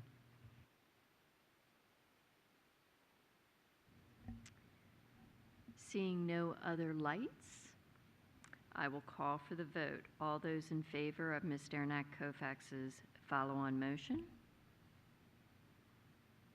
And that is unanimous. The motion carries. I now call on Ms. McLaughlin for a motion on the fiscal year 2021 advertised budget. Thank you. I move that the board adopt the fiscal year 2021 advertised budget as detailed in the superintendent's proposed budget and is reflected in the agenda item. Is there a second? I second. Seconded by Dr. Anderson. Ms. McLaughlin, would you like to speak to your motion? I believe Dr. Brabrand would like to speak first. Dr. Brabrand. Hi, Chairman Corbett Sanders. I'm just looking up on the screen, and I think we were able to take, working with staff and Ms. Omesh, a follow-on motion number 8 to incorporate. I believe that's correct. So I don't know when we want to do that, but I wanted to just call the chair's attention to that. We absolutely do. I'm sorry I did not see that on the screen, and so I am going to hold off on Ms. McLaughlin's motion, and let's go to Ms. Omesh for a follow-on motion. Similar to the points raised before, I move to direct the superintendent to develop a clear communication plan for any school engaged in a boundary adjustment study that, 1, explains which options A through G were previously implemented, when option H is also considered to address student capacity concerns, and 2, explains how the concerns of families and students are considered and prioritized when developing possible solutions. The information would be shared as part of the boundary scoping process. Do you want to combine those? Only if you want to combine them. Sure. The second point being, I move that the board request the superintendent draft a communication. No, then we need to address the first follow-on motion, and then we'll address the second one. Okay. So do we have a second for Ms. Omesh's follow-on, seconded by Ms. Tolan? Ms. Omesh, would you like to speak to your follow-on motion? I think I spoke sufficiently before. Thank you. Ms. Tolan, would you like to speak to your second? Just that I, of course, understand the importance of engaging the community and having them have full information whenever we're dealing with the boundary study. Excellent. Ms. Keys-Gamarra. So I fully support this. I just want to make sure that we're incorporating our thinking with what we're expecting from our expert with the boundary evaluation. And so I just want to kind of manage expectations here that this is an ongoing process as opposed to something that can happen immediately. Yeah, is perhaps it would be helpful actually to just include the words in the interim of the process, because the purpose of this is really to provide that information for families this year, and then in the future we're going to come up with our own process, right, after we receive the recommendations. Ms. Omesh, it's my understanding we do have a process. What you're doing here is actually building a communications plan to communicate with the community on the process, and clearly defining that when we communicate with the community, they're going to address what has actually been done to date. Right, but it's my understanding that we might have additional information that may inform whether we want to maintain this or not for future CIPs after the study. Correct. Right? Given that who knows what the boundary situation will look like at that point. So we want to have a conversation later. Correct. So this is limited to this year, I think was your question, right? Yeah, I'm wondering how, and I guess you guys talked in the interim, Dr. Braybrand? Yeah, I think it's not explicitly in here, but the spirit that we know that there'll be a boundary consultant and that their work will help inform this. But in the meantime, we can work for any school currently with option H being considered to have a communications plan. That's the way I'm taking it. Exactly, thank you. So with that, I'll call for the vote on Ms. Omesh's follow-on motion to direct the superintendent to develop a clear communications plan for any school engaged in a boundary adjustment study that explains which options A through G were previously implemented when option H is also considered to address student capacity concerns, and 2, explains how the concerns of families and students are considered and prioritized when developing possible solutions. The information would be shared as part of the boundary scoping process. All those in favor of this follow-on motion? And that is unanimous with Ms. Derenak-Kofax away from the dais. Ms. Omesh, I call on you for a follow-on motion. I move that the board request the superintendent draft a communication plan for submission to the board. Hold on, this is repetitive. I'm not sure this is what I sent to staff. This is the same as the previous point. Okay, so you're withdrawing number 8. Yes. Okay.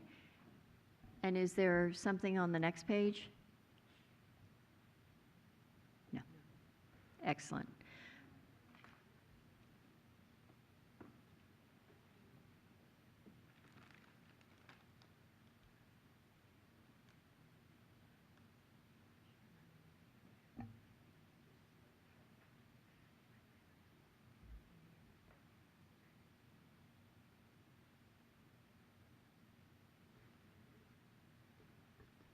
I'm just asking on staff's end, was the 7th follow-on representative of all the information that we worked with Omesh on? Was there anything else?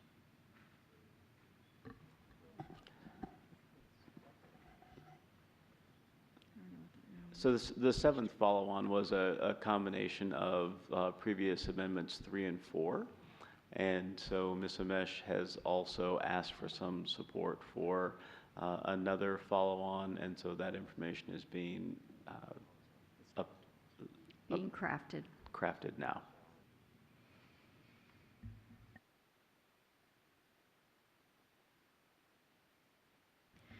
We'll take a 5-minute break so that you can, oh, this is it? Is this what you're looking for?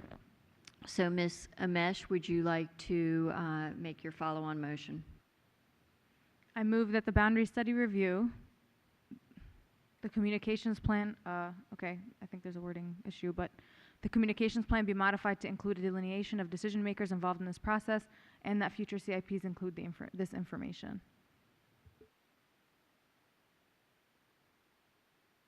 Do we have a second? Seconded by Ms. Sizemore-Heiser. Ms. Omesh, would you like to speak to this motion? I did previously, so. Ms. Sizemore-Heiser? No. Would anybody else like to speak to this motion?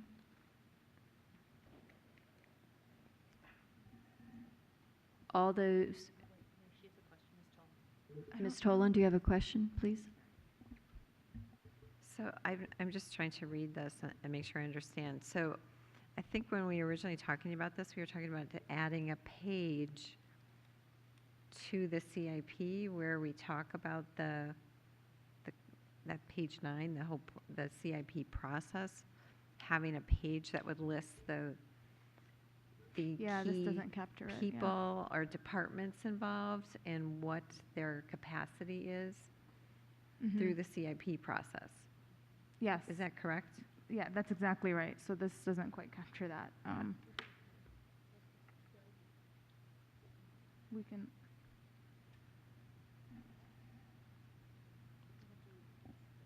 Okay, so we're going to take a 5-minute break so you can work on the wording of this, Ms. Omesh.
Board members, please return to the dais. We're going to go ahead and get started.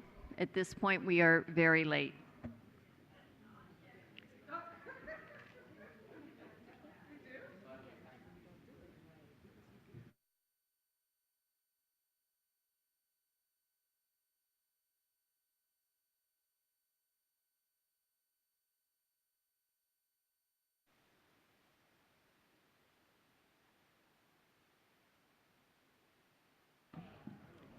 So board members, if you can come to the dais, we will continue with our work.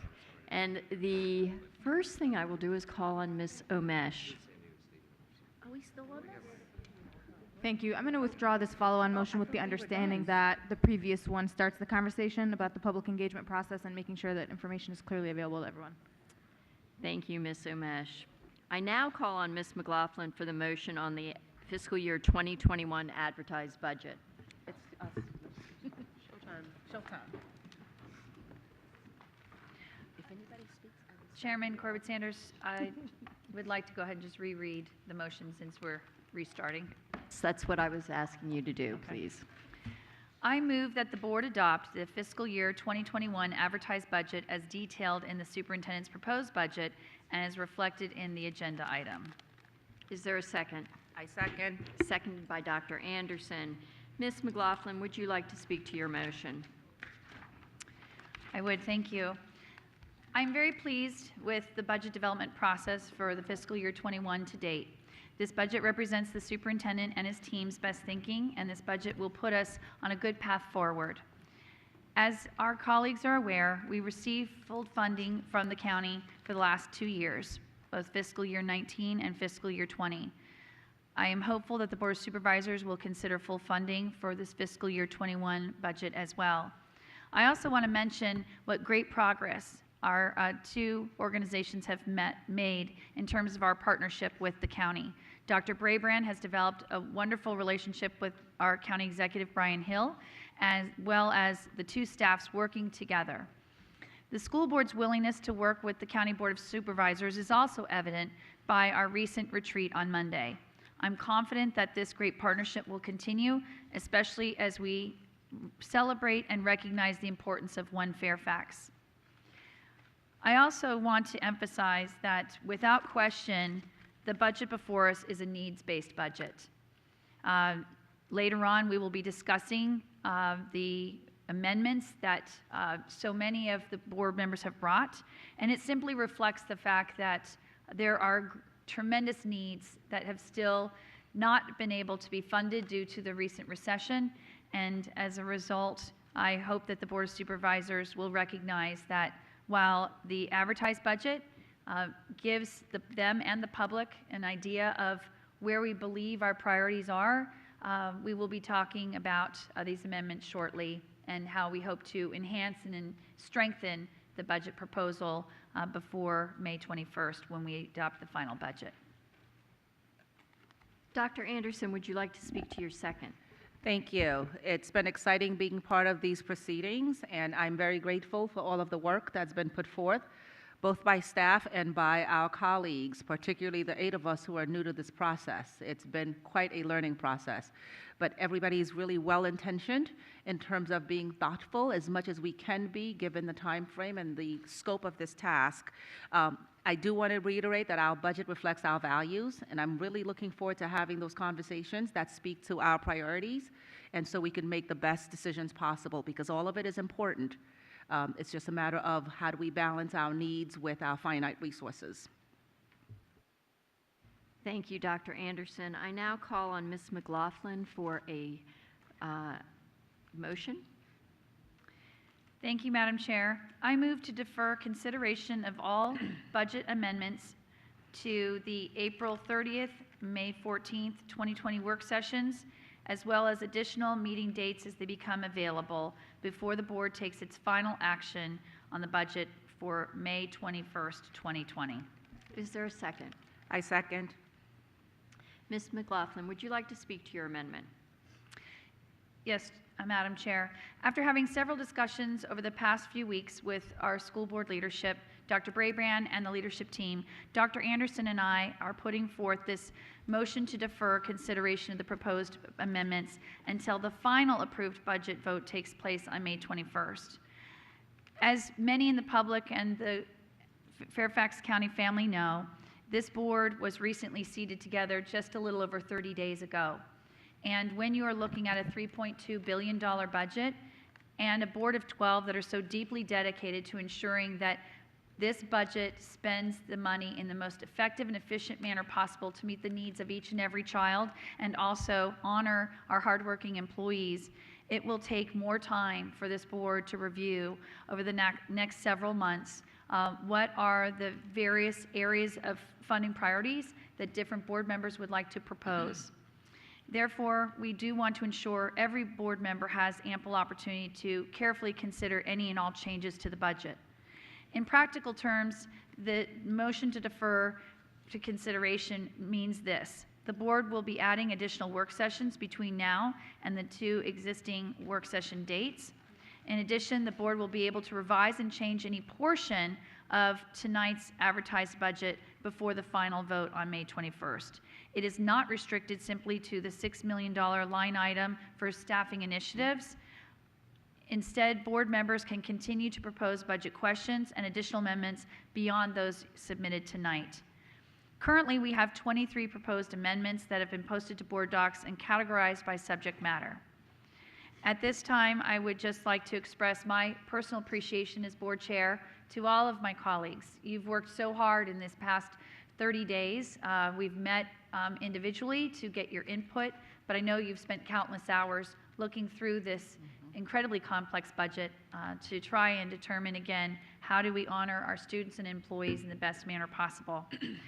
So with that, I do want to just finally add for myself that I did not propose several amendments, but I wanted you all to know in terms of my values and what I look forward to our continued conversations is where we are as a school division on school nurses, where we are on middle school later start times, where we are on class size relief for our teachers and our students, where we are on substitute pay and the challenges we're facing in attracting substitutes, and where to ensure that we will have equitable pay raises for Fairfax County school employees that will mirror the county government employees. We are one Fairfax family, and I feel it's going to be extremely important that whatever pay raises the county executive determines through the revenue can be afforded to county employees.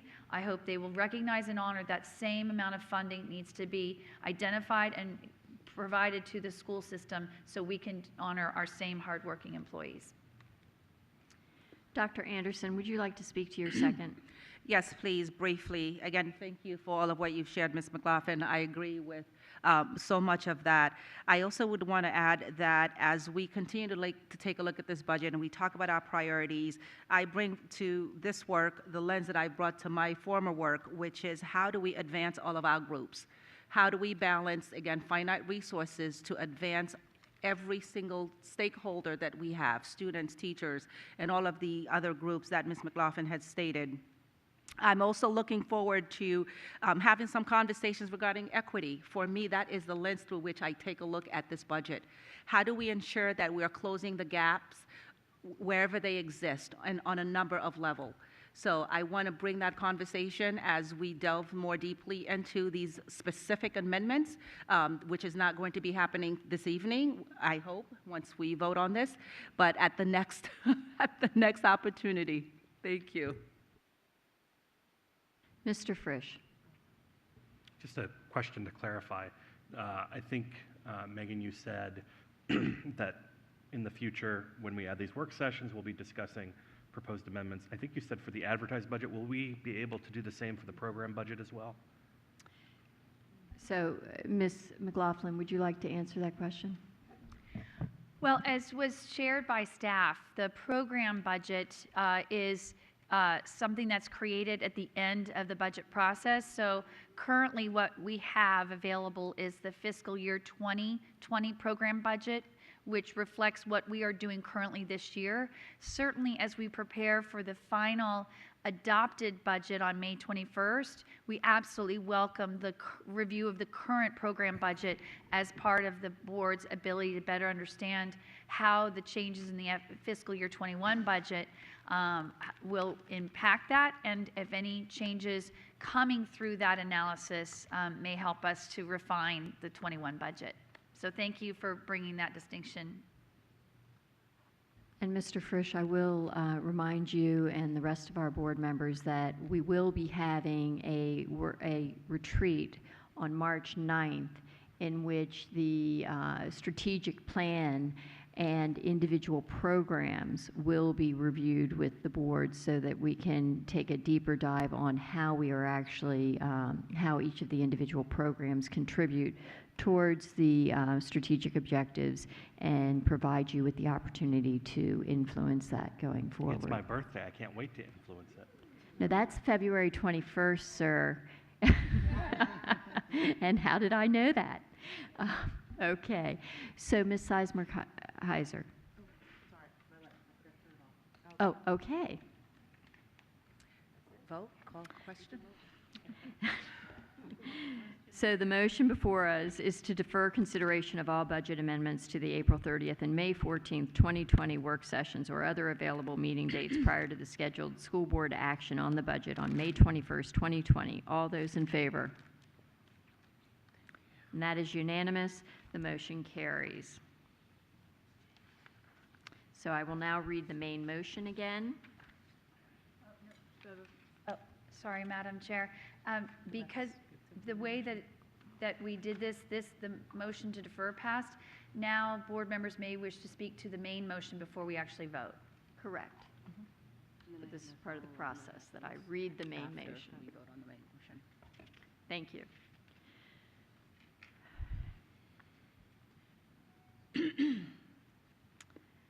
The motion is that the board adopt the fiscal year 2021 advertised budget as detailed in the superintendent's proposed budget and as reflected in the agenda item. Anybody want to speak to this motion? Ms. McLaughlin. So to my colleagues, I just want to invite you that even though we deferred action on your proposed amendments, you are certainly welcome to speak this evening. This is an important step, one of two parts, about the proposed budget itself, whether there are just some key areas that you would like the public, the board of supervisors, or any of us to understand where you are on this proposed budget, because people are going to see our vote on this proposed budget, and they may want to understand better if you think that the entire budget is all good to go, or if there's some priorities that you want to make sure the public knows they're still important to you. So, Ms. Keys-Gamarra? Yes, I just want to clarify, Ms. McLaughlin, part of the reason I am limiting my comments, one is the time. Two is, I think my understanding is that we will be continuing this discussion. Absolutely. We will have additional work sessions. We will have an opportunity to talk to Dr. Brabrand. We will have an opportunity to even give comments about what we think needs to change even within the budget that Dr. Brabrand has presented. So I don't see this meeting as the end of my opportunity to express myself with respect to priorities.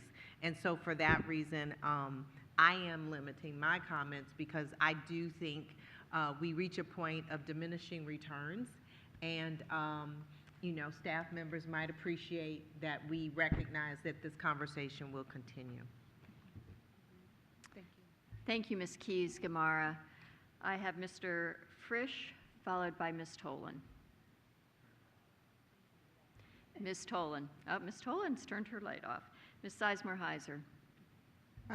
Just to echo really quickly, I agree with the tenor of this budget and the themes of this budget in terms of staff support and serving our neediest kids. and the lens of equity, I do have questions and comments that I'll save for future sessions around specific ways that we're actually reaching that. But I'll just say one thing is I do want to make sure we're focusing on supporting first all of our students. And that's really important in all of our staff, is the support should be the primary focus.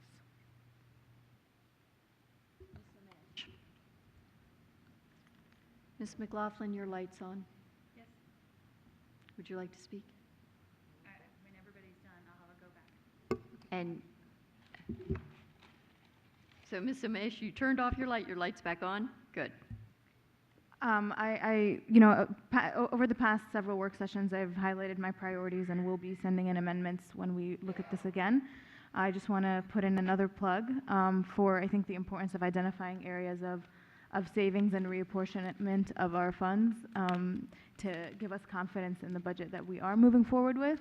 I would have loved to have that in advance of tonight's vote. I will be voting in support of this because it is preliminary and we share priorities on what is important. But I do look forward to following up on those matters before we vote for the final budget. Thank you. Ms. Keys-Gamarra, your light's still on? Sorry. Okay, thank you. So, Ms. McLaughlin? I think you'll know why I'm doing this go back. I would be extremely remiss if I did not take this opportunity to look at Ms. Lee Burden and Alice Whittington for your tremendous work getting us here tonight.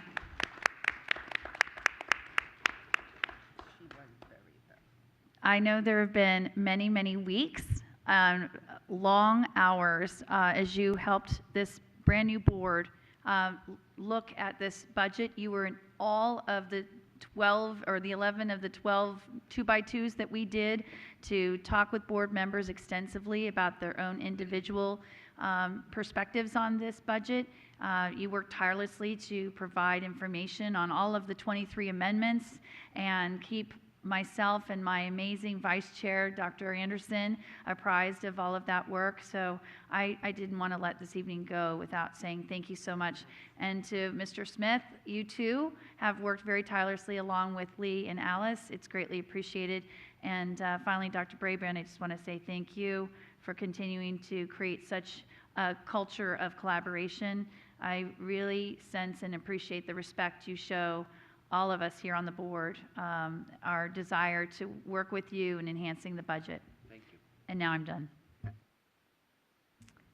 So with that, I will call for the vote. All those in favor of this, of adopting the fiscal year 2021 advertised budget as detailed in the superintendent's proposed budget and as reflected in the agenda item.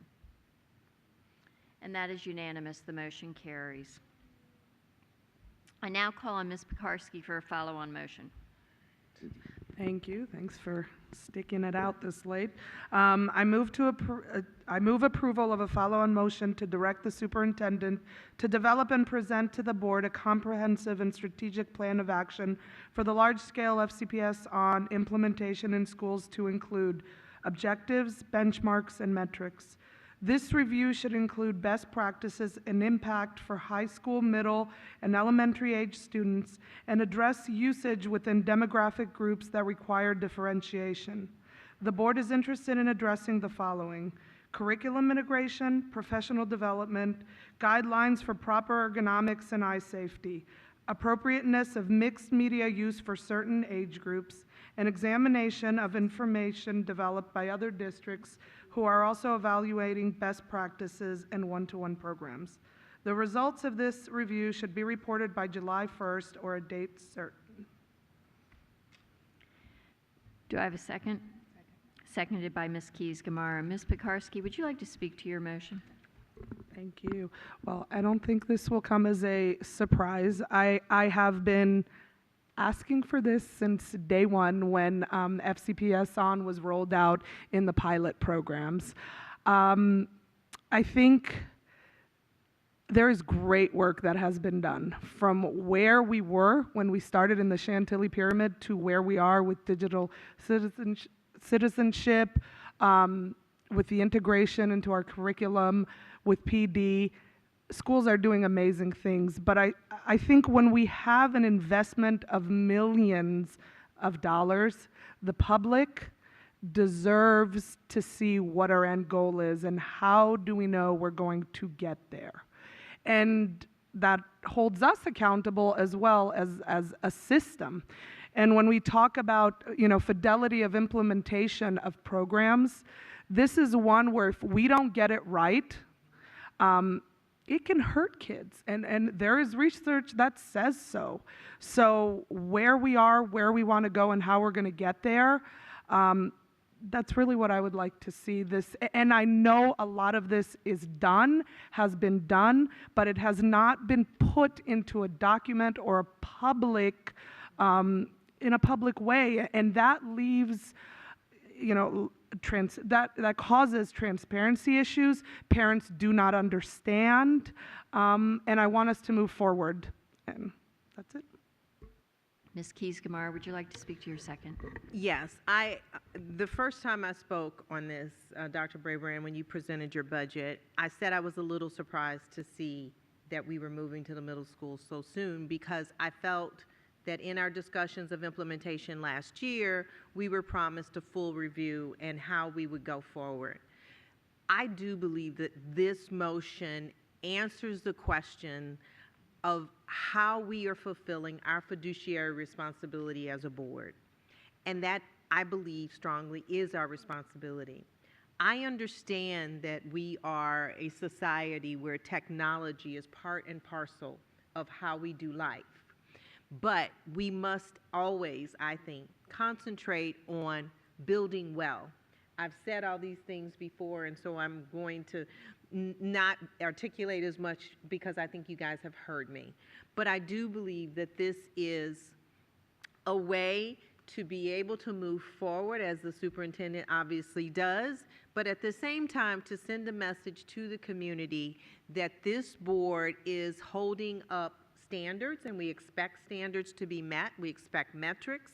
We expect a strategic plan with respect to FCPS on, and I hope that that my colleagues will support this. And Dr. Brabrand, if you have any concerns, I'm happy to hear from you. But my conscience would not let me come forward today without some sort of enumeration of standards. Ms. Sizemore-Heiser. Oh, hold on one second. Dr. Brabrand, do you have a response to that? I would just simply say we welcome this follow-on motion. We understand this issue about communication, which I know is a theme that we can still do better. We've worked to do a lot of things, even in the last month with this new board, my own communication, staff communication, and we'll work to, if the board approves this follow-on motion, to deliver it and really help the board and help the community be in a better place. It is a lot of money, and you want to make sure you're getting the ROI for the investment you're making in our kids. Ms. Sizemore-Heiser. Thank you. I appreciate this, and I fully agree that having metrics and benchmarks and knowing what we're gaining from this and whether we're using best practices in the metrics is very important. I was wondering, Ms. Pekarsky, if you would take a slight amendment or addition.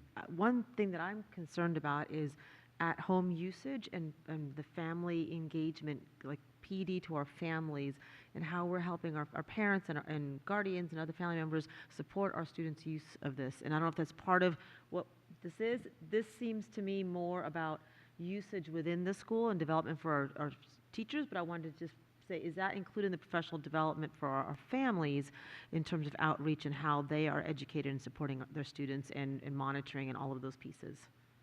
Ms. Pekarsky, would you like to answer Ms. Sizemore-Heiser? Sure. It's my understanding that there is another follow-on motion tonight that will address that. So at this time, I would like to keep my motion as is. That's okay.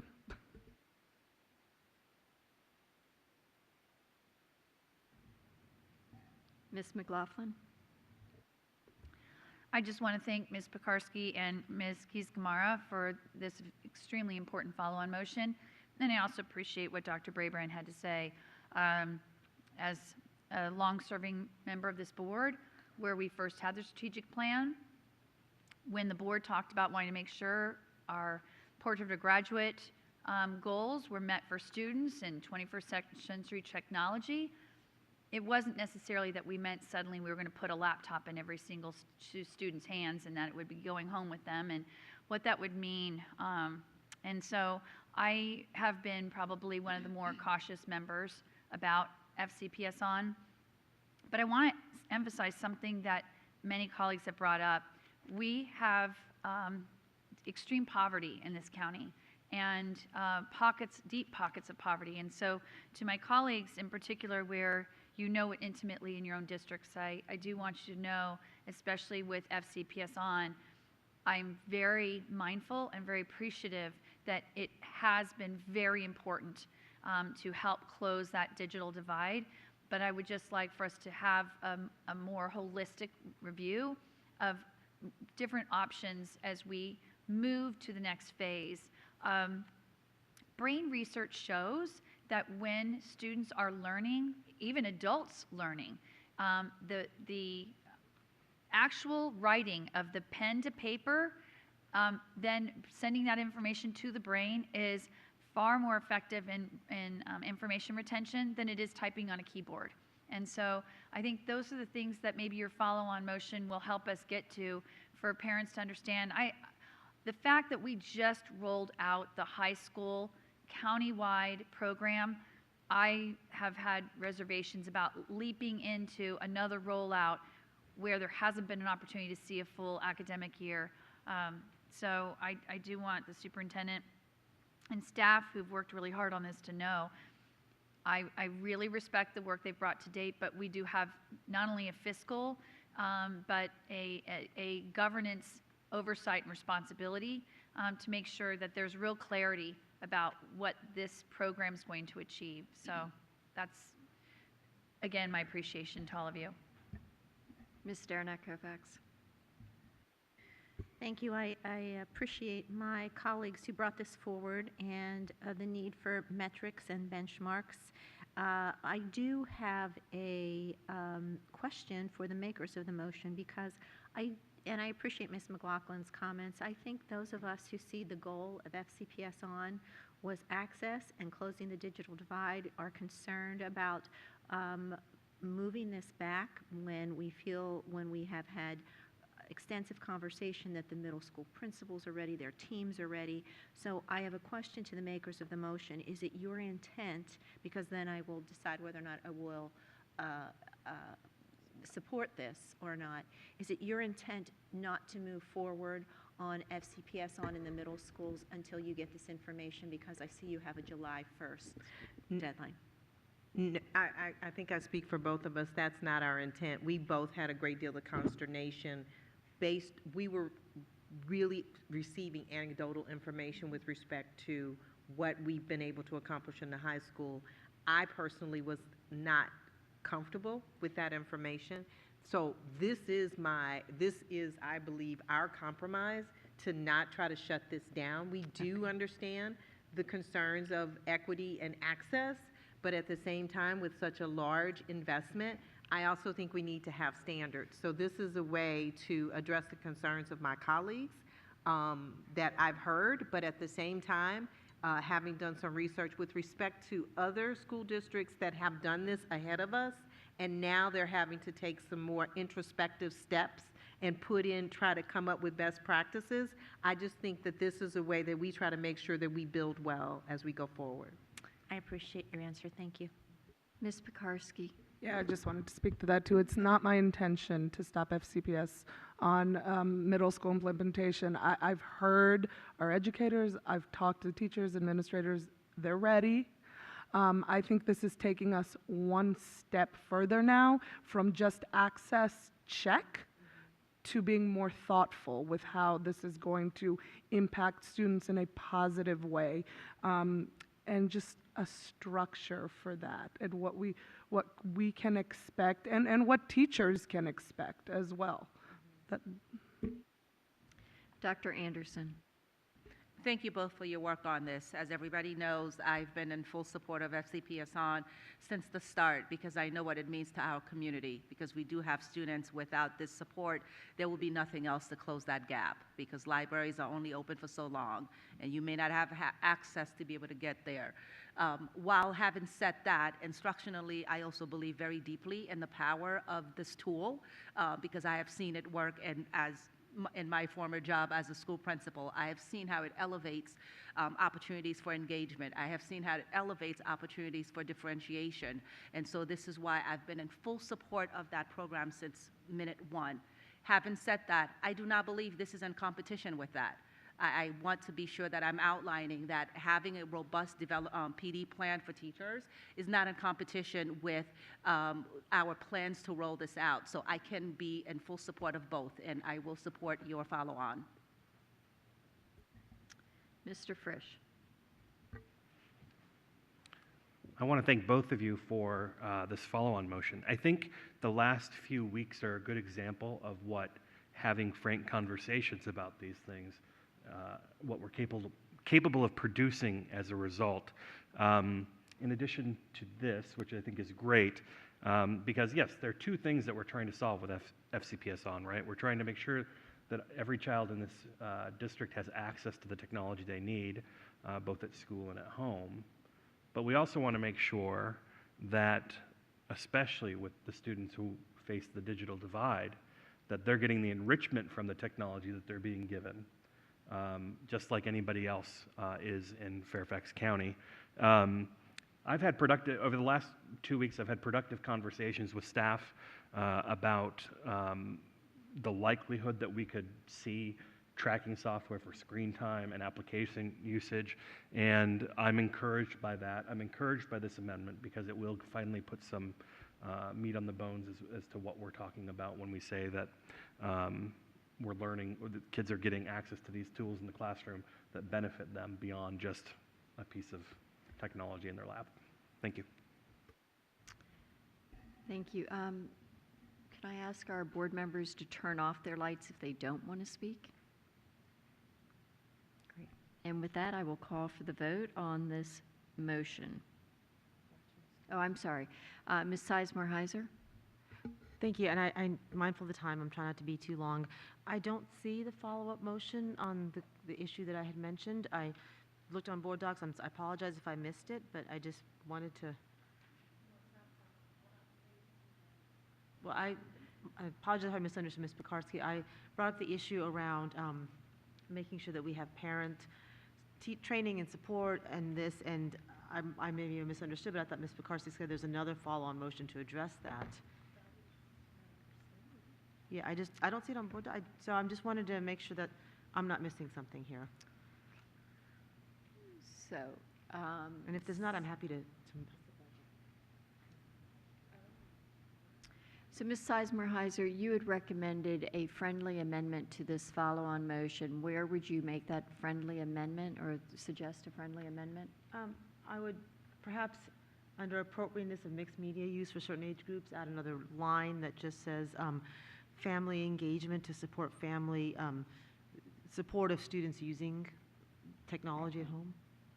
At home. At home, yeah, at home, using technology, and also workshops for families on the technology the students are using so they can help them use it at home.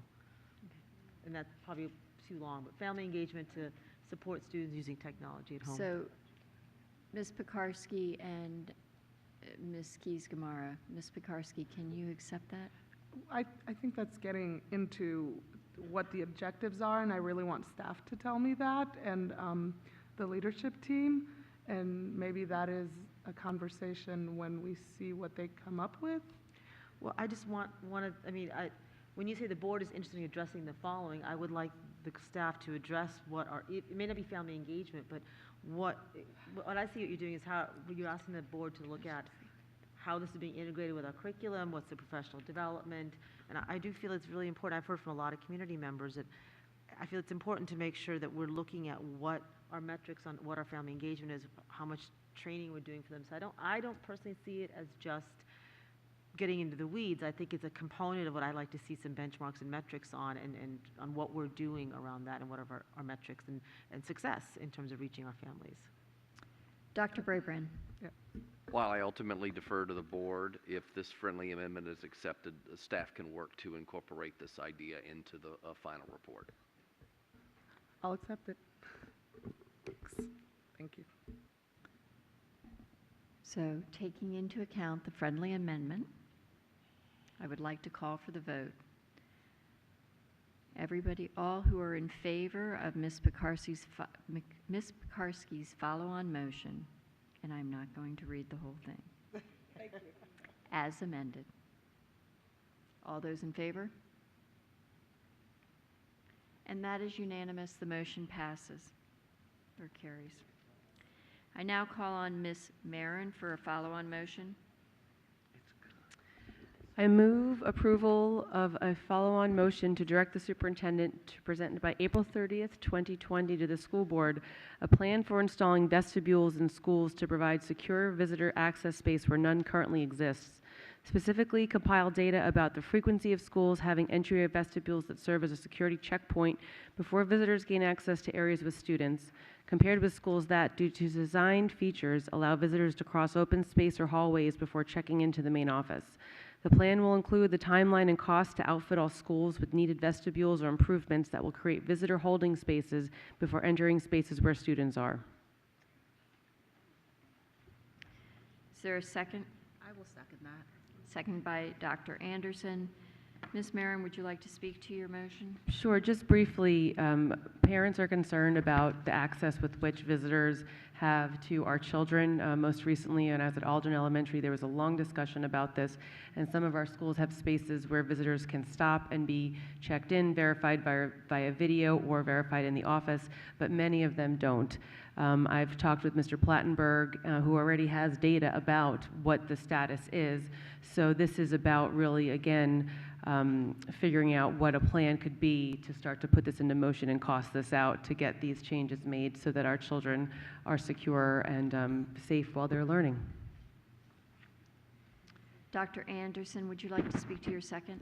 Also briefly, as someone who had the opportunity to be principal of a school that had this measure of security where the visitors had to spill into the office in lieu of accessing the school directly, it was a huge it was a huge relief to have that extra level of security. So I am in support of that endeavor. Ms. Derenak-Kofax. I have a question to the maker of the motion. I'm not certain why this wouldn't be a follow-on to the CIP rather than this. It started at the CIP, and then I was advised to put it into the budget because it would require more of a direct cost, but the planning, so the cost would come from the operating budget. I appreciate that. Mr. Plattenberg, can you further explain that to me? Well, when taking a look at the plan of this, when we take the actual cost into consideration, the funding for projects that have been coming in the capital plan have been really for the renovations and additions. And you'll recall through the joint board work, it was to remove any like major maintenance or any other initiatives out of the capital or bond funded program. So other ones would be funded through the operating fund, just like our major maintenance is, and the additional 13.1 that we've been getting for the county. This one also, when we looked at the other items such as the restroom facilities, for example, that was a total of like 15 million, and this one I think was like 1.6 for either 3 or 5 years. I was trying to talk to Ms. Burton about what the actual costs were for this one. But I felt this one would actually be more appropriate in the operating fund because it would be something that we could actually execute and articulate with the plan that we already have. And we'll be coming back with that plan as a result of this. Not understand either. Yeah, I'm still, it could be the hour. I will take it offline because I still don't really necessarily understand, and maybe my word would be agree with that, but so I will take that offline and really try to understand that better. I think some of my colleagues feel the same. Yeah, it doesn't make sense to me. Ms. Keys-Gamarra.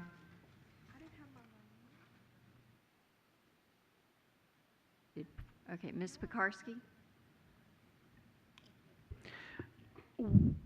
When we did the security review last year, was this part of it in any way? Was there something in there about vestibules?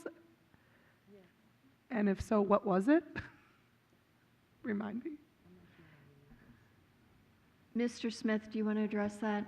I'm sorry, could you please repeat the question? Yeah, I said last year, when the security review was done, the comprehensive security review, I seem to recall there was something in there about vestibules. Can you just jog my memory as to what that was, what we did, what we looked at? Yeah, so there are some questions about vestibules, and then we've also had board questions about vestibules. And staff is currently doing an assessment of our schools, and we'll be providing that information to the board in terms of the schools that have vestibules and the schools that do not have vestibules, and what the cost might be to add those vestibules to schools for safety. So what you're saying is this is currently underway? So the review is currently underway. Okay, then my question would be, why would we need, to the maker, the motion, why would we need this? Because from my understanding, there's currently no funding dedicated to that, that the information is being called together, but there's not an actual allocation to what is being found. So instead of just saying, I want X number of dollars, I want to understand what the proposed costs are and see if that's something that could be in the budget. Does the review that leadership is doing include that? And when do you think that will be completed? So I'm going to defer to Mr. Plattenberg on the timeline for that.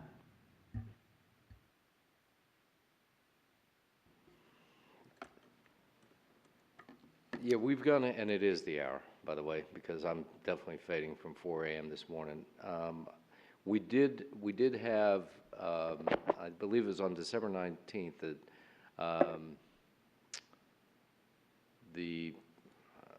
one of the school board members had recommended that we go ahead and take a look at this and identify the individual funding of it. We have not, I don't recall exactly that language, and I apologize, I can't. I think that's what you're referring to. And then what we've done is we've taken a look at some of those individual projects and costs, and we came up with some preliminaries, but we hadn't formally codified it, and also then to the point that was made by Ms. Murren about having the funding identified associated with it. And that's the reason why I believe this was put in and associated with the budget. I can get it done relatively quickly. I'm sorry, that was the question? No, thank you. So Ms. Pekarsky, do you have another question related to this? Not another question, but I want to say that I feel uncomfortable having a follow-on motion like this before we have numbers, before we have any idea of what we're talking about. Maybe this is later in the process. I would be happy to discuss, but I would not be able to support this at this time unless I had an idea of monetary tag. Ms. Keys-Gamarra.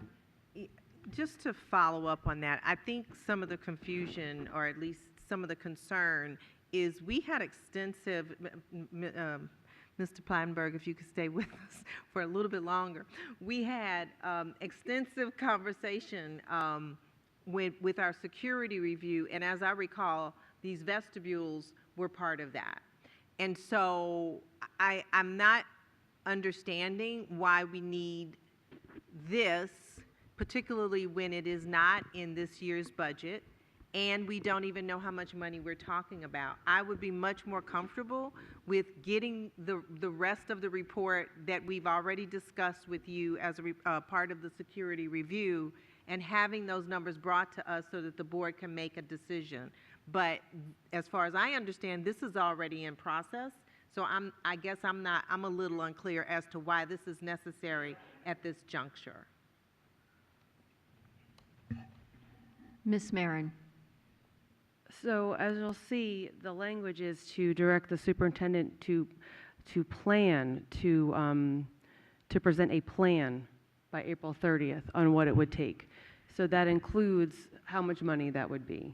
So while I understand that the security review that happened before I joined happened, this is not committing funds, and in fact, you know, now that we have deferred all of our amendments.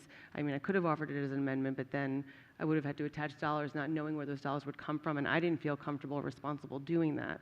So I'm offering here in this portion to say I'm asking for the plan so that in the next few months, up until May when we vote on the final budget, I can understand the costs and bring them before you for a vote. I guess I'm uncomfortable. Tamara, Oh, I can you thought hold she on was a second? responding to my question. Hold on a second. Okay. So, Ms. Derenak Kofax, Ms. McLaughlin.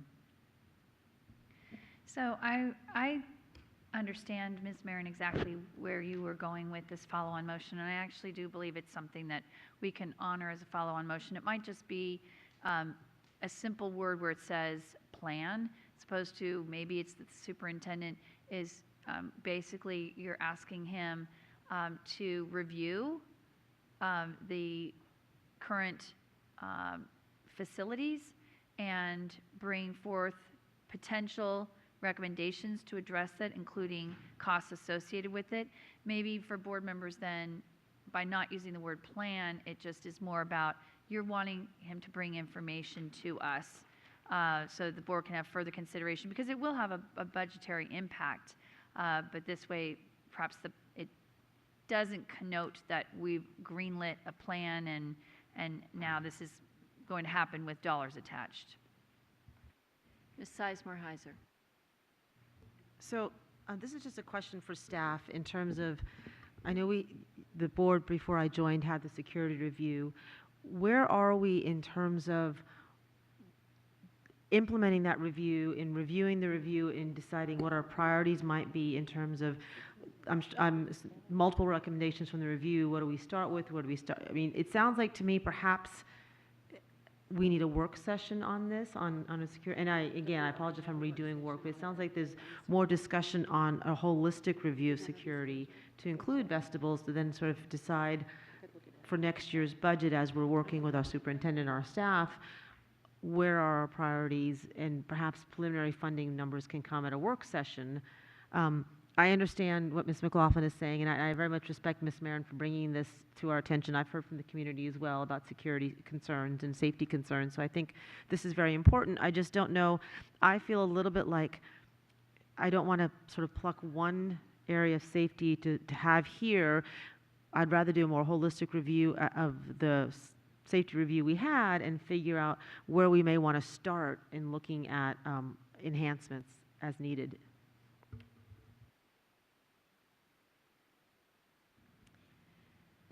Dr. Anderson. Just a point of clarification to Ms. Marin. From what I believe I understand, this follow-on is to ask for a plan, for information to be presented. It's not for action to be taken yet.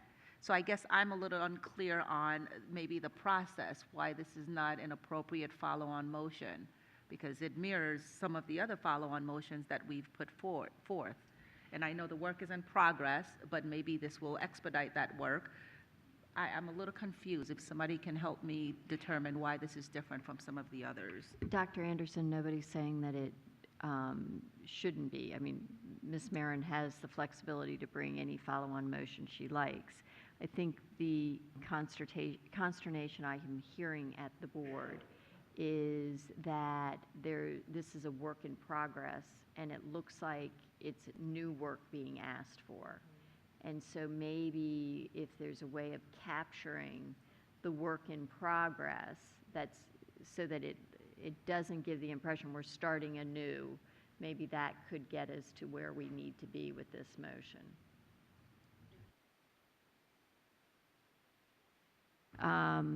I had Ms. Marin and I had Ms. Keys-Gamarra. Did you have a go back or no? Okay, so Ms. Marin. I'm happy to have this language adjusted to how it best fits, as long as the spirit of the motion is kept. So Ms. Marin, would you like to suggest how to do that? Having heard from your colleagues, would you like to have any changes made to it? I would love to have some assistance with staff. I don't want to wordsmith up here with everyone at this hour, so, you know, okay. Dr. Brabrand? I don't know if it helps. It could say a follow-on motion to direct the superintendent to bring an update of the security plan to include a review of installing vestibules with all the other information. So that gets at this board has not heard the original security assessment. What did we do? What did we not do? So to direct the superintendent to bring an update of the security plan to include a plan for installing vestibules in schools and all the other information. And we'll bring you everything else that was part of that plan that we still wanted to revisit. And just by the way, one additional thing that we revisited just before you joined was to bring middle school cameras to several middle schools, and we took one-time money right before you joined to do 8 additional middle schools. But I think if you do this, I think we could be very glad to schedule that time. So with that, I'm going to call for the vote on, oh, I'm sorry, Ms. Derenak-Kofax. Dr. Brabrand, I'd like your opinion. I'm still very much struggling. This is a capital improvement plan, putting vestibules in a school for security. How does that equate to be putting in this budget? So when we look at any changes to our buildings, we think of those as renovations to a particular building, but the CIP is for overall building renovations, and the CIP is used for new construction. So when we look at these types of renovations to buildings, we have used operating funds in the past to support these types of renovations. So while it has an impact on our facilities, it's not necessarily coming from the same funding stream. Is that something you always do, or sometimes you do?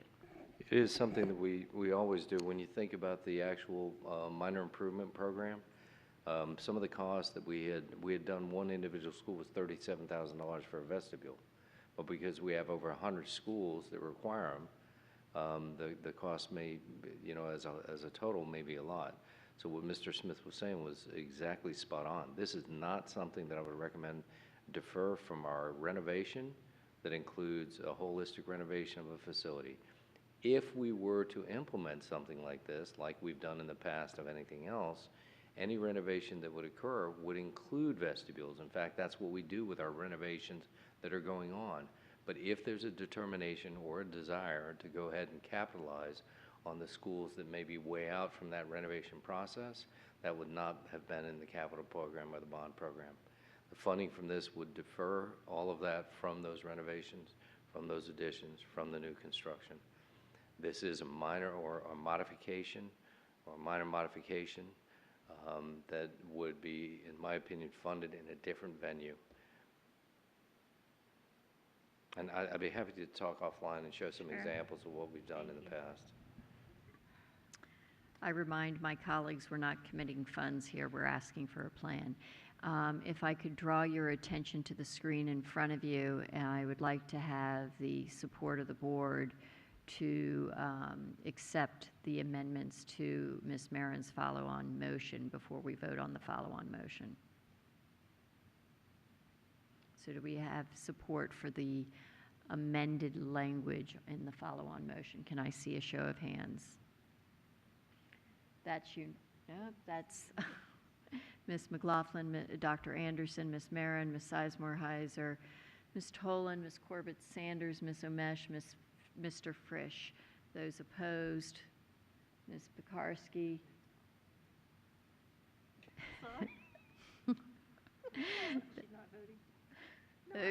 Are you opposed? Opposed. This is the language amending the follow-on motion. Oh, okay. I'm sorry. Can we do it again? Ladies and gentlemen, we're going to recall that vote. We're going to call that vote again. All those in favor of the amended language to Ms. Marin's follow-on motion? And then you vote on the motion? So that is unanimous. Now we will vote on the follow-on motion. All those who can support the follow-on motion as amended. So we have Ms. McLaughlin, Dr. Anderson, Ms. Marin, Ms. Tolan, Ms. Keys-Gamarra, Ms. Omesh, Mr. Frisch, Ms. Corbett-Sanders. Those opposed? Ms. Derenak-Kofax, Ms. Pekarsky. That motion carries. I now have a follow-on motion by Mr. Frisch. Thank you. I move approval of a follow-on motion to direct the superintendent to present by July 1st, 2020, options for the installation of screen time and application usage monitoring software on all FCPS on one-to-one devices provided to students.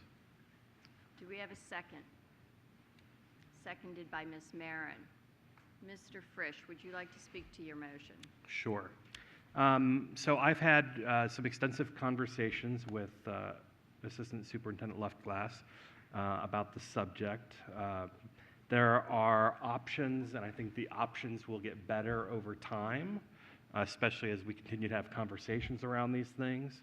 And we may be able to move quickly on this type of software. So I would like to formalize the request by having it as this follow-on motion. Ms. Marin, would you like to speak to your second? No, I fully support Mr. Frisch. Ms. Sizemore-Heiser? I fully support the concept here about having usage and application tracking software on our computers. My understanding, and maybe I misunderstood, is that this is being rolled out on our computers and being improved. So do we need a motion here to do this if it's something that we're already doing? That's what I wanted to, that's my confusion.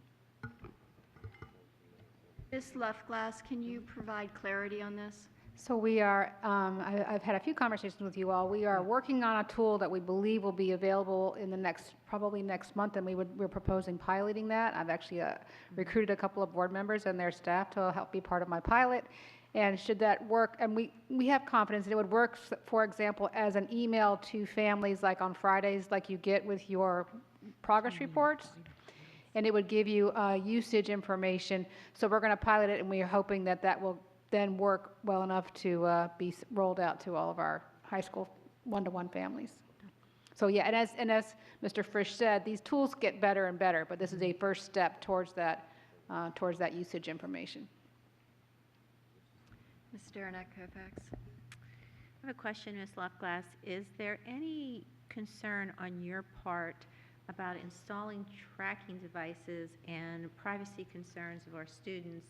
And do you think that could lessen the usage of that, or do you have, or you have no idea? So the tool that we're currently that I've been working on is the internet content filtering tool that we already have on all of our devices. So it's not a new tool, and we do advertise that and kids know that we do have a filtering system that tracks what websites they go to, what they try to attempt to go to, and those kind of things. So we're using that same tool we already have, just providing some new reporting capabilities from that tool on the student usage. So I think we're okay in terms of, because it's already in our, I believe, our SRNR and our AUP in terms of having filtering software. It's actually required by federal law and the Children's Internet Protection Act that we have filtering software. Yeah, and so I think it's okay, but we can certainly double check that. Yeah, I would like Mr. Foster just to look at that, because I think filtering out certain things is very different than tracking what your child's doing. So I just want to make sure we're okay and we're not putting a barrier up to people who are saying, I wouldn't approve, I don't want this for my child any longer. Mr. Frisch? Just a quick go back. I think one of the beauties of having this as a direction for a presentation on what we're capable of doing is that we can have a robust conversation about like exactly where we are in July when we've got the other report back on FCPS on, and we can have a conversation about, okay, we hear what you're saying about X, Y, and Z. we still need to address this issue. How are we going to notify parents about this opportunity for them? And when we talk about hearing from parents, one of the things that we've heard from parents who have issues, don't have issues with the technology necessarily or the use in the classroom, but one of the things that we've heard most frequently, at least I have, is the need to know the amount of screen time that's being added in addition to the applications that, or the devices that they may have at home. Ms. McLaughlin. I just want to say I support what Mr. Frisch is asking for. I absolutely agree that with this direction, it simply ensures that the board can have this information presented to us and discuss something that I think is on the minds of many parents. So I appreciate what you've brought forward, and I'm in support. Ms. Sizemore-Heiser. Thank you. Just briefly, I just wanted to say I appreciate your thought in terms of this gives reason for the staff to come and present. We can ask questions. I guess I'm still just confused on process as to why it's a motion as opposed to a forum topic in a work session. I fully support this. I fully support having this information and talking about it and asking questions. So I fully support the idea. I'm just confused in the process as to why it's here. That's all. Yeah. How's it? Yeah. Mr. Frisch. There may be a, so in terms of cost, there is some thought that this, what we're at least initially looking at, may not be a cost incursion. That said, if we find out that there are other options available to us that may have an additional cost that we would like to pursue, that's why I think it's an appropriate follow-on to the budget. Ms. McLaughlin. Yeah, Ms. Sizemore-Heiser, I appreciate you asking the question. As budget chair, I definitely believe that this is relevant because, again, the board is going to be making decisions on the budget, and so even though by this time the budget will have passed, we may need to even look at year-end funds if we want to do something that isn't built into the budget at that time. So I would still welcome that, because the superintendent is asking us to increase the pilot and the rollout of FCPS on, I support where he's placed this as a follow-on for us tonight.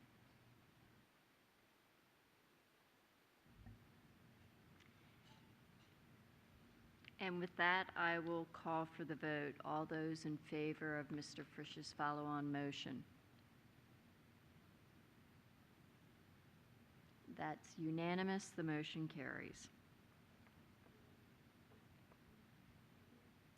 So our adopted rules of parliamentary procedure, Robert's Rules, provides for a consent agenda listing several items for approval of the board by a single motion. Many items listed have gone through board review, and documentation has been provided to all board members and the public in advance. Items may be removed from the consent agenda at the request of any board member prior to the meeting.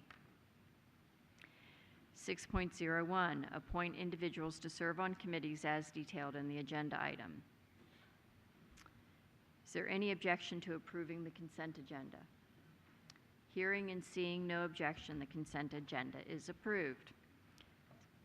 New business. The following are new business agenda items. There will not be a vote tonight on these items, but action is scheduled at a future meeting. 7.01, adopt the family engagement policy as detailed in the agenda item.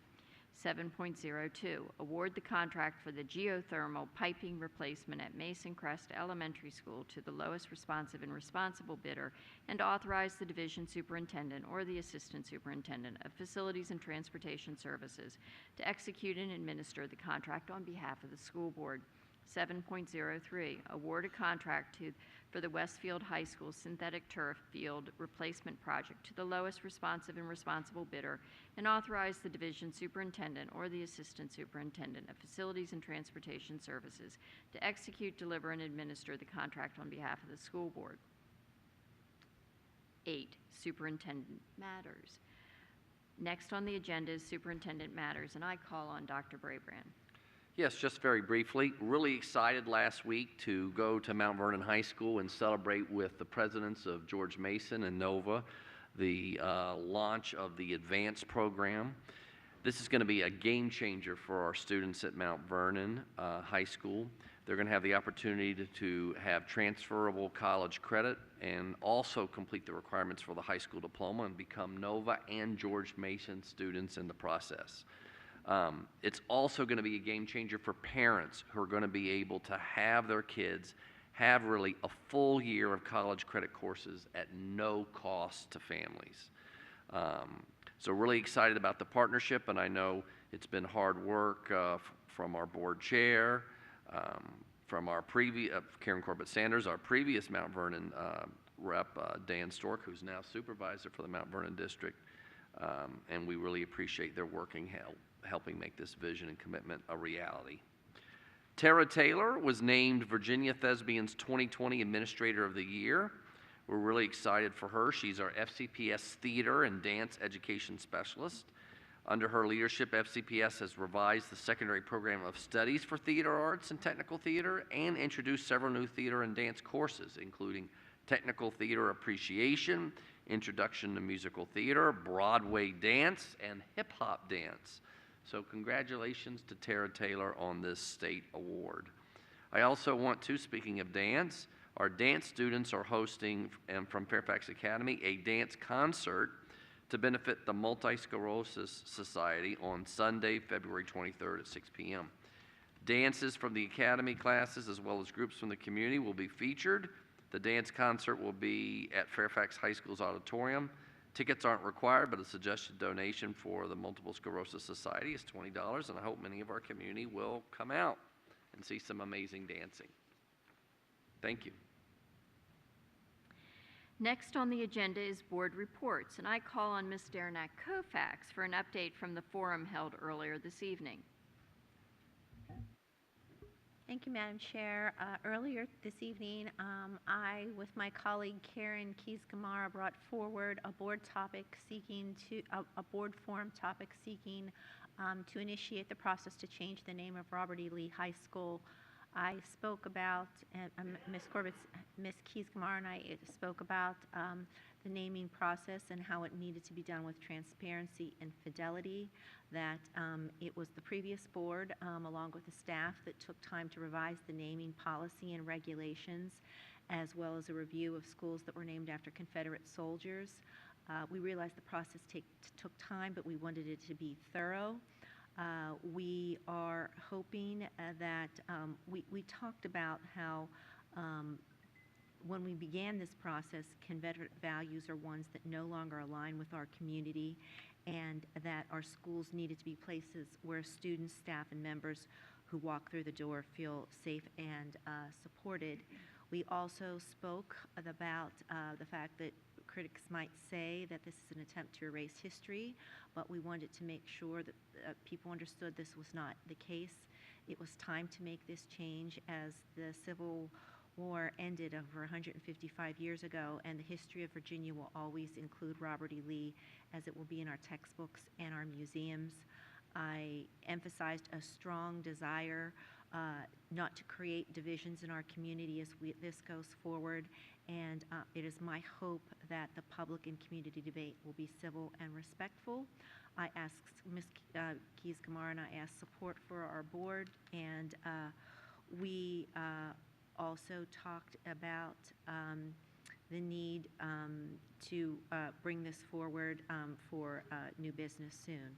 We also talked about a special education review that Ms. Keys-Gamara brought forward for our Auditor General to review, and that was because we hear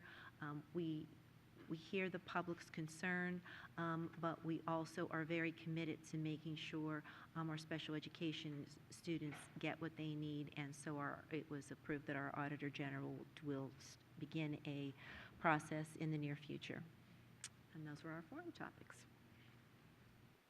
Thank you, Ms. Derenak Kofax. Next on the agenda is board matters, and I call on Ms. McLaughlin. I do want to just give a skipped update. It was my understanding that was going to happen this evening as well. So first, just to let everybody know that Ms. Stella Prokarski is now my partner representing the school board for the successful Children Youth Policy Team, in addition to Rodney Lusk from the lead district supervisor, and also Dahlia Palchik, our former colleague on the board, now representing the Providence district. The executive committee met, and that includes senior leaders on both schools and county side. In that 2-hour meeting, we talked a lot again about early childhood education, and that from the joint retreat, it was evident that there is real commitment on both boards about really seeing a plan of action.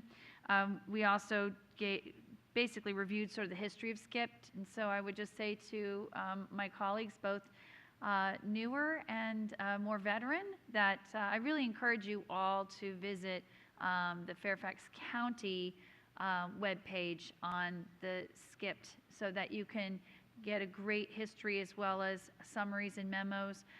We talked about how to make sure the school board gets more timely and comprehensive information about the work of the SCIPT. They just have a different structure on the county side, so I'm going to work with our chair and Madam Clerk to make sure that you guys are getting those summaries that are being produced by the executive director for SCIPT, which is Jesse Ellis. And then finally, we will have a second executive committee meeting in March before we have the whole SCIPT committee meeting, which consists of over 40 members, and that will happen in April.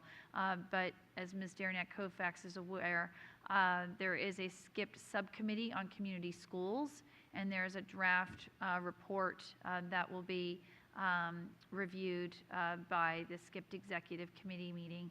And I was made aware that in the draft report there was unfortunately some language that was used from the national community schools that tends to connote charter schools, and that is absolutely not the case nor the intent or desire of the county. So I just wanted to make sure that everyone knew that's something we're looking at very carefully.